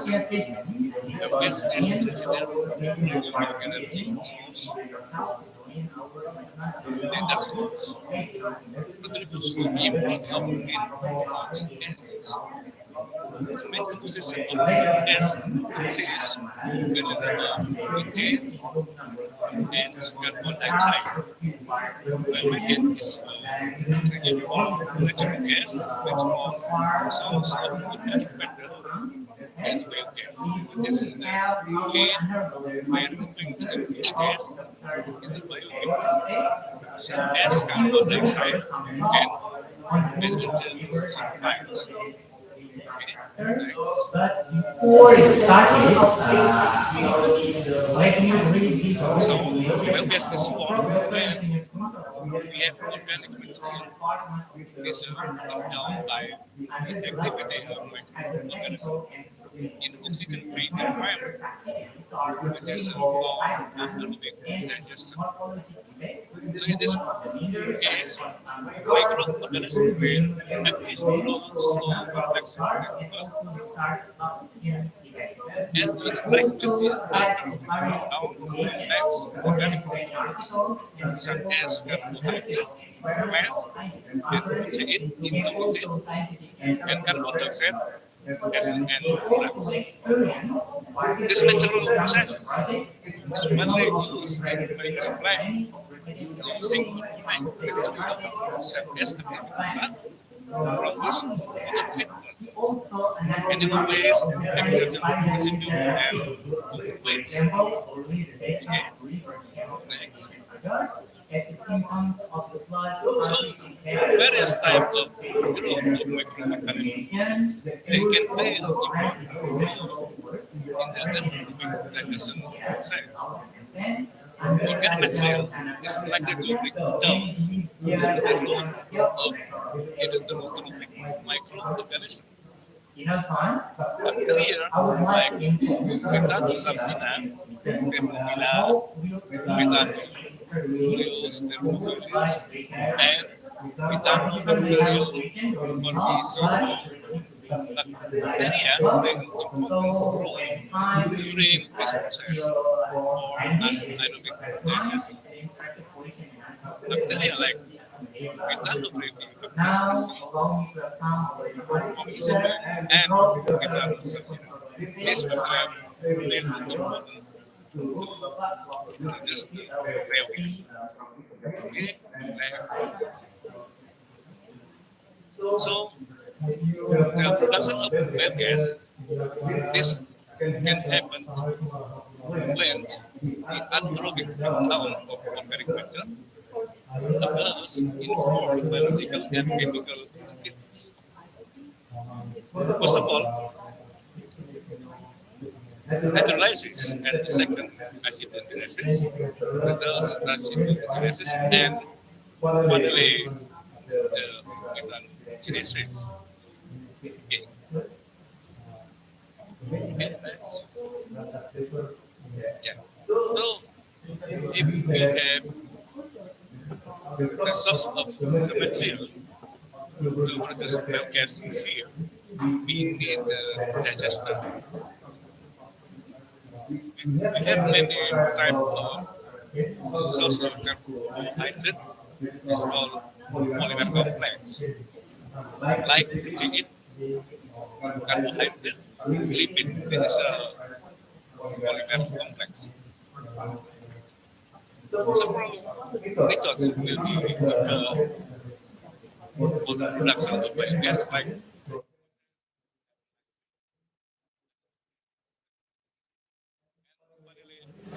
methanogenesis. If we have protein, this will be converted to amino acids and sugar. Also lipid, we can produce fatty acid and ethanol. Yeah.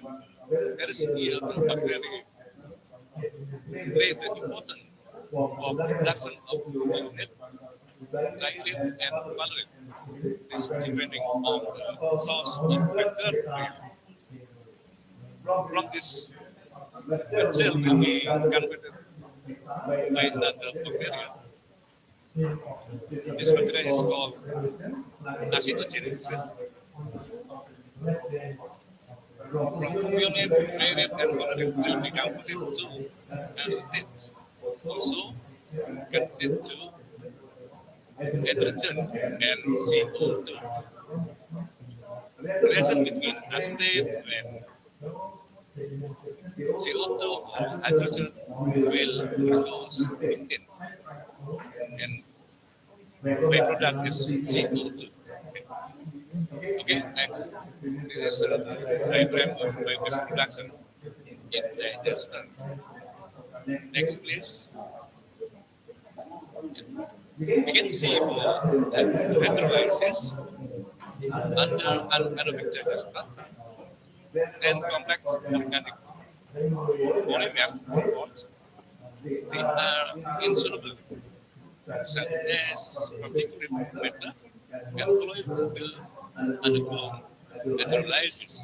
This bacteria, for example, Pseudomonas bacteria, Clostridium, and Pneumococcus. If you have sugar or carbohydrate, if we hydrolyze, it will produce sugar as glucose. C6 is swallowed 6. If we have the substrate protein, will be hydrolyzed to produce amino acid. If we have sucrose, will be hydrolyzed to produce glucose and fructose. Okay. This is the process under hydrolysis. Okay, next, please. We can see for acidogenesis here, in the second stage, the monomers produced from the hydrolysis process and degraded by the last variety of facultative and aerobic bacteria. So, many types of fermentation pathway this bacteria. For example, Pseudomonas, E. coli, Clostridium, Actinomyces, Urinobacterium, Bacillus, and Bifidobacterium. For example, if we have substrate, this will be converted to CO2, hydrogen, and acetate. Also, we can produce unit, diuret, and ethanol. Okay. Then, if we have sugar or glucose here, will be converted to ethanol and CO2. Then, if we have also glucose reacted with hydrogen, will produce units and water. Okay. Next, please. The next stage is acidogenesis. This is the third stage.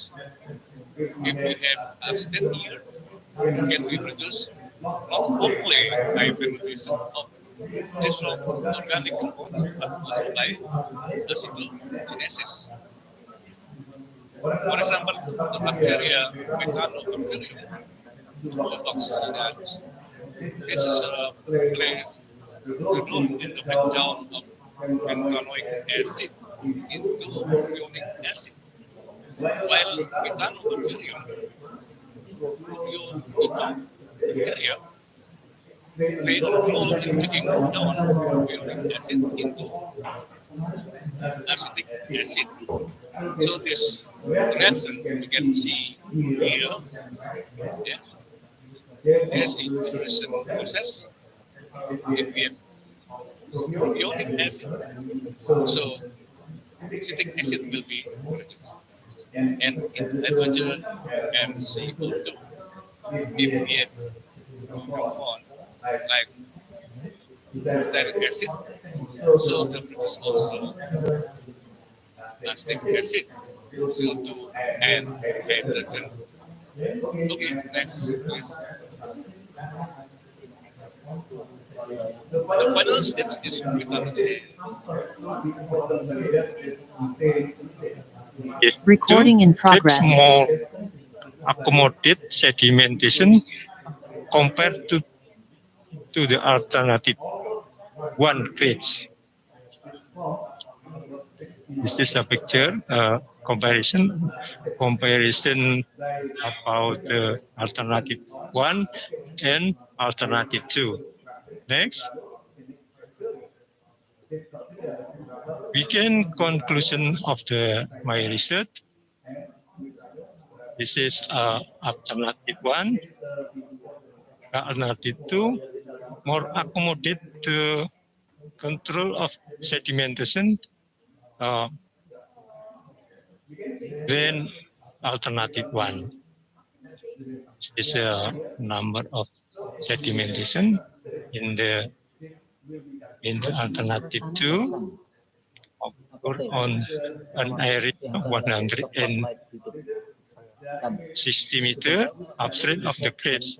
This is 1022 per month, meter cubic per month. And alternative one, this is 100, 1,000 and 500 meter cubic per month. The sediment elevation result is 0.001 meter. Then both grave alternative position so that grave allocation in axis radian is more effective control that angle for 45 degree from its axis radian. Next. So next. This is field implementation. A picture in right end, and in the right end, this is in the rainy season after construction. In the left end, before in the rainy season on before construction. In the before right hand picture right hand in the yang bawah. This is in the rainy season after construction. In the left hand, this is in the dry season before construction.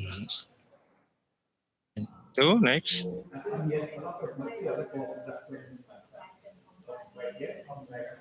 This is a video my work in the Patui River. This is before construction, and then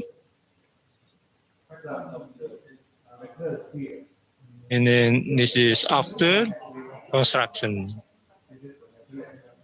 This is not acrobatic, but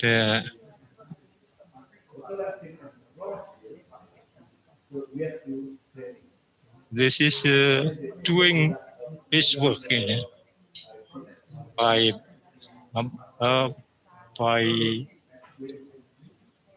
bamboo poots.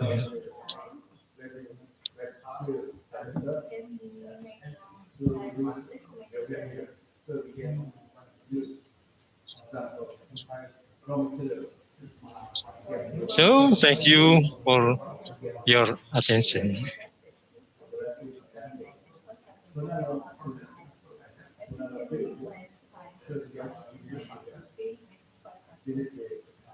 Wow, such an interesting presentation from Kunchoro. It's like everything was set up, including the research that's subjected into the case study. So, any question coming from the participant? We still have quite a lot of time for having a good discussion session. You may also inform the question to Zoom chat box, or we can also provide the interactive question and answers.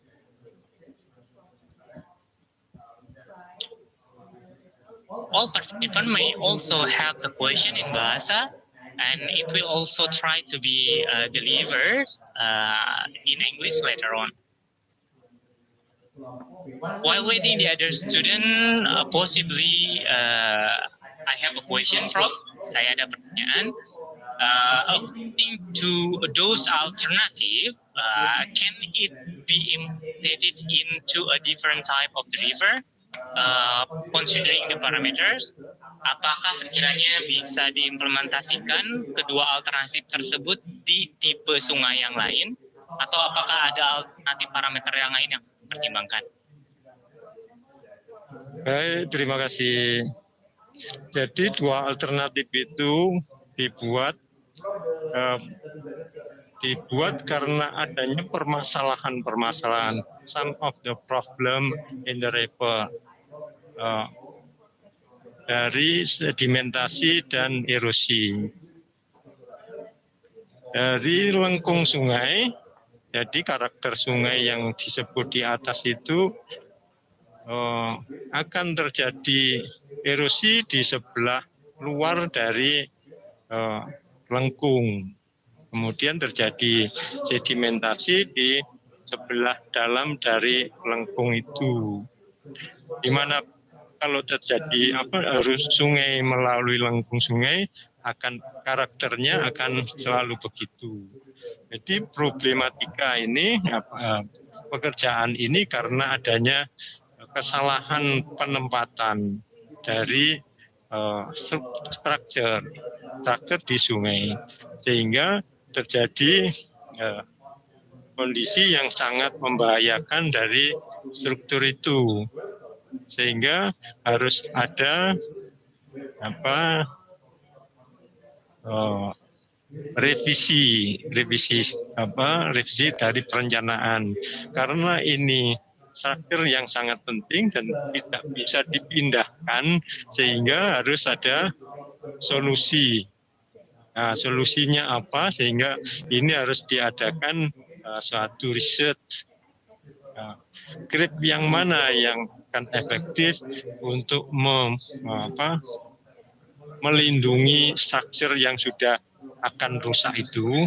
Nah, ini dicobalah kondisi yang struktur yang salah tadi itu, kemudian dicoba juga struktur yang paling efektif nanti akan bagaimana. Nah, ini dicoba dua itu, yang paling efektif adalah struktur atau grips yang tegak lurus terhadap akses atau as dari sungainya. Jadi alternatif dua itu yang disarankan. Demikian, jadi semua sungai akan berkarakter, lengkung sungai akan berkarakter sama, cuma nanti sedimennya yang lain-lain. Misalnya yang kita risetnya di sini ini, sedimennya adalah sedimen terdiri dari sandy gravel, jadi kerikil dan kepasiran. Jadi ada pasirnya, ada kerikilnya. Yang cocok bagaimana? Nanti itu tergantung dari analisis sedimennya. Namun demikian, yang paling cocok posisi dari strukturnya itu adalah yang tegak lurus terhadap as sungai. Demikian penjelasannya. Mungkin bisa menjawab. Oke, terima kasih, sangat jelas sekali. It's like the presentation and also the answers from the question was describably crystal clear here. If you have another question coming, another part. Recording in progress. One of the good result, it is indicated by the result of the printed mortar supposed to be formed, continuously formed, resulted by the 3D printing machine. But in this case, we can see this that there are several discontinuously formed printed mortar resulted by the 3D printing machine. This problem, it is not caused by the performance of the 3D printing machine. We can discuss this. We can discuss this later.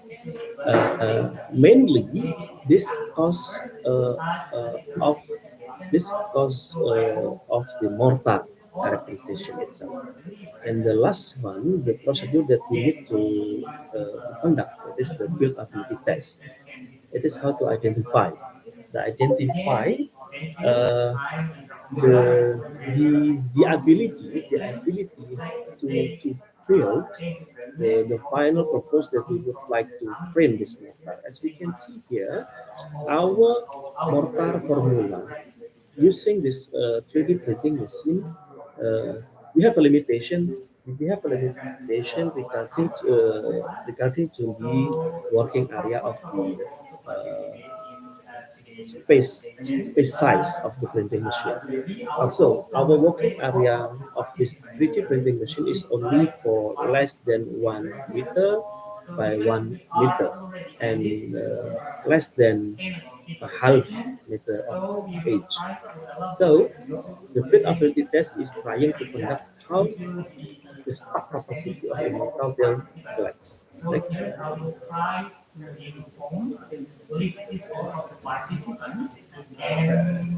Okay, this is the basically control system diagram. Uh, in this part, in the manufacturing processes, we know it is starting by computer-aided design. The model will be done by the CAD, and using the computer-aided engineering and computer-aided manufacturing on the CAM, it will be proceed.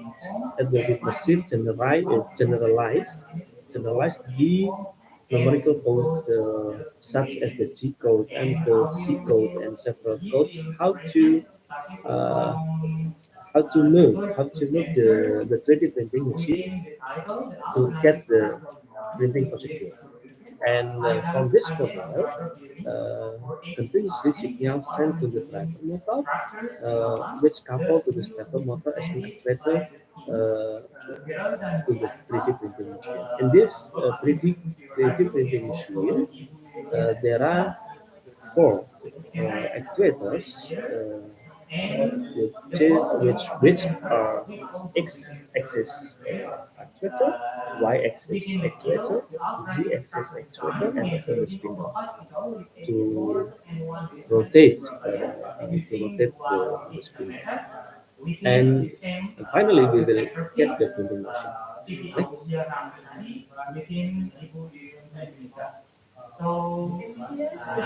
The next classification or the category, how we uh, define appropriate shape,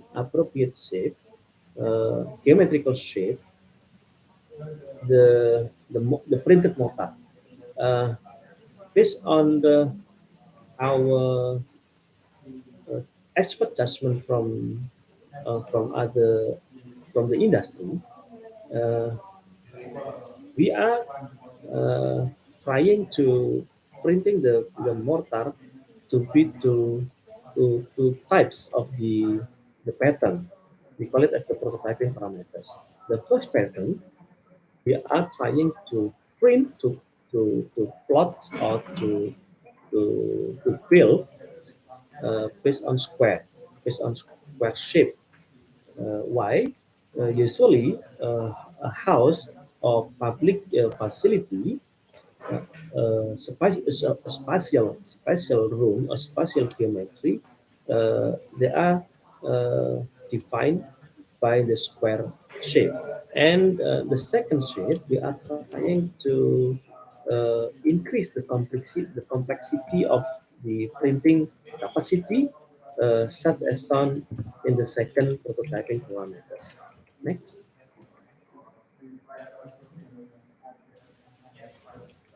Okay, our biggest homework, our biggest uh, work uh, at the time and for the next, it is actually the dummy system that we use in this experiment. It's supposed to be automatically an integrated system that we are trying to develop this 3D printing machine. Thank you, thank you for the reminder.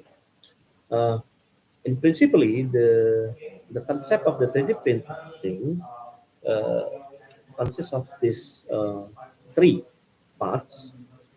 There are the depositing module, which this module actually how to move the printing machine, and the control system, it is the initiator, the controller, and the program that we are trying to develop to print. And then the mixing module. The mixing module itself, this unit will supply all the materials necessary to the 3D printing machines. The key technology of this 3D printing concrete house uh, lies on two components on the 3D printing machines. There are the nozzle itself, and the second one is in the extruded block. So these two parts in the 3D printing machines plays big enrollment in the quality and also the consistency in printing the mortar. After we getting the appropriate mortar formula after. Okay, next.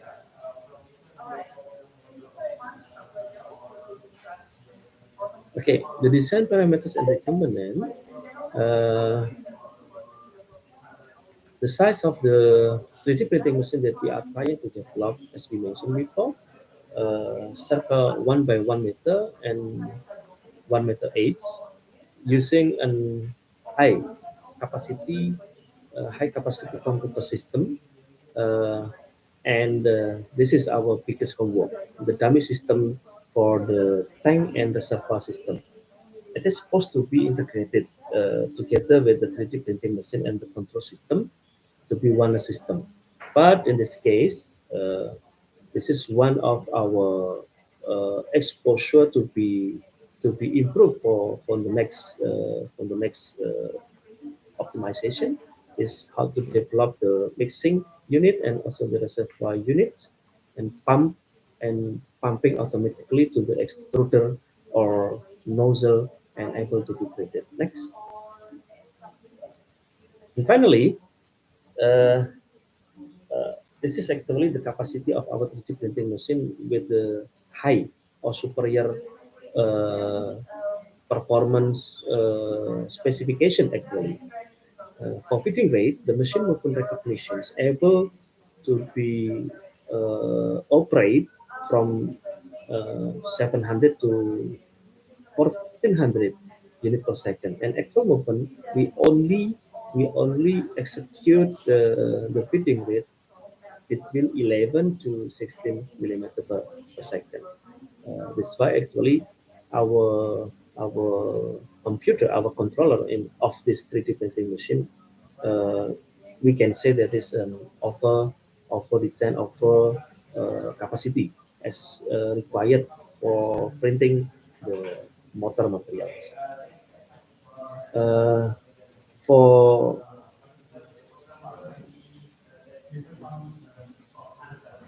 Recording in In progress. this research, I use radial basis function Lebesgue or Gaussian function I use in activation function. because in Gaussian function has local properties.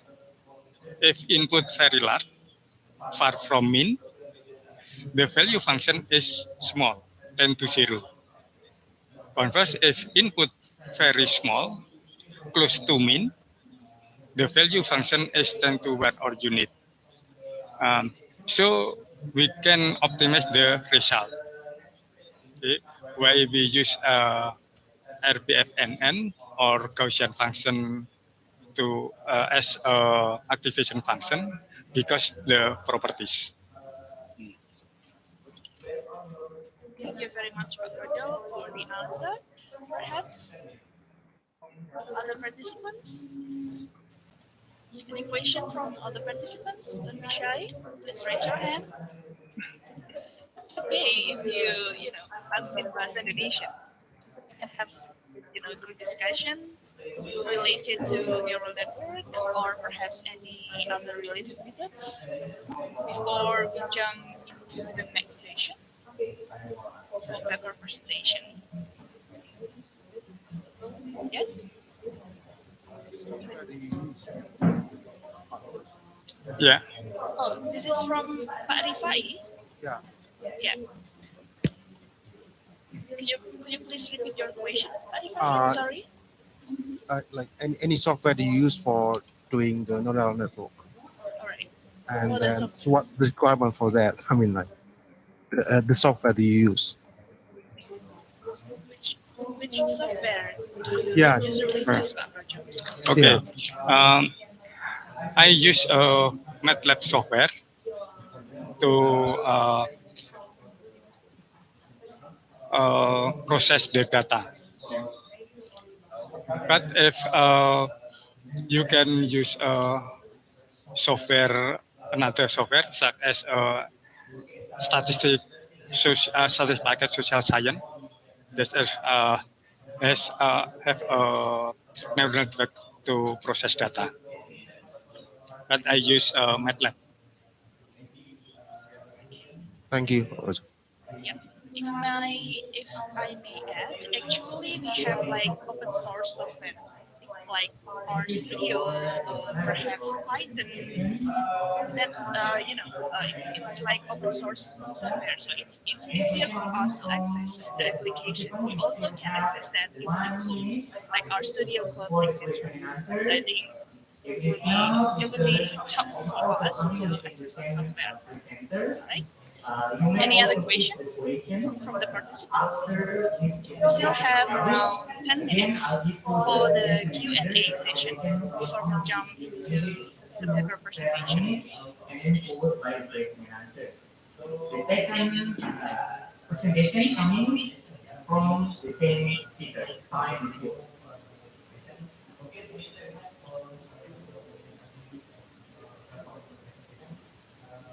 All right, I think we have no other questions from participants. All right.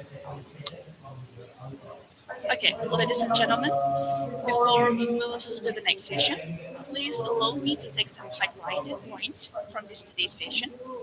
First is several alternative models to predict severe crises that are robust to external factors, including geometry function, vector autoregressive, and artificial neural network. And among these models, artificial neural network is able to produce better forecast values based on several studies. And from the case study, the RDF-NN 571 model is the best model for forecasting severe crises. And finally, ladies and gentlemen, I would like to thank the speaker, Mr. Projel, for his informative and interesting presentation, and also to all the participants for their active participation. Please give applause for the speaker and for you. Okay, ladies and gentlemen, now we are moving to the next section, that is paper presentation. Before we begin, I have a few housekeeping notes. First, each presenter today will have a total of 10 minutes, of which the first 5 minutes are for presentation, and the remaining 5 minutes are for question and answer discussions. If you have any question for the presenter, please use the chat chat feature in Zoom webinar. You may also raise your hand to ask directly to the presenter. Okay, now let's welcome our first presenter, Bapak Faizal Subhan and Radi Radi, with the title of Tomato Maturity Classification with Epson VT6 robotic arm and computer vision technology based on RGB color parameter. Pak Faizal and Pak Radi. Yes, hello. Okay. Are you ready to Yeah, present? I'm ready. Okay.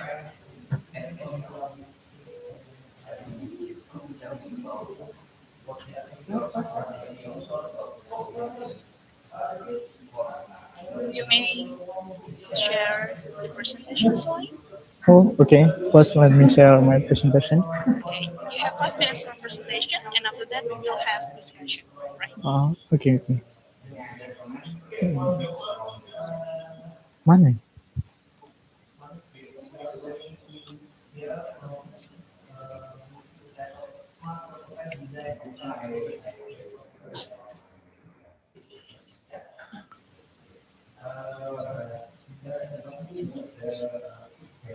Can you go to the share screen, Faizal?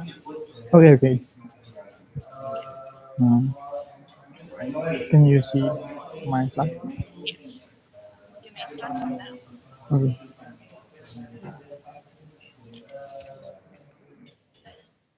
Assalamualaikum warahmatullahi wabarakatuh. Good morning, everyone. Before I start my presentation, let me introduce myself. My name is Faisal Subhan. I am a student at Faculty of Agriculture Engineering, Agriculture Technology, Gajah Mada University. I will present my research on tomato maturity classification with Epson VT6 robotic arm and computer vision technology based on RGB color parameter. First, we start with introduction. Tomato is one of potential horticultural crop that has many benefits. Not only consumed as fresh tomatoes and cooking ingredients, but tomatoes can also be processed as industrial ingredient to make sauce, jam, and drink. In health, tomato also help to reduce cancer risk because of their high carotene and antioxidant. In addition, the tomato production level in Indonesia also increased yearly. However, post-harvest handling of tomato need to be improved, especially in sorting maturity tomatoes that are affected by the chlorophyll content and carotene content, causing a change in color from green to red. Traditionally, the tomato sorting process was done manually, which was time-consuming and considered inaccurate. Therefore, one of the technology that can be used for tomato sorting is a computer vision system because it can classify tomato based on its color. However, the use of computer vision technology is only limited to classification. So Recording in The first progress. step is to design a prototype storage room model using CorelDRAW 2019 and printing using laser cutting with 5 mm acrylic material. And the second step, all the electronic components used are assembling so that they become an electronic circuit. And the last is, after that, the electronic circuit is implemented on the prototype model that has been built. Next. The next is method control system design. The flow of the control system made as is follows. If the temperature is equal to more than 30 Celsius, the cooling fan will turn on, and if it is less than 30 Celsius, the fan will turn off. And the next control is if the humidity is equal or more than 65%, the exhaust fan and ventilation window will open. And if it is less than 65%, the exhaust fan will turn off and the ventilation window will be closed. And the next is if the door button on the UI is pressed, the door will move open and then close automatically. Next. The next is method user interface design. In designing the Node-RED user interface, there are several nodes are used. There is MQTT in nodes are used to receive and retrieve data sent from the microcontroller. And there is MQTT out nodes are used to send data to the microcontroller. And there is those nodes are used to display the result of temperature and humidity measurement. And the last is there is text nodes are used to display information and the condition and state of the cooling fan, exhaust fan, ventilation window, and door. Next. There is a result hardware and user interface. The Node-RED user interface that has been created can display information on the temperature and humidity of the storage room and display information on the condition and state of the cooling fan, exhaust fan, ventilation window, and door. Next. There is a result of temperature and humidity sensor measurement test. Based on the result of the test, obtained this table, the average difference in temperature and humidity between the DHC22 sensor and Tupperware is 0.61% for temperature and 1.07% for humidity. Next. And next is automation system test. This table shows that the cooling fan turn on when the temperature is 30 Celsius and will turn off when the temperature is under 30 Celsius. When the measured humidity is 65%, the exhaust fan will turn on and the ventilation window will open. Otherwise, when the humidity is less than 65%, the exhaust fan will turn off and the ventilation window will close. Next. Next is result of data delivery delay test. Based on the test of this result in this table, the first data delay before being displayed on the Node-RED dashboard user interface is about 0.5 seconds. It can be concluded that temperature and humidity data can be displayed properly in real time on the Node-RED dashboard UI. Next. There is result of Node-RED server on-off testing. Based on the result of the test carried out in this table, it's known that the Node-RED UI can display the last data from the measurement result of the DHT22 temperature and humidity sensor after the Node-RED server is turned on again with a data error percentage of 0%, which means that all measured data has been successfully sent and displayed on the UI dashboard Node-RED. Next. And the last is room conditioning system test. On the temperature conditioning system test, the first time required for the prototype room to reduce the temperature from 40 Celsius to 30 Celsius is about 338 seconds and 231 Celsius is around 345 seconds or about 5.6 minutes. And the humidity conditioning test, the average time required for the prototype room to reduce the humidity from 75% to 64% is about 108 seconds and to 65% is about 98 seconds or about 1.5 minutes. Next. Conclusion. The first one is cooling fan, exhaust, and ventilation window are controlled automatically according to the temperature and humidity values that are set based on the result of the DHC22 sensor measurement. And the second one is temperature and humidity can be monitored via user interface of the Node-RED, and the door opening and closing of the prototype room can be controlled via Node-RED UI.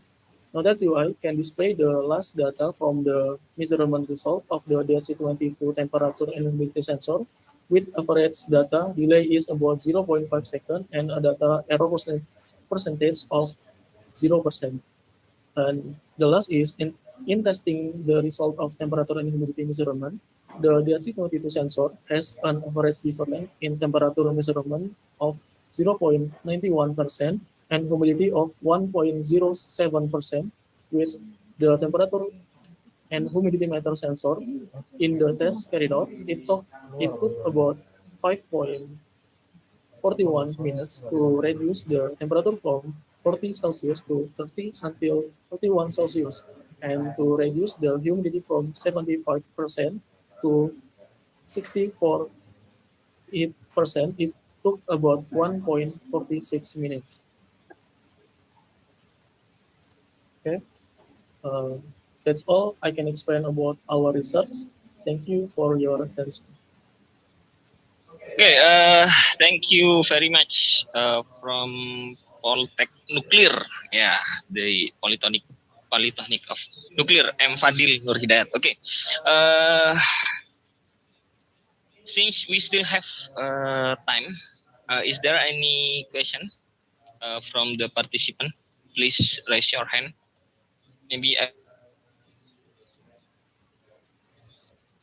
I will Recording in present progress. as fast as possible.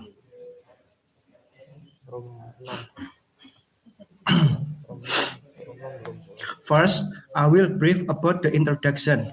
In the spoon pile manufacture, to support smooth production require adequate machine, including a coal-fired boiler which function as a steam generator to speed up the drying process of the molded piles and form in the mold. The continuous use of boiler along with the increase in production may cause the exhaust gas emission produced by the boiler to increase. The combustion process with this boiler will produce pollutant in the form particulate and gas such as NOx gas. However, at spoon pile manufacturer company in Mojokerto still use a water to filter dust in the exhaust chimney, which cause blockage in the disposal of used water filter and a lack of effectiveness in filtering dust from coal combustion. In this project, a prototype was initiated to optimize the boiler chimney filter system from manual to automatic. This prototype measured the turbidity of water in reservoir, which is used a filter in the exhaust chimney. The target is design a system for monitoring and controlling the volume and turbidity of water in water reservoir as a binder at spoon pile manufacturer company. The picture above is a tool design that has been made from the front and back view. From the back, it's clear that there are many components. Namely, there are two panels. The first panel box is panel box that contain the power supply component. The next panel box contain the controller component. There is a turbidity sensor and a water sensor in the reservoir. After that, there are two valves that will regulate the input of clean water as makeup water and wastewater as a drainage water. This is a wiring schematic in system design. The input is 24 VDC for the solenoid valve actuator. The power supply used for the controller use an adapter. This is connect to DC to DC step down first before going to Arduino Uno. The sensor used to directly connected to the controller leg which will later be used as set point to carry out command used to actuator in front of a solenoid valve. The next is control diagram. Control diagram describe the work process of controlling water turbidity and water level, where the turbidity and water are set according to the set point. The next is measurement block diagram. Describe the working process of the sensor that will be displayed on the display. This is flowchart system. Using turbidity sensor and flow switch to sensor the water level in the tub. If the turbidity sensor in water tub has detected a water turbidity exceeding 25 NTU, the exhaust valve will open and drain water in water tub until the turbidity is below 25 NTU. Due to the process of water, the water will decrease. If the water level begin to decrease, the another valve will open and add makeup water.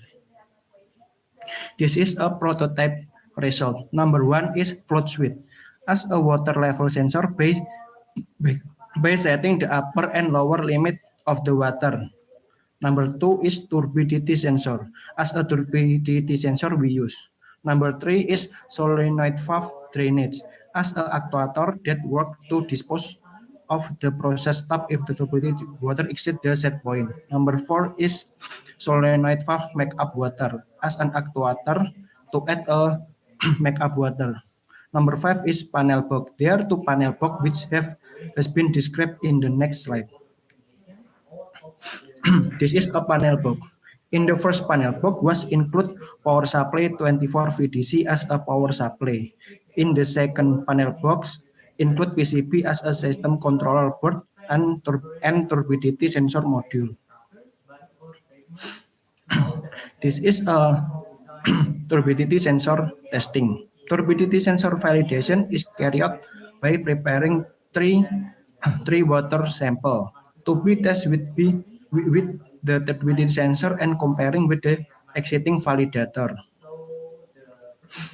The voltage, the output voltage of turbidity sensor will be comparing with turbidity validator is NTU. This is the result. With 3 sample we use. Every sample we test 10 testing. This is the result of experimental. From the experimental result above, if it can be found that the static characteristic static of the turbidity sensor measurement can be found. Input range is 52 NTU until 114 NTU. Output range is 2.89 volt until 3.46 volt. Input span is 63 NTU. Output span is 0.57 volt. The accuracy is 97.25% and sensitivity is 0.009 volt per NTU. This is the testing prototype in the plant. The test was carried out by connecting the prototype directly with the water tank and chimney at Spoonpel Manufacture Company. The test was carried out of 3 days, start on Friday 70 June until Sunday 19 June. On Friday, the data collect start at 2 p.m. until 5 p.m. Well, on Saturday and Sunday, the data was collected at 8 a.m. until 5 p.m. The data collected carried out every 1 hour. This is the conclusion. The design prototype is able to reduce turbidity by a range of 3 NTU per hour. Seen from the graph, in the relation between voltage and turbidity NTU has an inverse correlation. On the turbidity sensor, the accuracy value is 97.25%. The input span is 63 NTU. The output span is 0.57 volt. The sensitivity is 0.009 volt per NTU. Output from turbidity sensor in the form of a voltage between a voltage. Thank you very much for your great attention, ladies and gentlemen. Thank you for your listening. May all those we have to share be beneficial for all of us. Thank you so much for your attention. Okay, thank you, Mas Fajar. Any questions to Mas Fajar? Raise your hand, maybe. No questions. Okay, maybe one question from me, Mas Fajar. What kind of water that you use in your experiment? Mas Fajar? Huh? Disappear. Mas Fajar is disappear. Okay, maybe. Oh, Mas Fajar is lost connection. Yeah. Suddenly disappear. Okay, Mr. Eka, maybe Okay. you can say something. I would like to try to answer the question. First of all, for the experiments, we use the storage water from the chimney in the spoon file manufacturing in PT Adi Persada Beton. So this kind of result is to reduce the NOx gas from the combustion process in the chimney. So the real water is from that company. Like that, Mr. Fauzan. Thank you, Mr. Eka. A good experiment from Mr. Fajar and Mr. Eka. I think the time is up. We will thank you for your presentation, Mr. Fajar. The time is up. We can continue to the next presenter. The next presenter is Halim Hamadi, Kurnia Adi Satrio, and Jiwo Harsono. The title is Design and Development of CO, CO2, CH4, and NH3 gas detection equipment based on IoT. Who will be the presenter, Mr. Halim or Mr. Kurnia or Mr. Jiwo? Hello? I will be the presenter. Okay, Mr. Kurnia. Yes. Okay, Mr. Kurnia, you can share your presentation. The time is 10 minutes, 5 until 7 minutes for presentation, and the last 3 minutes or 5 minutes for discussion.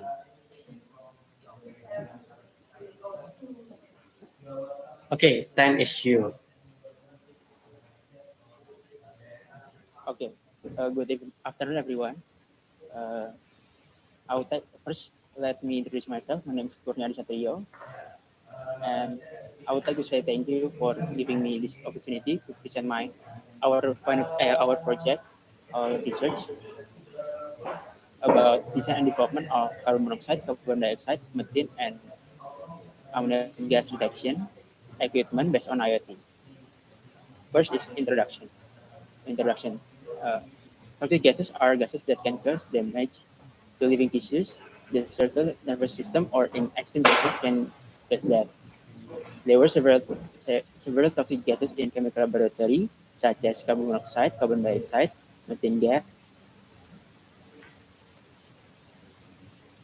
Recording in whether solid, progress. powder, or liquid sample. And based on the test result using XRF, it was found that the field cells contain calcium, and that can be used as a source of calcium in synthesized hydroxyapatite. At 900 degrees Celsius, the highest concentrations of calcium oxide was achieved, while at 1000 degrees Celsius, it was slightly lower.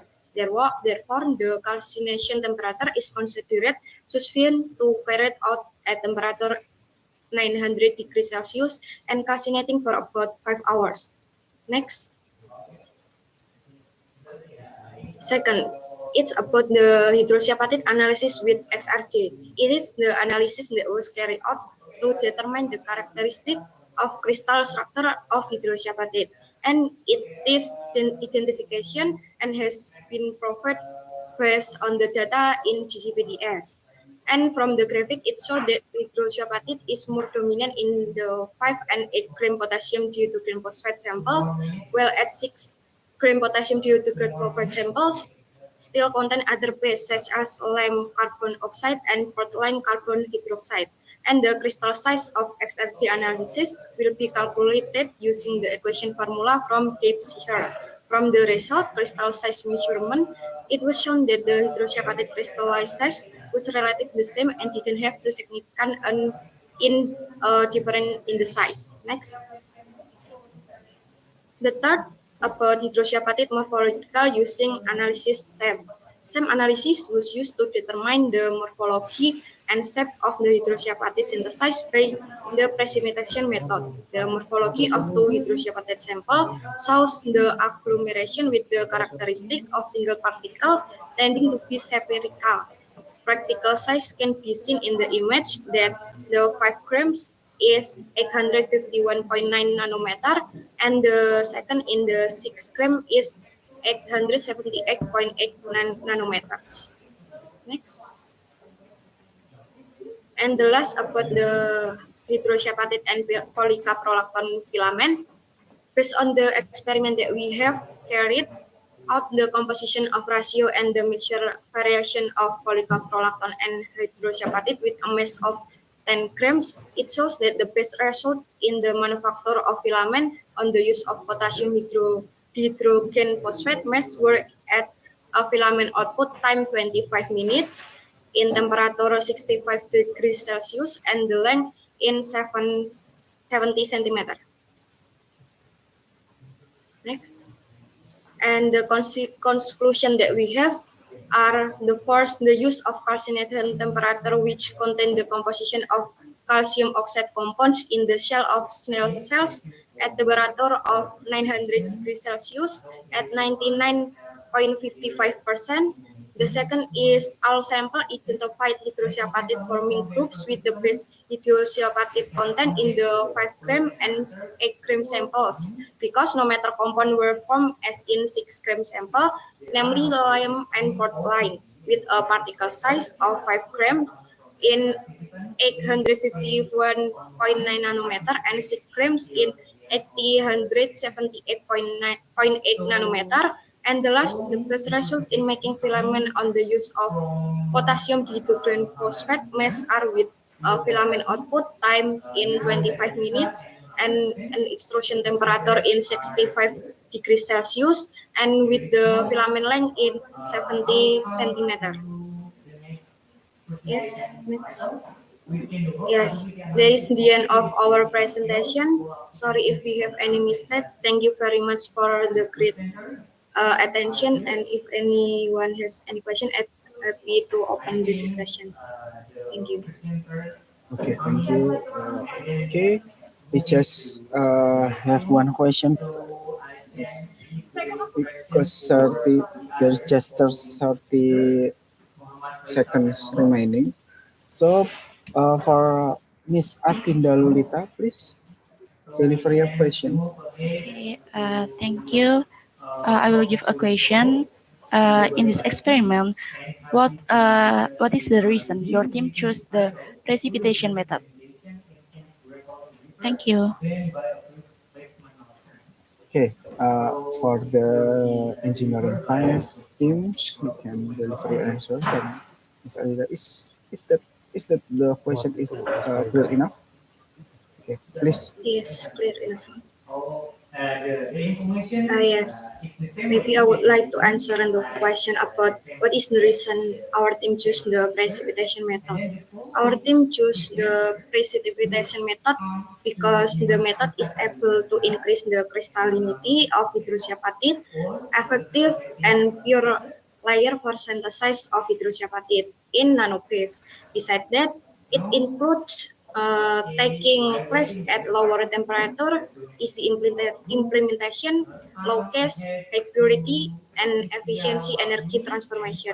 So it can be applied at all conditions. Okay, Miss Atinda, is that clear enough, or do you have any reply? Okay, it's clear. Thank you. Thank you for the engineering team, engineering 5. So we move to the next speaker from engineering 12, from Ahmad Faizin Effendi, Muhammad Hafiz, Imaduddin, and Recording in progress.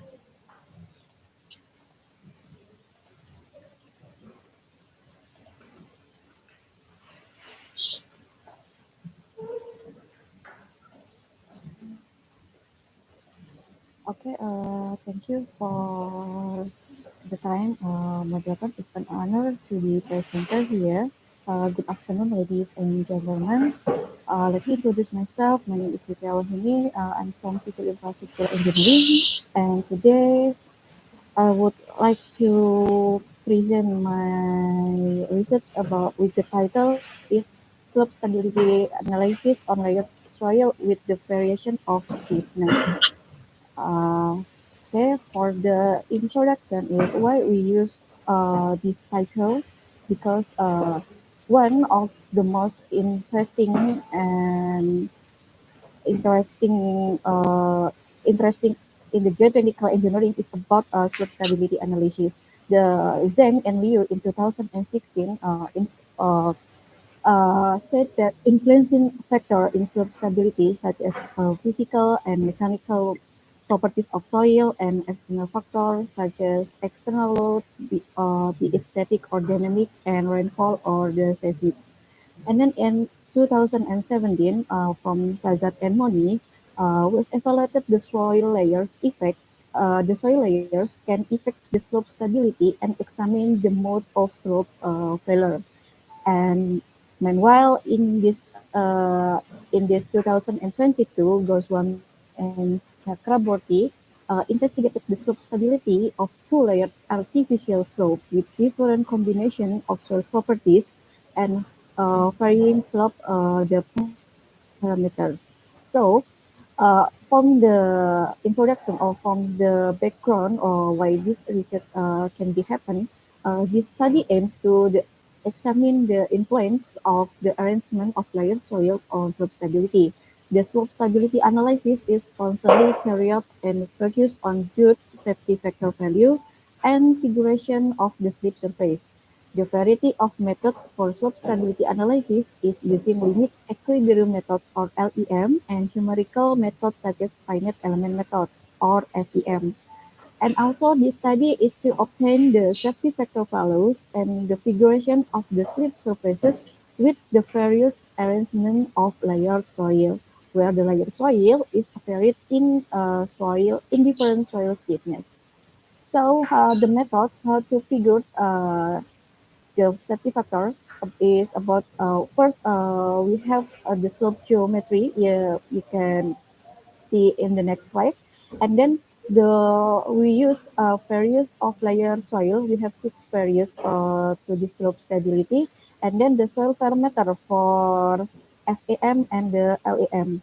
So this is the slope model and geometry that we use to this research. There are first layer, the second layer, and the third layer.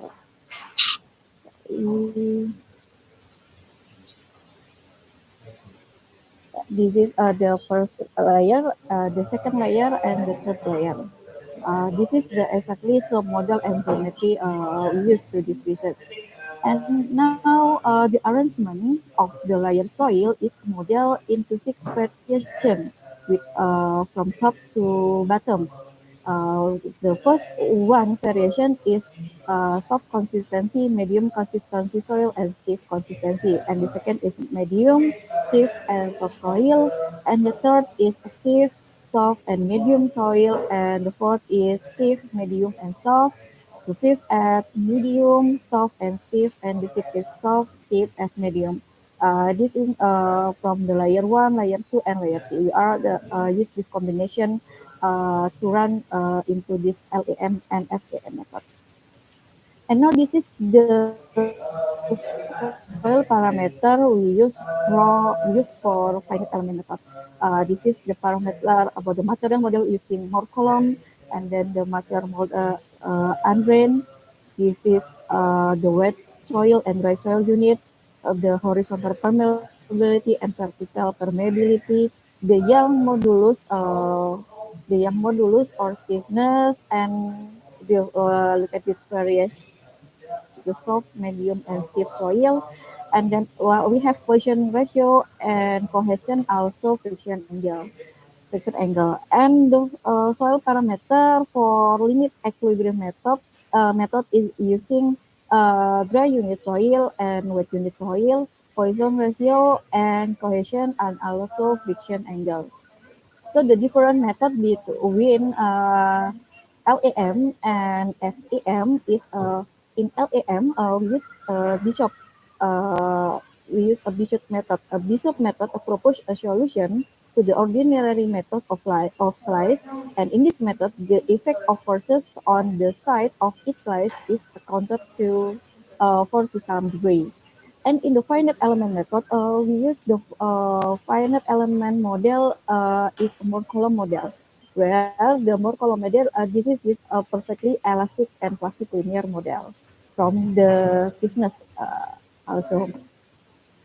And this is the result when we run our various layer soil in FEM and LEM. For the variation of layer soil causes the variation of the slip surface in FEM and LEM. For example, we use the first variation in soft, medium, and stiff. In this variation, the slip surface shows the influence of the velocity until the layer 3 and then the third layer, the bottom one. And in the second variation, the slip surface was detected in the layer 2. The slip surface was detected in layer 2, also in FEM and also in FEM. So from this result of the method from FEM and LEM is the result show that the strength of the soil influence the slope stability also. And also the result analysis from FEM and LEM is also show in the safety factor table this slide, like the next slide. This is the various safety factor that we get from various layer soil versus safety factor. In this table, and you can see in the bar chart, the various of the safety factor is higher in finite element method than the limit equilibrium method. So from the conclusion to this numerical investigation that carried the FEM result and LEM result for slope stability of layer soil, the major findings of this study are follows. The factor of the safety computed by FEM is represent higher values than LEM. And from the factor of safety from FEM and LEM, the minimum safety factor is obtained when the soft soil layer in the second layer. And the maximum safety factor is obtained when the medium and stiff layer is in the second layer. Then the FEM result describes deeper localization of slip surface than the LEM for a slope of layer soil. And the last one is about the soft soil layer is located at the first layer of the slope. So the slip surface passes through the two of the slope. However, when the soft soil layer is located in the third layer, the slip surface passes through the third layer and this failure of the slope occurs in the boot using FEM and LEM. Okay, that's all from my presentation. Thank you very much. Okay, thank you for the interesting presentation. Any question coming from the other participant? We still have time.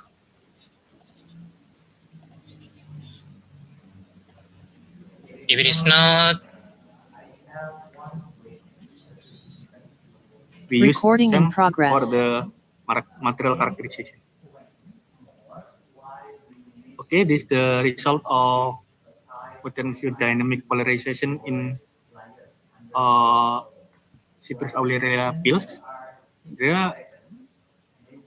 The best of the efficiency in 200 milliliters of inhibitor. There are 99.23x efficiency of the inhibitor in attack for corrosion. Okay, then second is ES, electroimpedance spectroscopy test in electrochemical, and the base of the efficiency in 99.050%. Same with the potential dynamic polarization in 200 milligram inhibitor concentration. This is the same result. There are in lab of the monitor. There are corrosion product. There are about their cracking for corrosion product. In the right side, there are thin film layer for inhibitor product. There are any thin film layer in this left, in no corrosion film layer.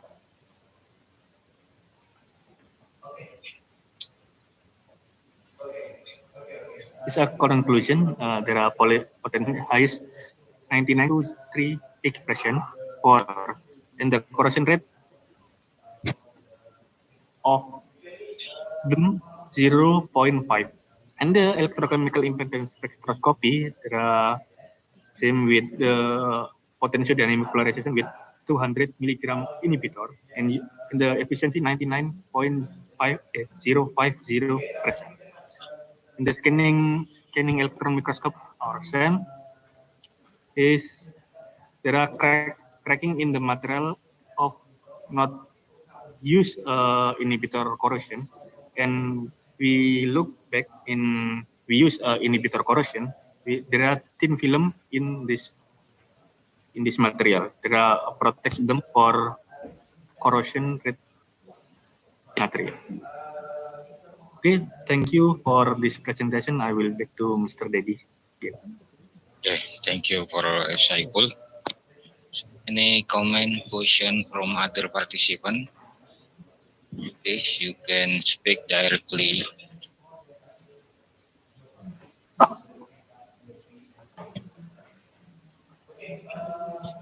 If there is no question, again, I have one question for Mr. Saiful. So, could you please show us the table that you calculate the efficiency? Okay, Oh. this okay, absence. The formula is absence minus presence. Yes. And divided by absence. The presence is the same or different?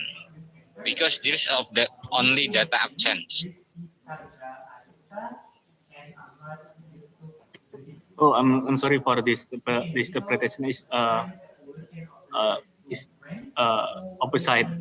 I'm sorry, because the correctly formula is present inhibitor and divided by I'm sorry, minus absence inhibitor cross 100% divided by present inhibitor. I'm sorry, Mr. Reddy. Okay, it means that's present minus absence. Yeah. Okay. Okay. Thank you for Mr. Saiful. You got finish your presentation. Thank you. Okay, thank you for our participant. Now we go to the next presenter. It should be Mr. Sinung already present his paper already. So it should be Mrs. Eva or Miss Elsabila to represent their work.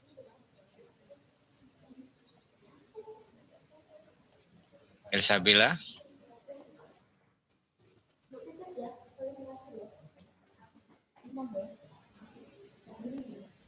Okay. Because her time it should be 14:35. I mean that maybe they don't show at the time, so they will come at the present time at 14:35. So I think we take a break about 15 Recording in progress. So in the implementations, we have this, we will draw the sign. It's the two-dimensional drawing, and this is the 3D video. This are the implementation from raw materials. This is the understanding geometry and mill and macro process. And this is the first one product and second one product. And here is the result of the two runs production. And we focus only for the time unit for each approach. So it's like MBD compared to the two-dimensional drawing, and here is the some the difference of the two approach. And after we conduct interview, actually we interview every worker from the industry, and here are like some highlight topics like MBD is more paperless, and then some expertise with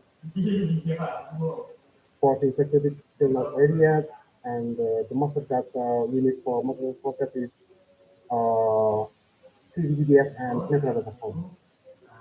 And the conclusion are the master data we use is metadata performance with 3DDF, and the significant advantage and the implementations are in design and listening process, especially in giving attention to the design and understanding the explicit geometry in listening process. And the most advantage of individual methods is paperless. And the most significant factor in which MBD is not implemented is the supporting facilities like display, a monitor, viewer, and software. So I think that's the end of our thank you. All right, thank you very much, Mbak Rifai, for the presentation. Dear ladies and gentlemen, if you have any question, please raise your hand. Is there any question? All right, I think we can move to the next presenter. Once again, thank you, Mbak Rifai. Now, I welcome Valdina Marcianita, Rati Pratiwi, and Aula Hidayati to present their paper on development of application for calculation cost of production and cost volume profit analysis. Yeah. Valdina, Bu Rati, atau Bu Aulia? Okay, I'm Aulia, and Aulia. Okay, Aulia, you have around 5 to 7 minutes to present the paper. Time is yours. Okay, possibly, because like I'm also here to deliver the presentation from you while waiting at students and also the Thank you for this time. Now to introduce, I'm Auli Hidayati as a correspondent author of this research. I will explain about my research, the development of application for calculation of cost of production and cost volume of profit analysis based on Android for determining selling price and profit planning in micro, small, and medium enterprise. I'm sorry, Aulia, I think the slide hasn't shown yet. Can you please share the screen? I'm sorry, wait a minute.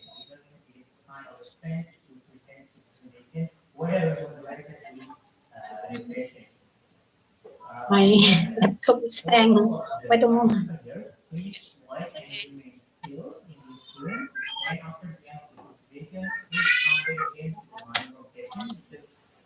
debate papers and recommendations will also be listed and pointed to one that will be cheaper. So,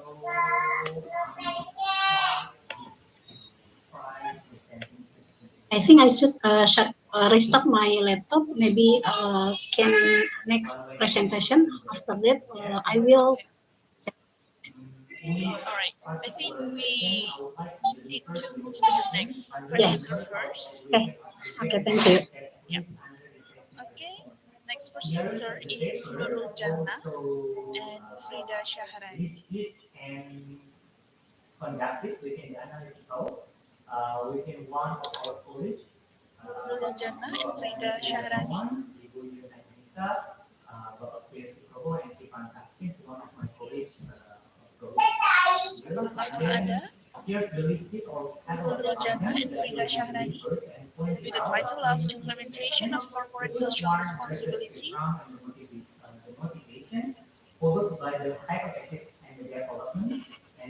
Okay, perhaps we can move to the next presenter.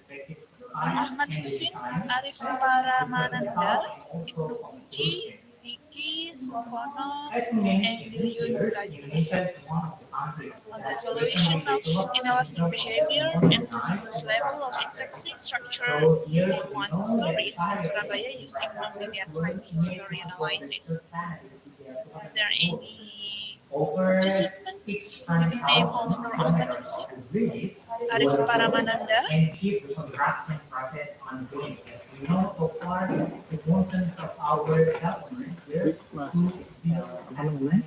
Mas Paras.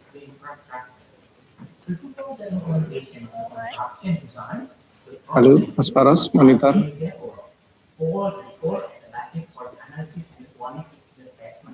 Here's one of the precast contractions explaining out as one of the effective alternatives in some of the construction.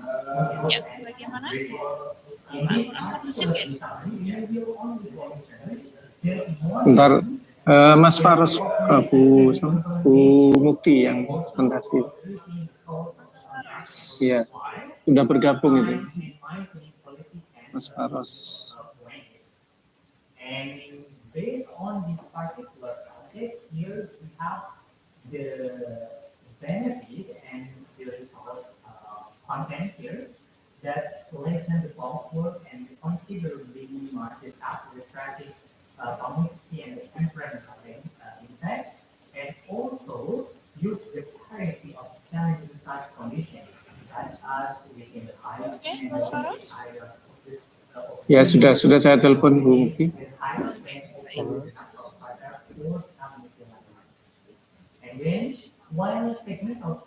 Ya, halo. Mas Arif ya ini ya? Oh. Ya. Okay, Mr. Arif, I think you can share the slide right now and start the presentation. You have 5 to 7 minutes to present your paper. Based on the stage, we You may start now. The segment of the pre-test structures compared to the actual experimental program to support the design and use the inspiration. What is the function segment of the process that will also support the development? Is my voice okay? Yep, it's clear. Okay. Station of the side, and then lifting and more segment in the span, and also the leg lift all positions that come to the mind. And here, from the hip Is the screen going well? Okay. Good afternoon, Mr. and Mrs. Judges. I am Arif, and I represent my colleagues who are Mr. Husin, Mr. Ibnu, Mr. Diki, Mr. Sungkono, and Miss Yuyun. I'm going to present our paper, the titled Evaluation of Inelastic Behavior and Performance Level of Existing Structure, 31 Stories in Surabaya using non-linear time history analysis.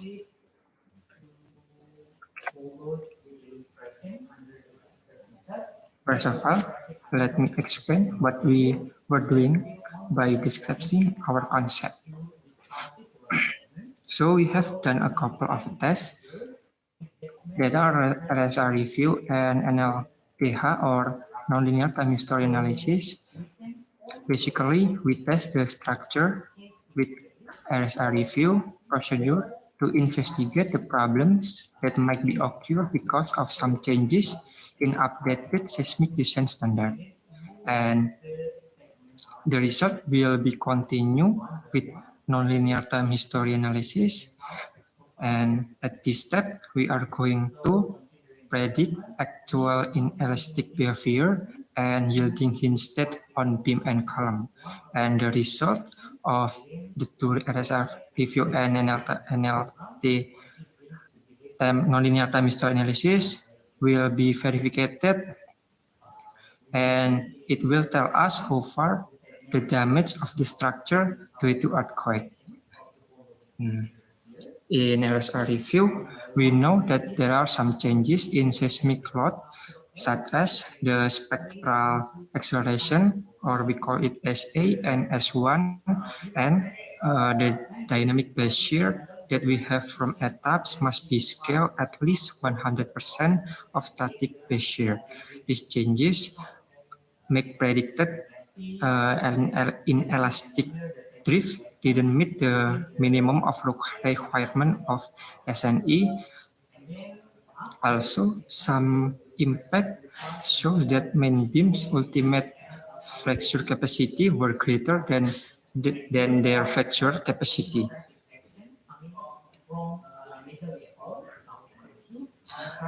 And in nonlinear time history analysis, I will explain three subpoints, which are selecting ground motion, and we next to modify it and analyze it. So we set time history load to be equal with spectrum response design. To achieve that, we were modifying selected ground motion. Also, we have strategies to select those ground motion to be equal with Surabaya seismic as possible. Surabaya seismic characteristic is represented by sesar Kendeng, who has small movement at 0.05 milli per year. Sesar Kendeng has characteristic fault mechanism as reverse slip and with maximum magnitude that will occur at 6.5 magnitude. So we select 5 ground motion in peer website who have similar characteristic and similar spectrum response shapes. Thus, we got the 5 selected ground motion that there are Northridge, Christchurch, New Zealand, Suetsu, Japan, Taiwan, and Friuli, Italy. These 5 selected ground motion have similar Surabaya seismic characteristic that are represented by the sesar Kendeng. Next, after we select the ground motion, we modify the load with 2 methods. There are amplitude scaling and spectral matching. We modified this ground motion to approach the spectrum response design. We amplitude scaling method scale all the acceleration in all period with same factor. So the natural fluctuation of the ground motion is natural, and the difference between these two in spectral matching, it scale the acceleration with different factor in all period. As you can see, the result of spectral matching have least difference acceleration with the spectrum response than amplitude scaling method. But natural characteristic scaling of ground motion is not good as amplitude scaling method. And we run the analysis with etaps, and the result of nonlinear time history analysis shows that inelastic drift response of the structures exceed EO limit or immediate occupancy level limit based on FEMA 356. So according to this, structure is qualified at the level of life safety. And according to FEMA, the building, the apartment with risk category at second must not exceed the limits.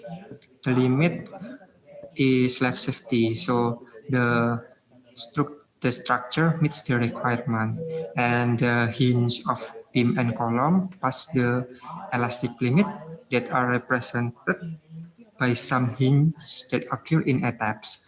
The states of yielding of beam have maximum yielding ratio at 1.05% of probability yielding capacity. In average, beam have maximum yielding ratio at 1.1%. So, okay. So after we investigate and know yielding hints in beam and column, we also investigate the ductility, and the result shows that the collapse of beam and column maximum flexure yielding ratio obtained at 1.05 and column in IO level. So overall elements didn't collapse, and the structure respond according to drift structures is qualified in life safety level, and the ductility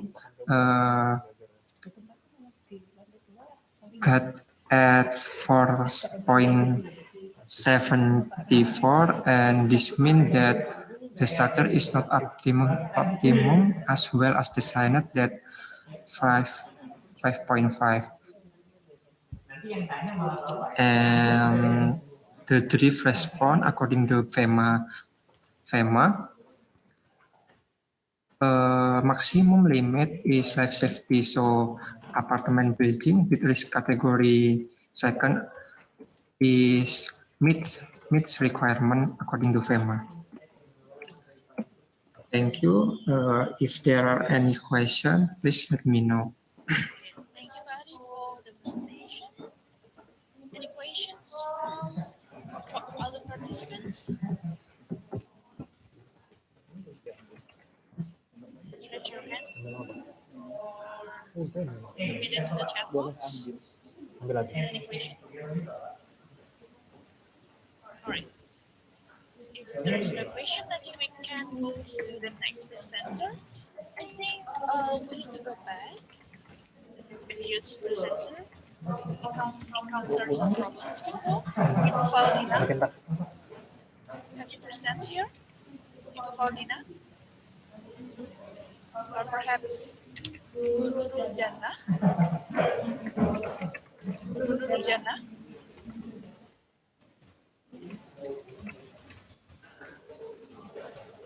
Ibu Valdina dan Guru Nurjana? Kebanyakan partisipannya dari mana, Bapak? Sini tapi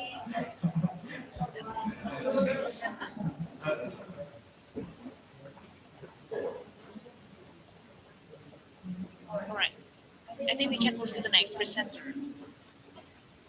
Pingit dan Tazah. Recording in progress. Compressor and sorting result. Nah, next the feeder output accuracy. The average result of the three sort. The data result of raw feeder output accuracy value is 93.65%. The success of the feeder is to calculate from the lines coming out the feeder to the detection area.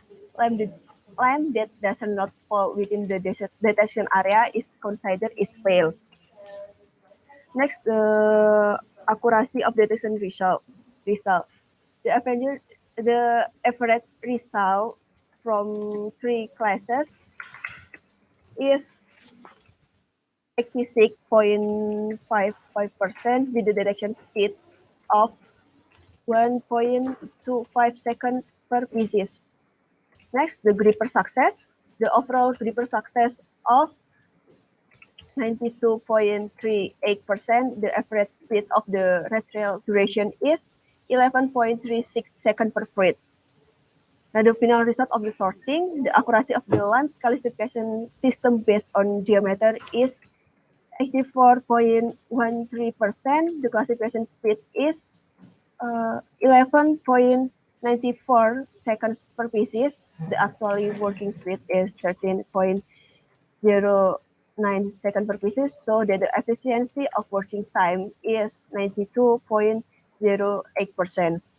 The conclusion, the result of the result is that the lime sorting system based on diameter can just run automatically from the feeder, the detection process, the picking up by the gripper from the detection area to the sorting result.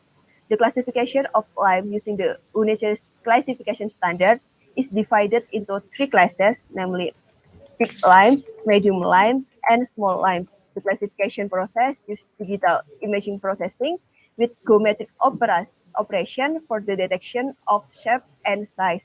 The result of testing the performer of the lime sorting system as a whole, feeder output size 93.65%. The detection accuracy rate by the vision kit is 86.55% with a detection duration speed of 1.245 seconds per pieces. The success of taking the gripper is 92.38% with a picking speed of 11.36 seconds per pieces. The overall sorting accuracy value is 74.6% with the time efficiency of 92.08%. Thank you. Okay, thank you very much for Miss Indriani Setiosetanti. I think it's very interesting presentation. Okay, since we only have 1 minute left, is there any question from the participant? Okay, you got one clap. Yeah, maybe I also will get 2 clap. Oh, a lot of clap. I think it's interesting. Okay, is there any question? If there is no question, maybe we are going to continue our presentation session. Yeah. Okay. Yeah. Okay. Thank you. Okay, thank you very much for Miss Indriani. Okay, we are going to continue the presentation session. Actually, this is Dr. Berlian Alkindi session for the next 2 session. But I think Dr. Berlian Alkindi is not in the place, so maybe we are going to skip to the 8th manuscript entitled Multivariant Reservoir System for Controlling Flooding Time in Kemawing River, Tuban. Yeah, the authors is Miss Camelia Aziz and Mr. Rizky Robia. Maybe you are the presenter, yeah? Yes, I'm the presenter. Okay, Mr. Rizky Robi, you get 10 minutes for the total time, 5 minutes for the presentation, and then 5 minutes for the Q&A session. Yeah, if you have any video for your presentation, it's welcome to be presented. Okay? Okay, thank you. Without any longer, you can start your presentation. Time is yours. Thank you for the time, Mr. Imam. Okay, let me introduce myself. My name is Rizky Robi. I'm as a second author of this study. The first author is Mrs. Kamli Aziz. The third is Mr. Ismail Saud. The fourth is Titik Harijanto, and the fifth Miss Dwi Intiani, and the last is Mr. Edi Sumirman.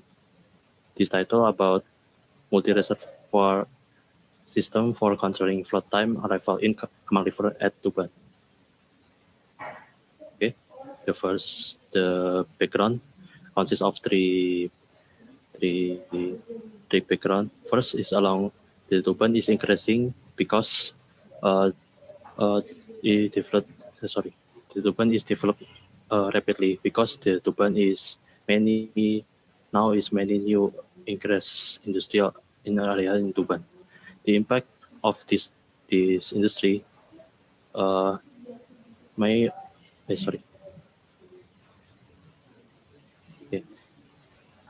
The impact of the increasing industry at the Tuban city is growing rapidly as expand mainly the west and the south, including Tuban district and Merakurak district. The second is the cost of this development may affect increasing the vulnerability of the effect of the flooding, the catchment from the upstream Kawangin River. The main problem of this flooding is because there is narrowing cross section from upstream to downstream. This causes a flood every year. This problem cannot be solved by widing the cross section because there is already many structure like bridge, existing building. If the cross of the river my widen, I mean make it larger, it may cost more. It may cost expensive, and it's too difficult to solve this problem. So the solution is we need create this dam. I mean multi reservoir. Here is the place of this study. Study located at Tuban, especially at position 6 degree 57 minutes latitude south, and the longitude is 111 degree 54 minutes, and the right you can see the polygonation, the raincoats, the rain station. We use 3 to 4 stations. Here is the location of the main dam. The reservoir. The existing image you can see here from where one is the height of where one is 34 meter, with the peak top of elevation where is plus 134 meter. The second where is the smallest one is just 3 meter, with the peak of elevation is 95 meter, and the last is the second large. The where 3 is height with 12 meters, with peak of elevation is 92. The method we use is first the hydrological model. We use this hydrological model for the domain model for the boundary condition. We create consists of two methods. So first is rational method used for a small catchment less than 30,000 hectare, and for wide catchment, the main channel, the main river, we use SGS approach is a hydrograph from US. From US. We adopt from US soil department, and this hydrological model we use for the boundary condition of the model. At the upstream, we use this hydrograph for the boundary, and the downstream we use open free flow. Here is the model. We used to the model using software Hecras. With equation we use is continuity equation, and in the formula we use finite volume. The size of the grid is 1 meter cross 1 meter, and the model use two scenarios: existing condition means no structure, and the second is condition with structure. It plays 3 wear. You can see at right here the zoom of the grid. The data we use consists of two data: the terrain data and rainfall data. The terrain data we use we use satellite data and field measurement. Field measurement used for hydrology. The hydrology use satellite data from PIG, for English is Indonesian Geospatial Information Agency, and the measurement data we use for the model for the hydraulic model, and the rainfall we use 23 years from from rainfall station from 191 to 23. Here's the result of the model. You can see at the left is the existing, at the right is with structure. Sorry, sorry. You can see it here. There is a dam. It may cause it affect to hold the water, the rainfall. It delay the time travel to the city at downstream here. If if not structure, if there is no structure, the water just flow directly to the city. And after we create three dam, three reservoir exactly, the water is delayed because the hold of the main dam. The third is here, the second here is now you can because it's too small, it's too difficult to see, and the first one is here, is the biggest one. It's the result. It's the first one. You can see the water hold by main structure dam. Here is the reservoir. From the model we can see it delayed the time travel is 95 minutes. However, the the discharge is you can see is increasing. Is the graph at bottom right. You can see it's increasing from existing to design the structure. Why? Because the water is hold by structure, and when it full, when the reservoir full, it it uh,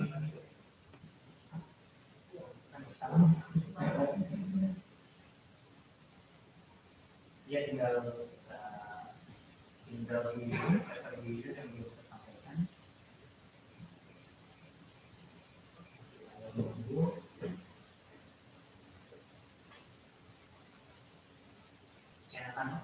Sorry, Miss Rizky Robi. I think there is no sound from your side.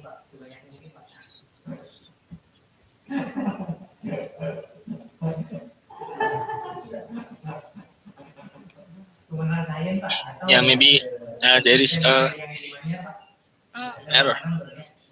Yeah. Pak Imam? Yeah, sorry. Yeah, hello? Oh, Miss Kamita, okay. Saya lanjutkan ya. Okay, yeah, you can continue. Because we cannot hear any voice from Mr. Rizky Rob. Yeah, you can continue for the last presentation. Okay, as the conclusion, the delay time in industry varies from 75 minutes to 95 minutes. It is because the Recording in progress. Okay, a lot of thanks for you, Mas Ervins. You have presentations in 10 minutes. So the time for discussion is nothing left. We can continue to the next presenter. Thank you, Mas Ervin and the team. Okay, because we only have 10 minutes, you can use the time for discussion and presentation, or you can use to So in this opportunity, I'll give you time to put your initial or presenting the other details, because like the other presenters, all of for presentation, it's no problems. The one participant is the Pak Toto team already exists in this breakout room. Okay, I think not yet because Pak Toto give me an information that he will come in the last of the session. So then we will continue to the next speaker.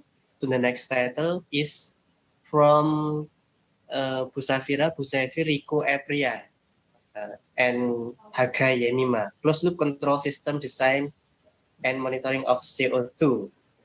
Which one will be presenter? Busevi, Hagai, or Rico, or Busafira, or the others? I will be the presenter. Okay, Hagai, you can share your presentations.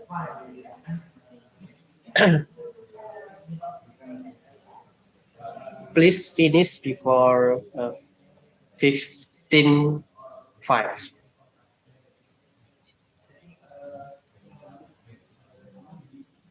Okay, Hagai, you can share your presentation.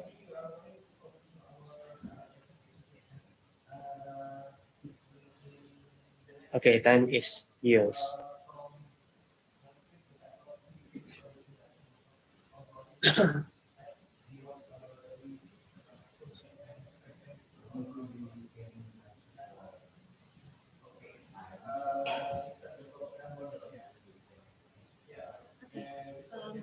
There's a quote saying that we must remember our duty to nature before it is too late.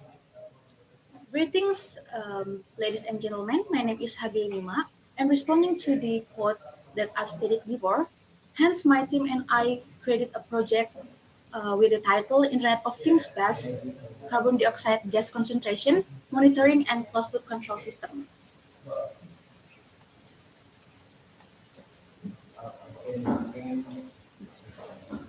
Where carbon dioxide is known as the most substantial gases in industrial environment, with the possibility levels for the gas exposure is up to 35%.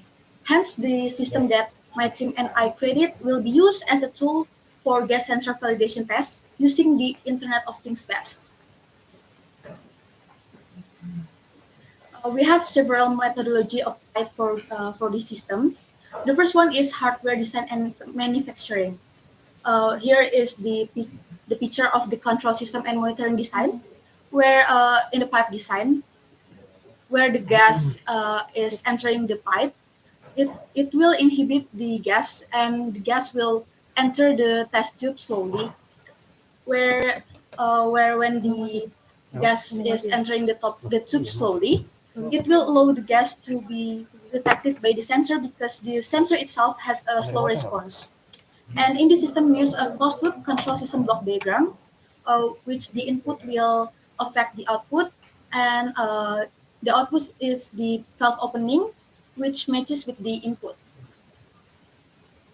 Still in hardware design and manufacturing, we have the control and monitoring schemes, where in the test tube there is two sensors.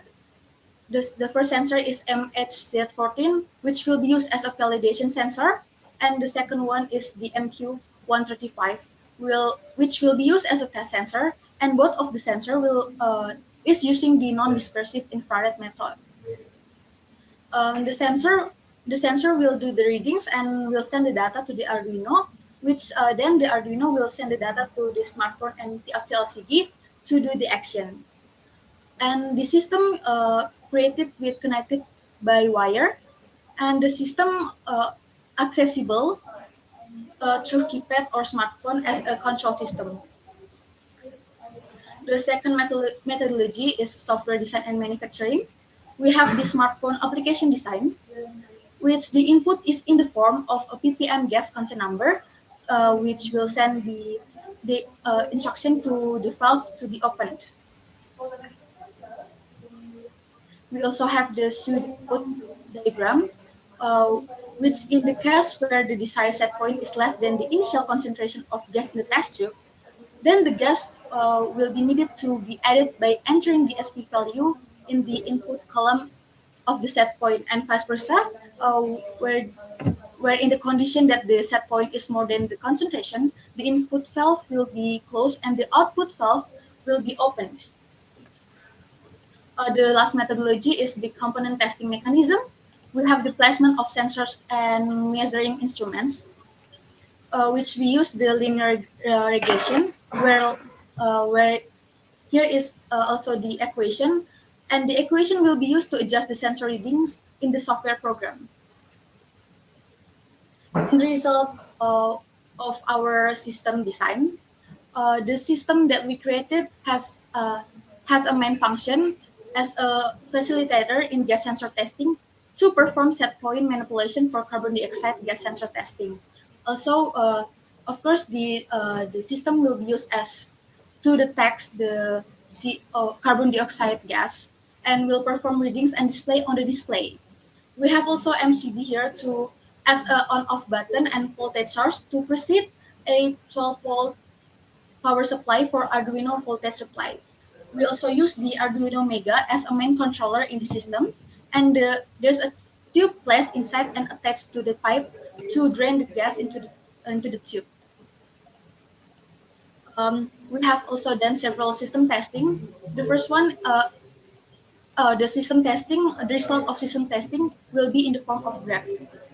The first one is MHZ14 validation graph with the average accuracy of 98.83%. The second one is MQ135 validation graph with the average accuracy of 97.69%. We also have the error steady state dynamic response to gas increase, and also the graph of MHZ14 and MQ135 sensor performance test graph, where the taken data the performance when obtaining carbon dioxide gas, and the data was taken up to 108 seconds. And the result is we can conclude that MHZ14 have a better quality than the MQ135 regarding the carbon dioxide type of gas measurement. For the system testing, we also have control system testing graph, where the data was taken for each 10 seconds by increasing the sensor to determine the dynamic response analysis. We also have the smartphone application performance test graph, where the result is show that the LCD and application have the same readings and several error occur in the smartphone reading.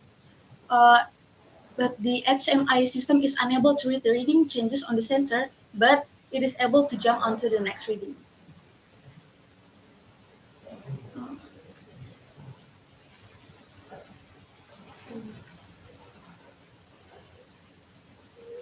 So we have reached the conclusion.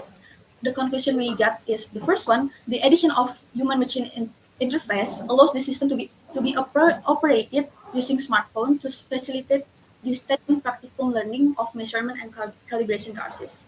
The second one is the control and monitoring system accessible through keypad number or smartphone, which will be displayed on the LCD. The third one, that the performance system was obtained by HZ14 and MQ135 as the validator sensor, which the MHZ14 has a 98.83% accuracy value, while the MQ135 has a 97.69% accuracy value, the same as we have seen at the validation graph before.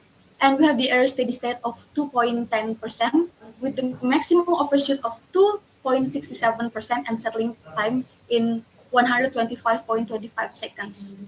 And last but not least, the MQ135 sensor is not suitable for carbon dioxide gas close tank. That's all for the presentation of my team and I project. Thank you. Okay, thank you for your interest presentation, Okay, the time is very limited, so we have no discussion sessions. Thank you, for your presentation. We continue to the next presenter. The next presenter is from Nizar and Tim. Kita, Nizar, Sefi, and Pak Eka. Who will be the presenter? Me. Nizar, okay. Yeah. Okay, Nizar, you finish at 15:15. Okay. You can start your presentation. Time is yours. You can move the zoom because the black area is shown in the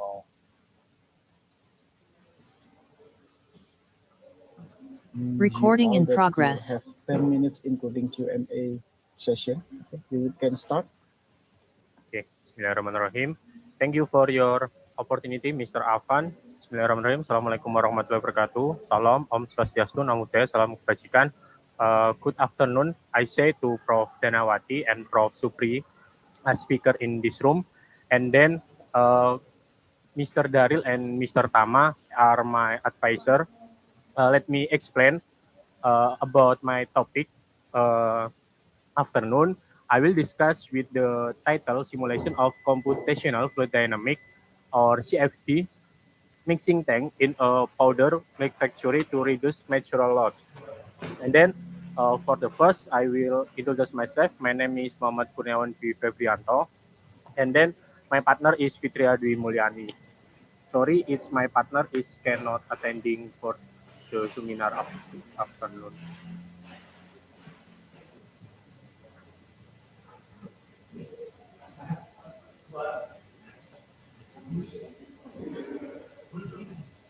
Okay, in the dairy industry, powder using a spray dryer can be denied. There are several problems that occur in actual conditions, such as falling in heat exchanger, reduce heat transfer during evaporation, nozzle blocking, low quality powder requiring rework, product rework, and also losses. Losses are lost material or time, so that result in loss to the company. With some of the existing, the problem we decided to use CFD, computational fluid dynamic modeling application to visualization of unidentified losses occur. Okay, one more question coming from my GG.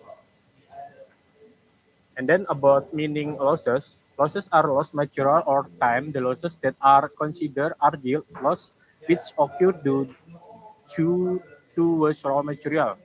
And then losses divide into three. For the first, weight loss are losses or material that is lost or waste in the form of liquid, which is found at several points identified by the company. For the second, dry loss are losses or loss are waste material in the form of milk is powder, which is found at several points identified by the company. For the last, unidentified losses are material losses that have not been identified by the existing process in the company.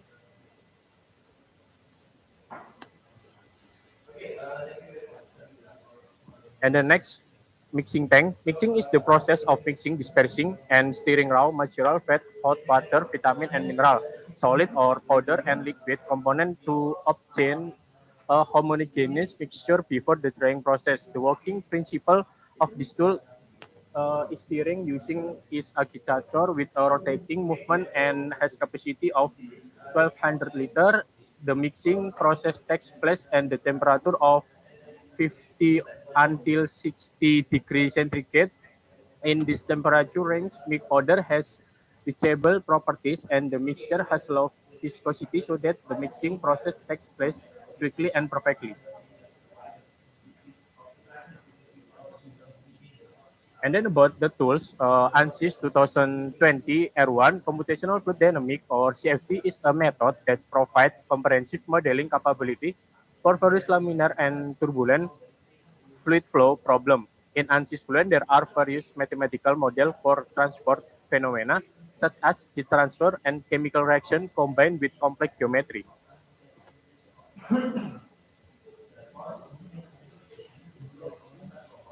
Okay, about the methodology. Design methodology for the first, I will start about my experiment with a study of literature and then field study. And the next, we can identify the problem in the industry. And then the next, we can get the data analysis. And then next, simulation on software computational fluid dynamic on ANSYS 2020, 2022. And then the next analysis of result and conclusion. And then enough.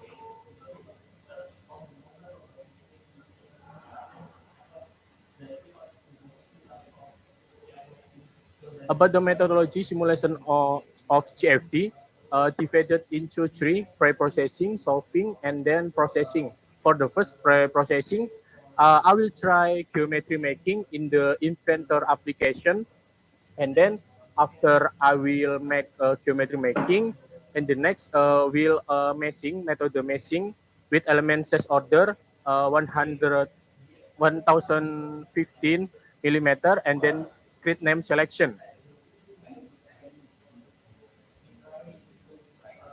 And then after meshing,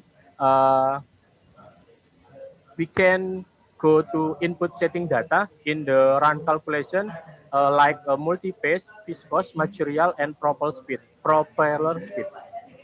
And then we can get a click run calculation. And then for the last post-processing, we can get the result about the geometry for the first making plane in the middle geometry, for the second selecting the contour from for volume fraction, and the last contour animation air volume fraction.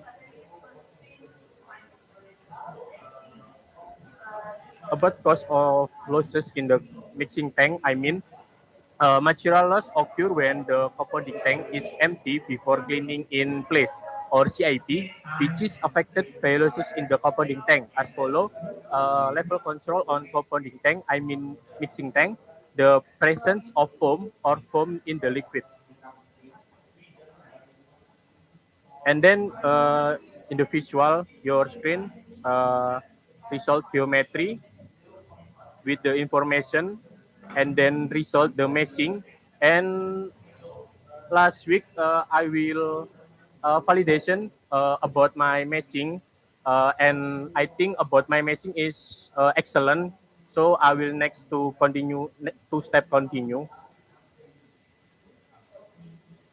And then about contour input liquid mix, the mix liquid inlet will descend into tube by approaching the tank wall and then being attracted by the propeller. The color gradation phenomena of contour orange is a marker of air dispersion with liquid made in the mixing tank. About contour liquid made in the mixing tank, the color gradation between red or air and orange is mild representation to the two phase interface between the foam layer and the milk phase. Measuring the height of the foam using a comparison scale with the height of the tank in field condition, namely 10.6, so that height of the foam is 6.5 centimeter in the field. Foaming phenomena in mixing tank, composition cosmic with presentation 3.17%, about protein content is 4.6%, and etc.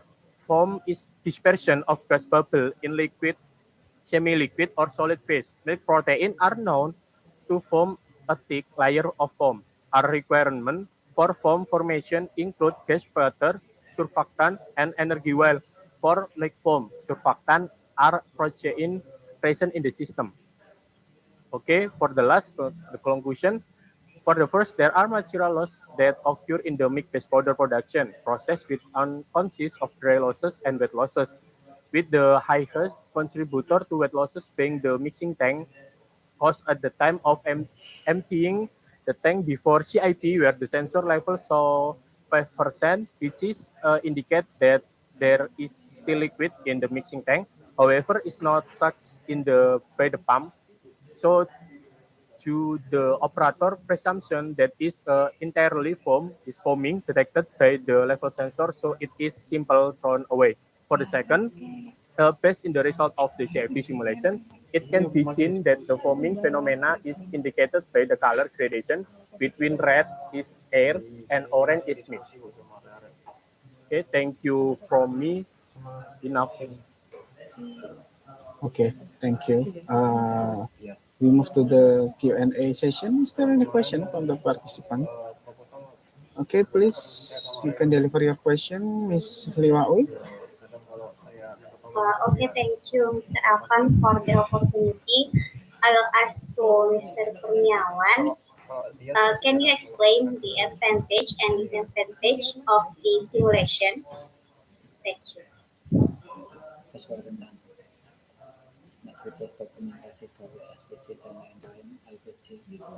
Okay, Ms. Ravan, can I correct about disadvantage and advantage? Yeah, the Correct. advantage and disadvantage. Okay, I will try answer. Because this is the first research, I think, for the advantage about my experiment. That is the first experiment of CFD, computational fluid dynamic, using CFD simulation, using mixing tank and existing condition. So I hope that in the future it can be further developed for a large scale.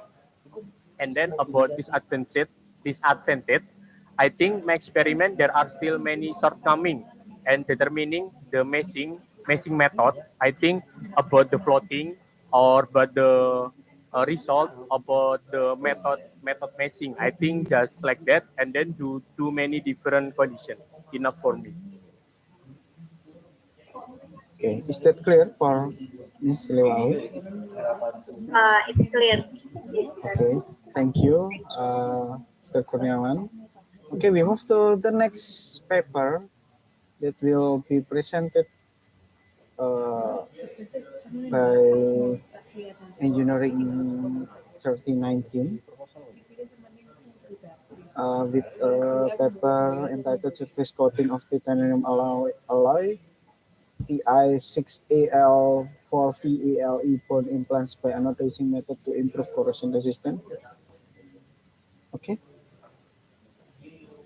please for the next speaker to present or to deliver your presentation.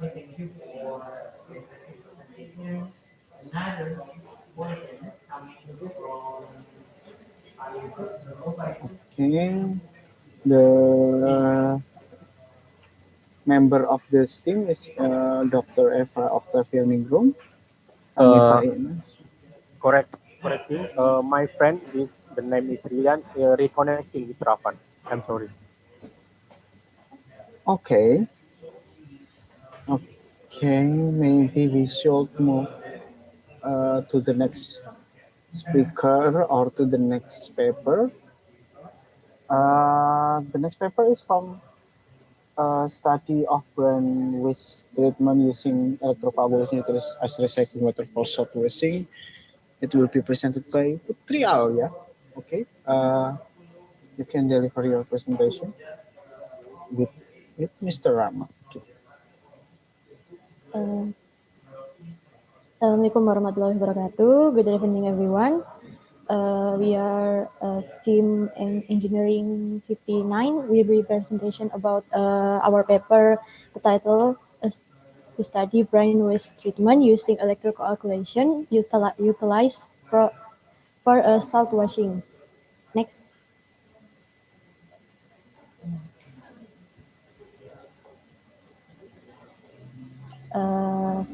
The introduction of the paper is the salt industry. The salt industry is one of the vital object in Indonesia. Sodium chloride is produced from seawater goes and through several processing stages, namely evaporation, sedimentation, dissolution, washing, and crystallization. In washing stage, the salt was used brine water. Brine water is the concentrate of concentrated saline solution used to wash the salt in the pre-washer unit. The wash brine the the wash brine water is collected in the filter pool and be reflux back to pre-washer unit.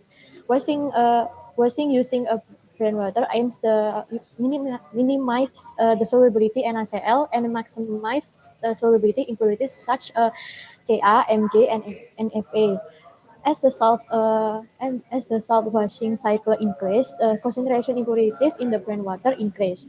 Discuss the washing process uh, to be not optimal in the sense that the dissolution of impurities such as Ca, Mg, and Fa reduce. Uh, That's the salt production standard. Washing water, which the brine water is required have an parameter decrease of a value the range value is 22 until 25 per meter degrees. In the salt industry, if we using water is degree per me is value the excess the specific limit, a large amount of the fresh water will be added to the wasting water. To overcome this, it is necessary to take a step to decreasing the parameter of degree of Fermi and the total suspended solid. The method we chose to decrease two parameter is electrocoagulation because this method proven has advantage without using chemical, but the efficiency to reducing total suspended solid and the salinity is quite high in the terms cost quite economical because the material are simple and easy to obtain. Next, the research method. In these studies, we used main research material in the form brine water, which we obtained from a salt factory in East Java. Based on the initial characterization, this waste has a specification of 25, 25, 25 degree Fermi and the total suspended solid of 30, 30.2 ppm. By selection of the research method, the tools we use a carbon electrode from 24 R3 battery, which we installed in the parallel and 3-volt adapter and many scam in the electrocoagulation method. Next, in this the research we first of all we analysis industry issues, and second after that we conceptualization issues in the industry. After that we trial error about the solution of industry issues, and then we try to electrocoagulation experiment, and last but not least we paper preparation, data processing, and this seminar today. Next, in this experimental method start from a sample preparation and carbon electrode preparation, and then set up electrocoagulation equipment and the process. Next, electrocoagulation process with a variance in the number of electrodes 2, 4, 6, and 8 for the 1, 2 until 5 hour. And then after that, analysis using total suspended solid and the grease Baume as parameters, and the two permen LHK number 68 2016, and the experimental. This is electrocoagulation scans. Next. Next, result and discussion. The following result, the result conduct affect a variation of contact time with the total suspended solid and the salinities values. On the side left, we can see that the significant decrease about TSS value and in the first two hours. After that, there was insignificant decrease, or the graph tends to be constant. In the hour contact time variable, that shows the present decrease in the variable numbers is 2 and 4, only difference 8%. That means that both simulators in the performance. Moving in right side, the effect the effect of contact time varieties with a value of degree of foamy, starting from 1 hour, contact time variable to decrease the decrease of foamy value that occur. Okay, okay, I'm so sorry, Miss Alia, your time is up. Okay, is there any question and answer from the participant?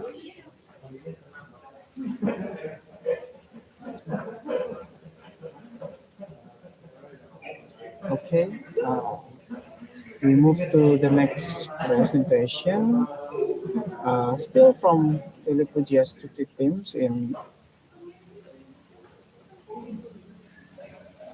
Recording in progress. The PCC concrete water curing immersion with the sodium sulfate and magnesium sulfate solution. Concrete was carried out by curing method for 28 days after casting. Of the water curing, the concrete specimen were immersed in sulfate solution using a solution of sodium sulfate and magnesium sulfate with 50 gram per liter based on ASTM. Result and conclusion. The first casting was used the concrete with the sulfate for 3 months where the slump value was 180 millimeters. The second casting was used for concrete with the sulfate for 1 month where the concrete slump was 20 centimeter at 200 millimeter. The slump result from the both met the workability standard in accordance with the Indonesian standard because they were in the range of value 150 to 230 millimeters. The table slump testing as follows. The mass change. We can see here the graph of mass change. The percentage change in concrete mass in sodium sulfate is as much as 5%. The average mass of the 3 PCC concrete specimen immersed in sodium sulfate for 7, 14, 28, 60, 56, 84 days increased by this value from the original condition. Percentage of change in PCC concrete mass in magnesium sulfate in is 5%. The average mass of 3 PCC concrete specimen immersed in magnesium sulfate for this days decreased by this value from the original condition. Compressive strength test. Before immersed in the sulfate solution, the compressive strength of concrete reached 42 MPa, so that it had met the standard of SNI for the classification as exposure to class S1 sulfate of more than 28 MPa. After 28 days immersed in magnesium sulfate solution, the compressive strength decreased to 30.74 MPa, and for sodium sulfate, the compressive strength decreased to 32 MPa from original condition. After 84 days soaked in the solution of magnesium sulfate, compressive strength decreased to 25 MPa, and for sodium sulfate decreased 28. Solution pH test. The result of the test indicated that pH value of magnesium sulfate solution at the age these days, with successive result increased by this percentage from the original condition. Meanwhile, the result of this showed that the pH value of sodium sulfate solution at the age of these days with successive result Recording stopped. by this percentage.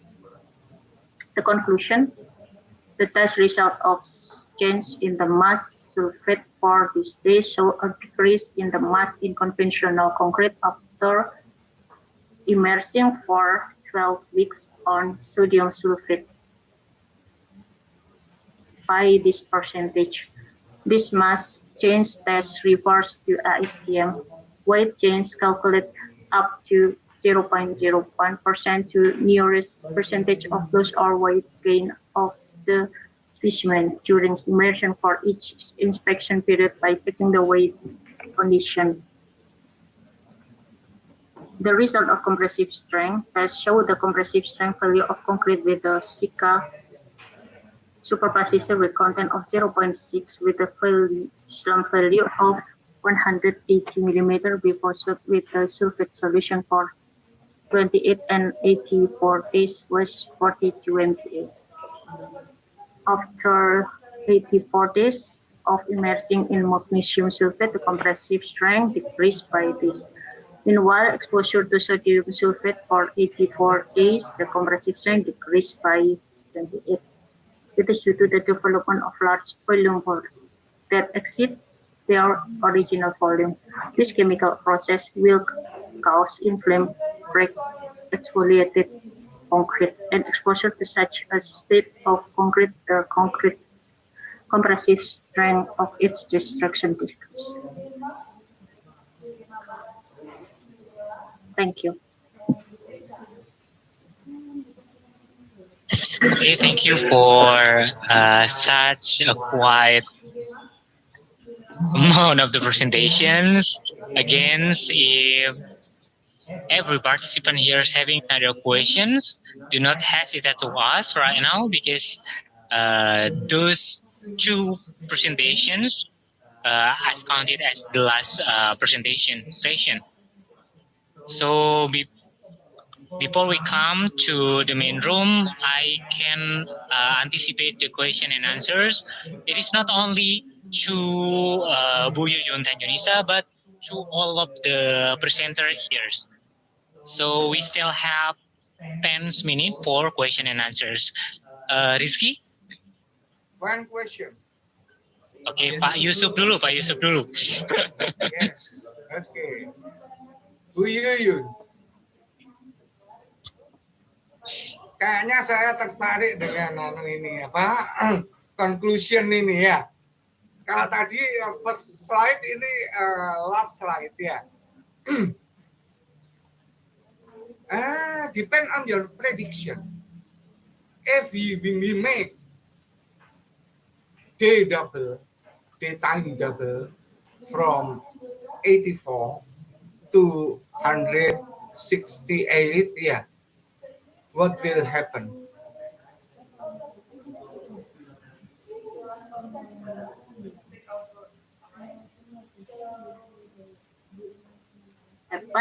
I think will significantly decrease the compressive strength. By the addition of the age of the concrete, the compressive strength under sulfate exposure, I think will decrease a lot. This is my prediction. I mean, if you have daytime double, daytime dari 84 menjadi 168, kemudian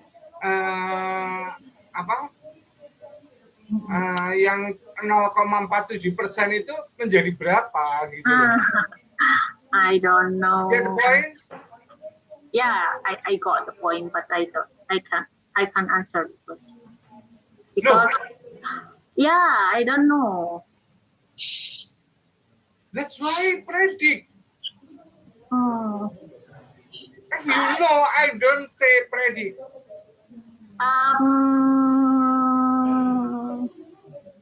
I'm not sure, but I think it will decrease a lot, but I don't know how much. How much? You don't know how much? Yeah. Oh my God. I don't know, Mr. Yusuf. I don't know because we need to. That's why maybe we need to come to Mau kayak ditari rabi I don't know. Hah? Enggak? Quantitatively, yeah. Quantitative. Recording in progress.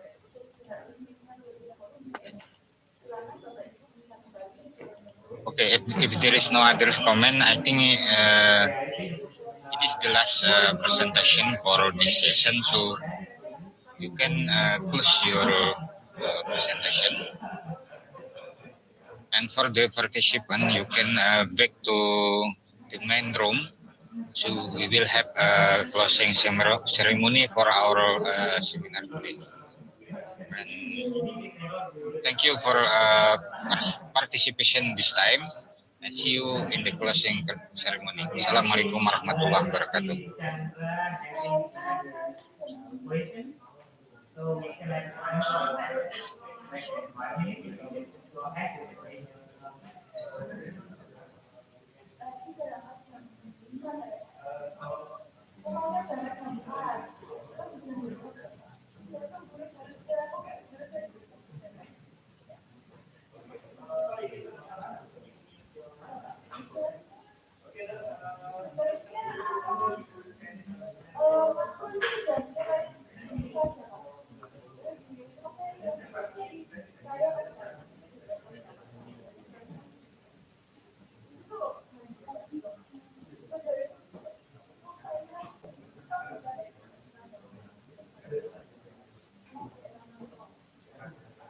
Recording in progress.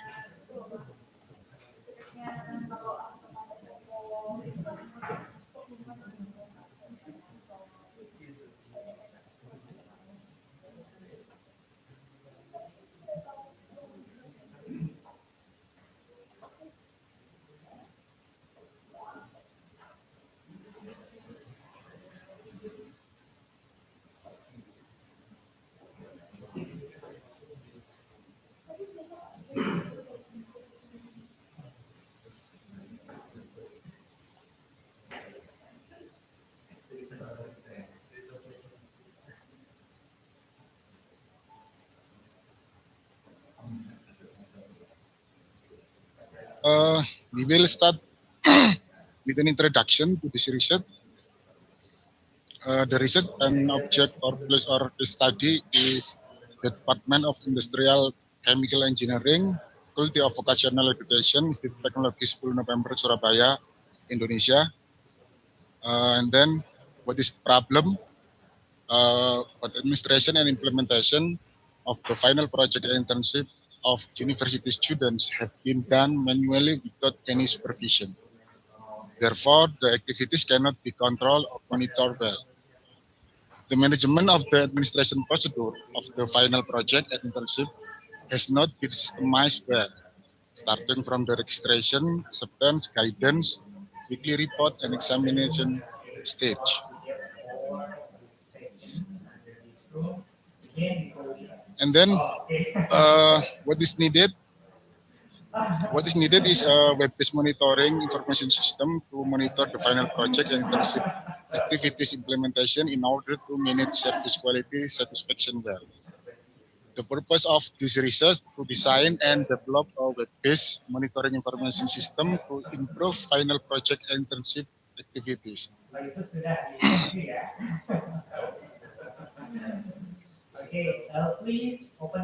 For the research method, in case design and developing the monitoring information system application of the final project and monitoring use the waterfall method. The stage of the waterfall method that will be used include requirement analysis and definition, consulting with system user, Department of Industrial Chemical Engineering, and then system and software design. The system design process allocate the requirement to either hardware or software system. And then implementation and unit testing. Software design is realized as a set of program or program units. And then integration and system testing. The individual program unit or program are integrated and tested as a complete system to ensure that the software requirements have been met.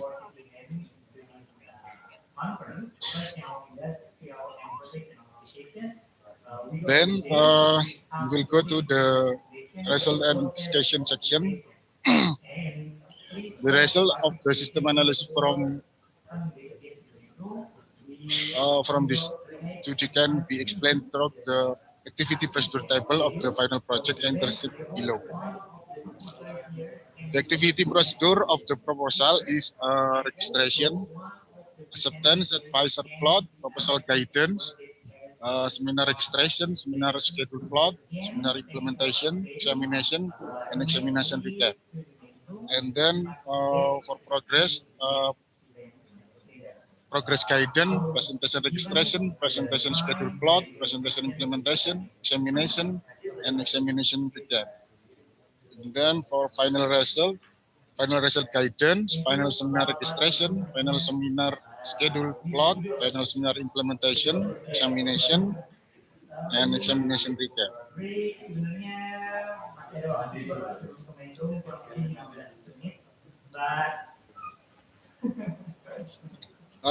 The internship activity is the following activity procedure: internship registration, letter issuance, acceptance, advisor plot, industrial advisor, progress one.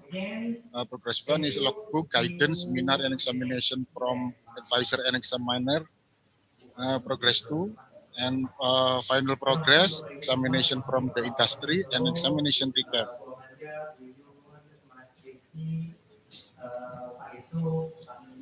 In this case, the use case for the final project and internship monitoring system is illustrated as follow.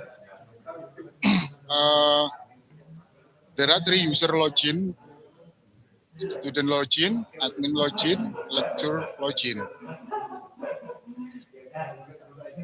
For admin login, have access to activities including master database, and then validation of registration, advisor plot, logbook, guidance validation, validation of registration, seminar, presentation and examination, schedule plot of seminar, presentation and examination, final report, and input final project and internship score.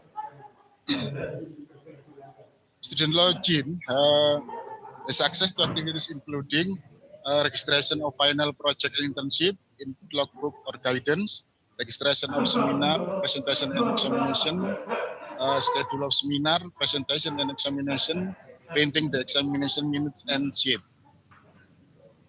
And then lecture login has access to activities including input final project and internship score, final report, log and guidance validation, and schedule of seminar, presentation, and examination.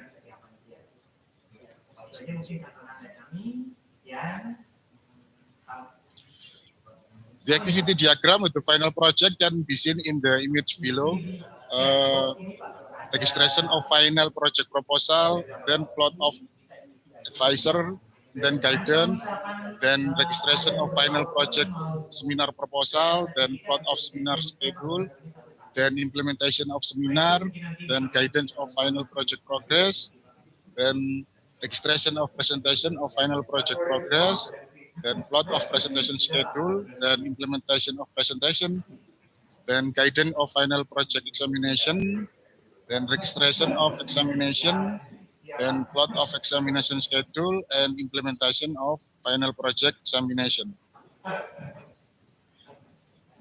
Then the activity diagram of the internship can be seen in the image below. Registration of internship, issuance of letter, acceptance, then plot of advisor, then logbook and guidance, then registration on progress seminar, then plot of progress seminar schedule, then implementation on progress seminar.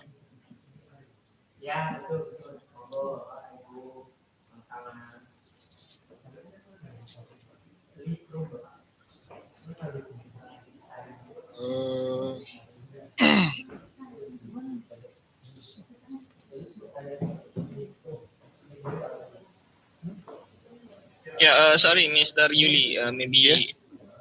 could you directly to the conclusion section? Because time is up. Okay. Yes, thank you. Okay.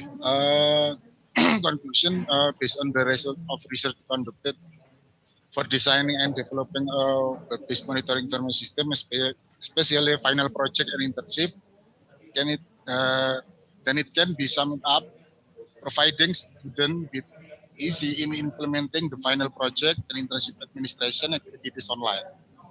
Then procedure of activities registration, report of the development of activities implementation, registration of seminar, presentation or examination, schedule of seminar, presentation or examination, and assessment can be done online. Then lecture can monitor the development of students' activities and assess the student online. Then the administrator can monitor all student and lecturer activities online. And removal of manual administration procedure so that the effectiveness and efficiency of performance implementation result in the improvement of service quality for the student as the primary consumer in the higher education. Okay, thank you, Mr. Imam.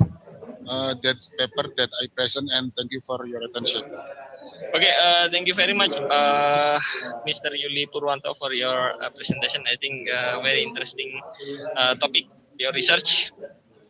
Since the time is already up, I do apologize for the participant to make it fast. So maybe this is our end for today. Next, maybe Miss Sabila that move to Dr. Kindi PC because Miss Sabila PC is a little bit trouble. So okay, Miss Sabila, it's already the end of the section, so maybe you can continue. Okay, thank you very much for your attendance, and then that's all from me. Assalamualaikum warahmatullahi wabarakatuh. Thanks to invited speakers and moderators to share useful knowledge. And now, let's continue. Our participants return to the main room. Okay, thank you.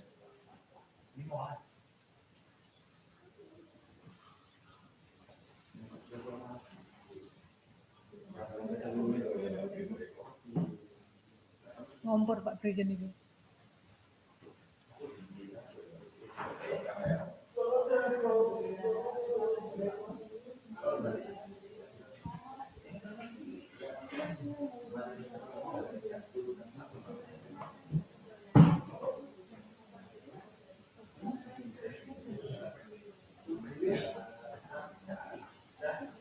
Recording in progress. Surabaya, the provincial capital of East Java, is the second largest city in Indonesia. This city has a huge number of diversities among the people, cultures, and ways of living. Surabaya has been acknowledged for its green public open spaces.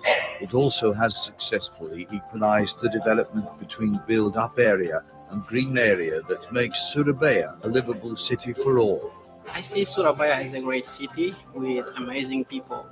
Living pace here is quite slow, so you don't feel the rush of living in the city. It's also a good place to travel around. I mean, in bus you can go in many places, or taking the train on Java. It makes me so to be in peace, so I think that is a good place for me to stay. Surabaya is also known as the City of Heroes because of its role in Indonesian struggle for independence. Moreover, Surabaya nowadays has already become the center of businesses, commerce, industries, and education in Indonesia. One of the pioneers of education in Surabaya is the Institute Technology Sepaluna Pemba, better known as ITS.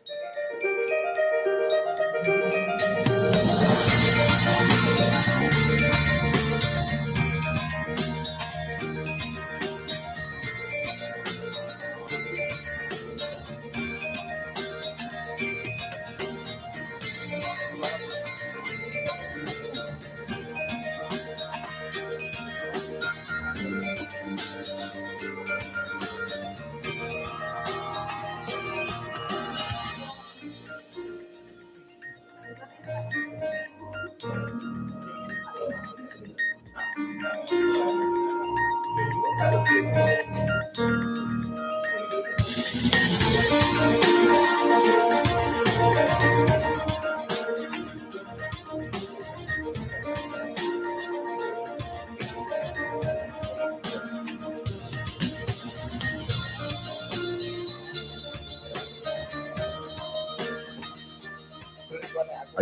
has 3 campuses in Surabaya.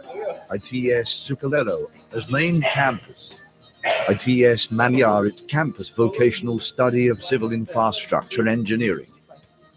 ITS Jokro Aminoto as campus for Master of Management Technology. Occupying a large area of 180 hectares as its main campus. ITS has 20,000 students, 1,000 academic staff, 1,000 non-academic staff, 10 faculties, and 38 departments.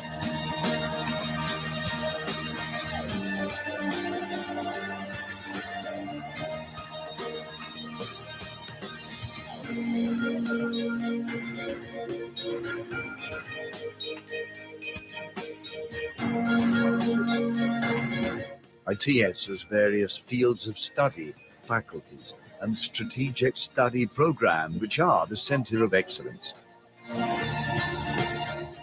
Faculty of Industrial Technology, Faculty of Marine Technology, Faculty of Electrical Technology, Faculty of Civil, Environmental, and Geoengineering,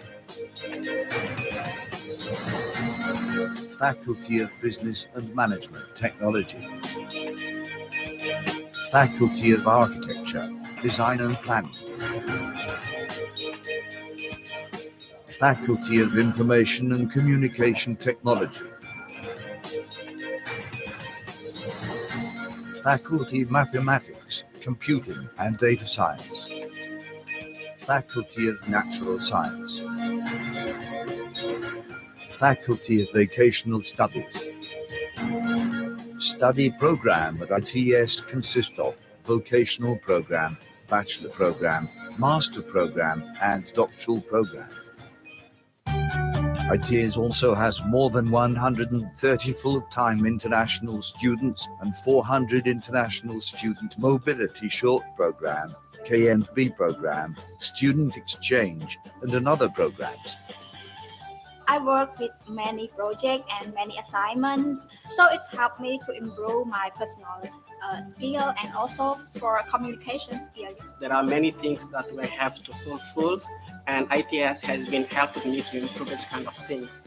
Besides my hard skill, I also have been able to develop my soft skill, which is important for nowadays leadership. Also with ITS, I had a lot of opportunities to join different events for free, like the Rujak Connect Festival, which was the cooking event, something. Yeah, this is like kind of opportunities that you don't have every day, and it's funny to take part for once. Yeah, it's nice.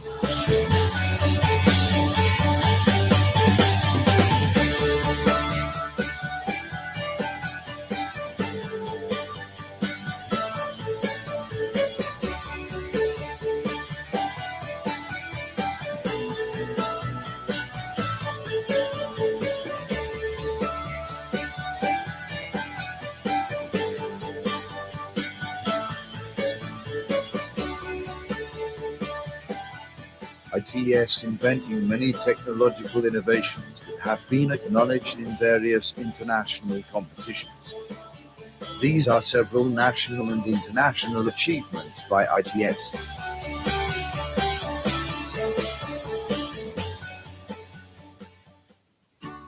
ITS Central Library is in a 6-story building with total building area 9,000 meters square.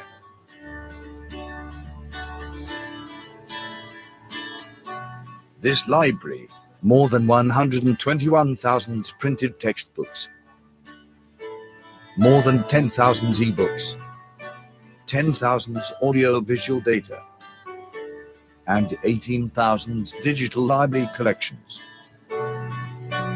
Besides providing students with the books, the library also provides students with comfort study area. like discussion area, hotspot cafe,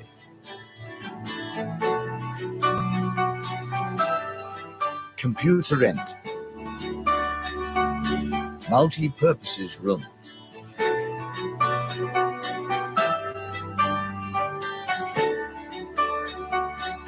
and Indonesia Development Information Services, which connect to the World Bank database.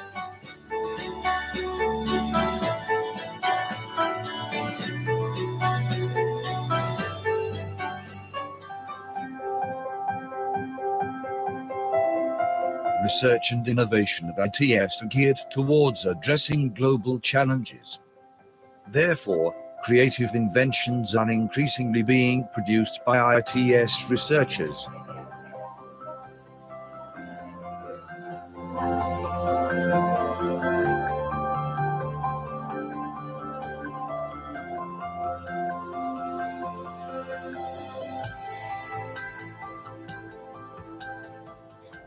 If people are talking about logistics and supply chain in Indonesia, we publish papers, we are doing research on transportation modeling, we are doing research on warehouse modeling, and we also do a lot of networking with industries, with companies, and our research has been used in many companies in Indonesia. We know that Indonesia is the second biggest biodiversity in the world after Brazil, but I think if we combine with our sea area, Indonesia will be the biggest biodiversity in the world. And we do believe that if we perform science of nature and how to utilize it, it is very big opportunity for the treatment of some disease, not only for Indonesian people, but also for the world. Considering the fact that Indonesia has unique climate characteristics, and also Indonesia is also very well known as the laboratory of disaster, therefore a lot of issues, a lot of problems have to be solved. But this is a challenge for us. We cannot work alone.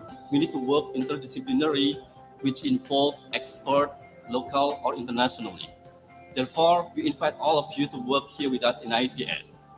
We expect that our contribution and our work will bring ITS as the Center for Excellence in Disaster in Indonesia. ITS has more than 180 laboratories spread over 10 faculties. The laboratory is used to support faculty and students' research and provides the opportunity to collaborate on big projects and create impactful research programs.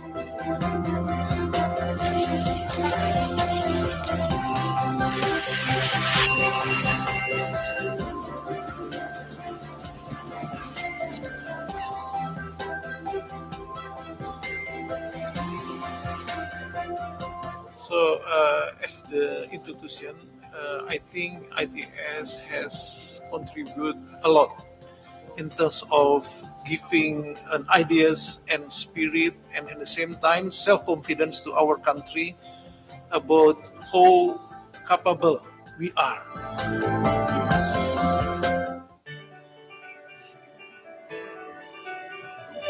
ITS, within the next 5 years, it would be a research and innovative university. It means that ITS will be playing a big role in the region, especially in Asia. For the next long term, in 2045, ITS would be an entrepreneurial university, means that it having a big role playing in the global world.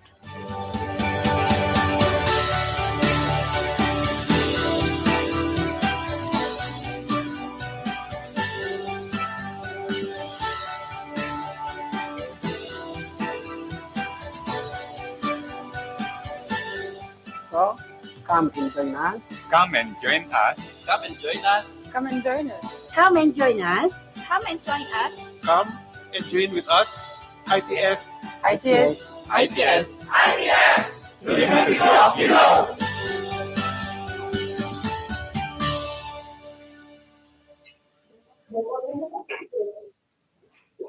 Good afternoon, ladies and gentlemen. Welcome back in main room of International Conference on Vipro 2022. For the last session, we will hear the announcement of Best Presenter of Vipro 2022.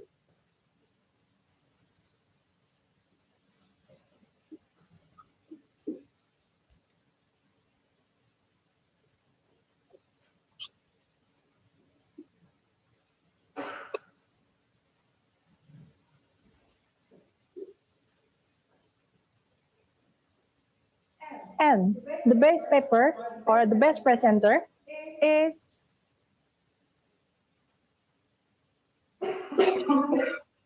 Mr. Edi Yulianto, and the paper is Raman spectroscopy for non-destructive detection of pesticide in guava field.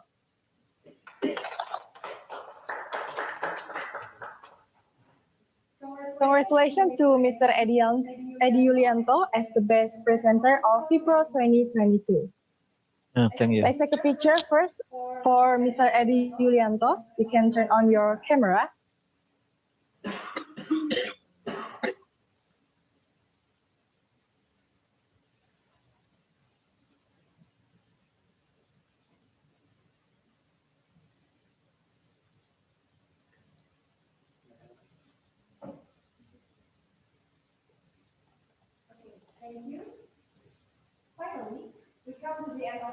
Can you see me? I would like to say thank you for your participation on Vipro 2022 and see you in Vipro 2022.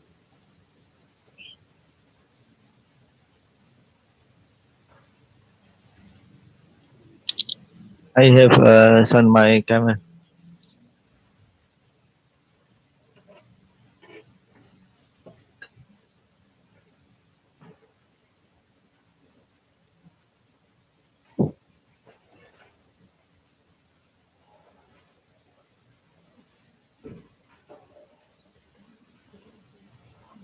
Hello.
We've come to the end of this event. As the Master of Ceremony, represent the entire committee, we would like to say thank you for the participation and see you on Vipro 2020.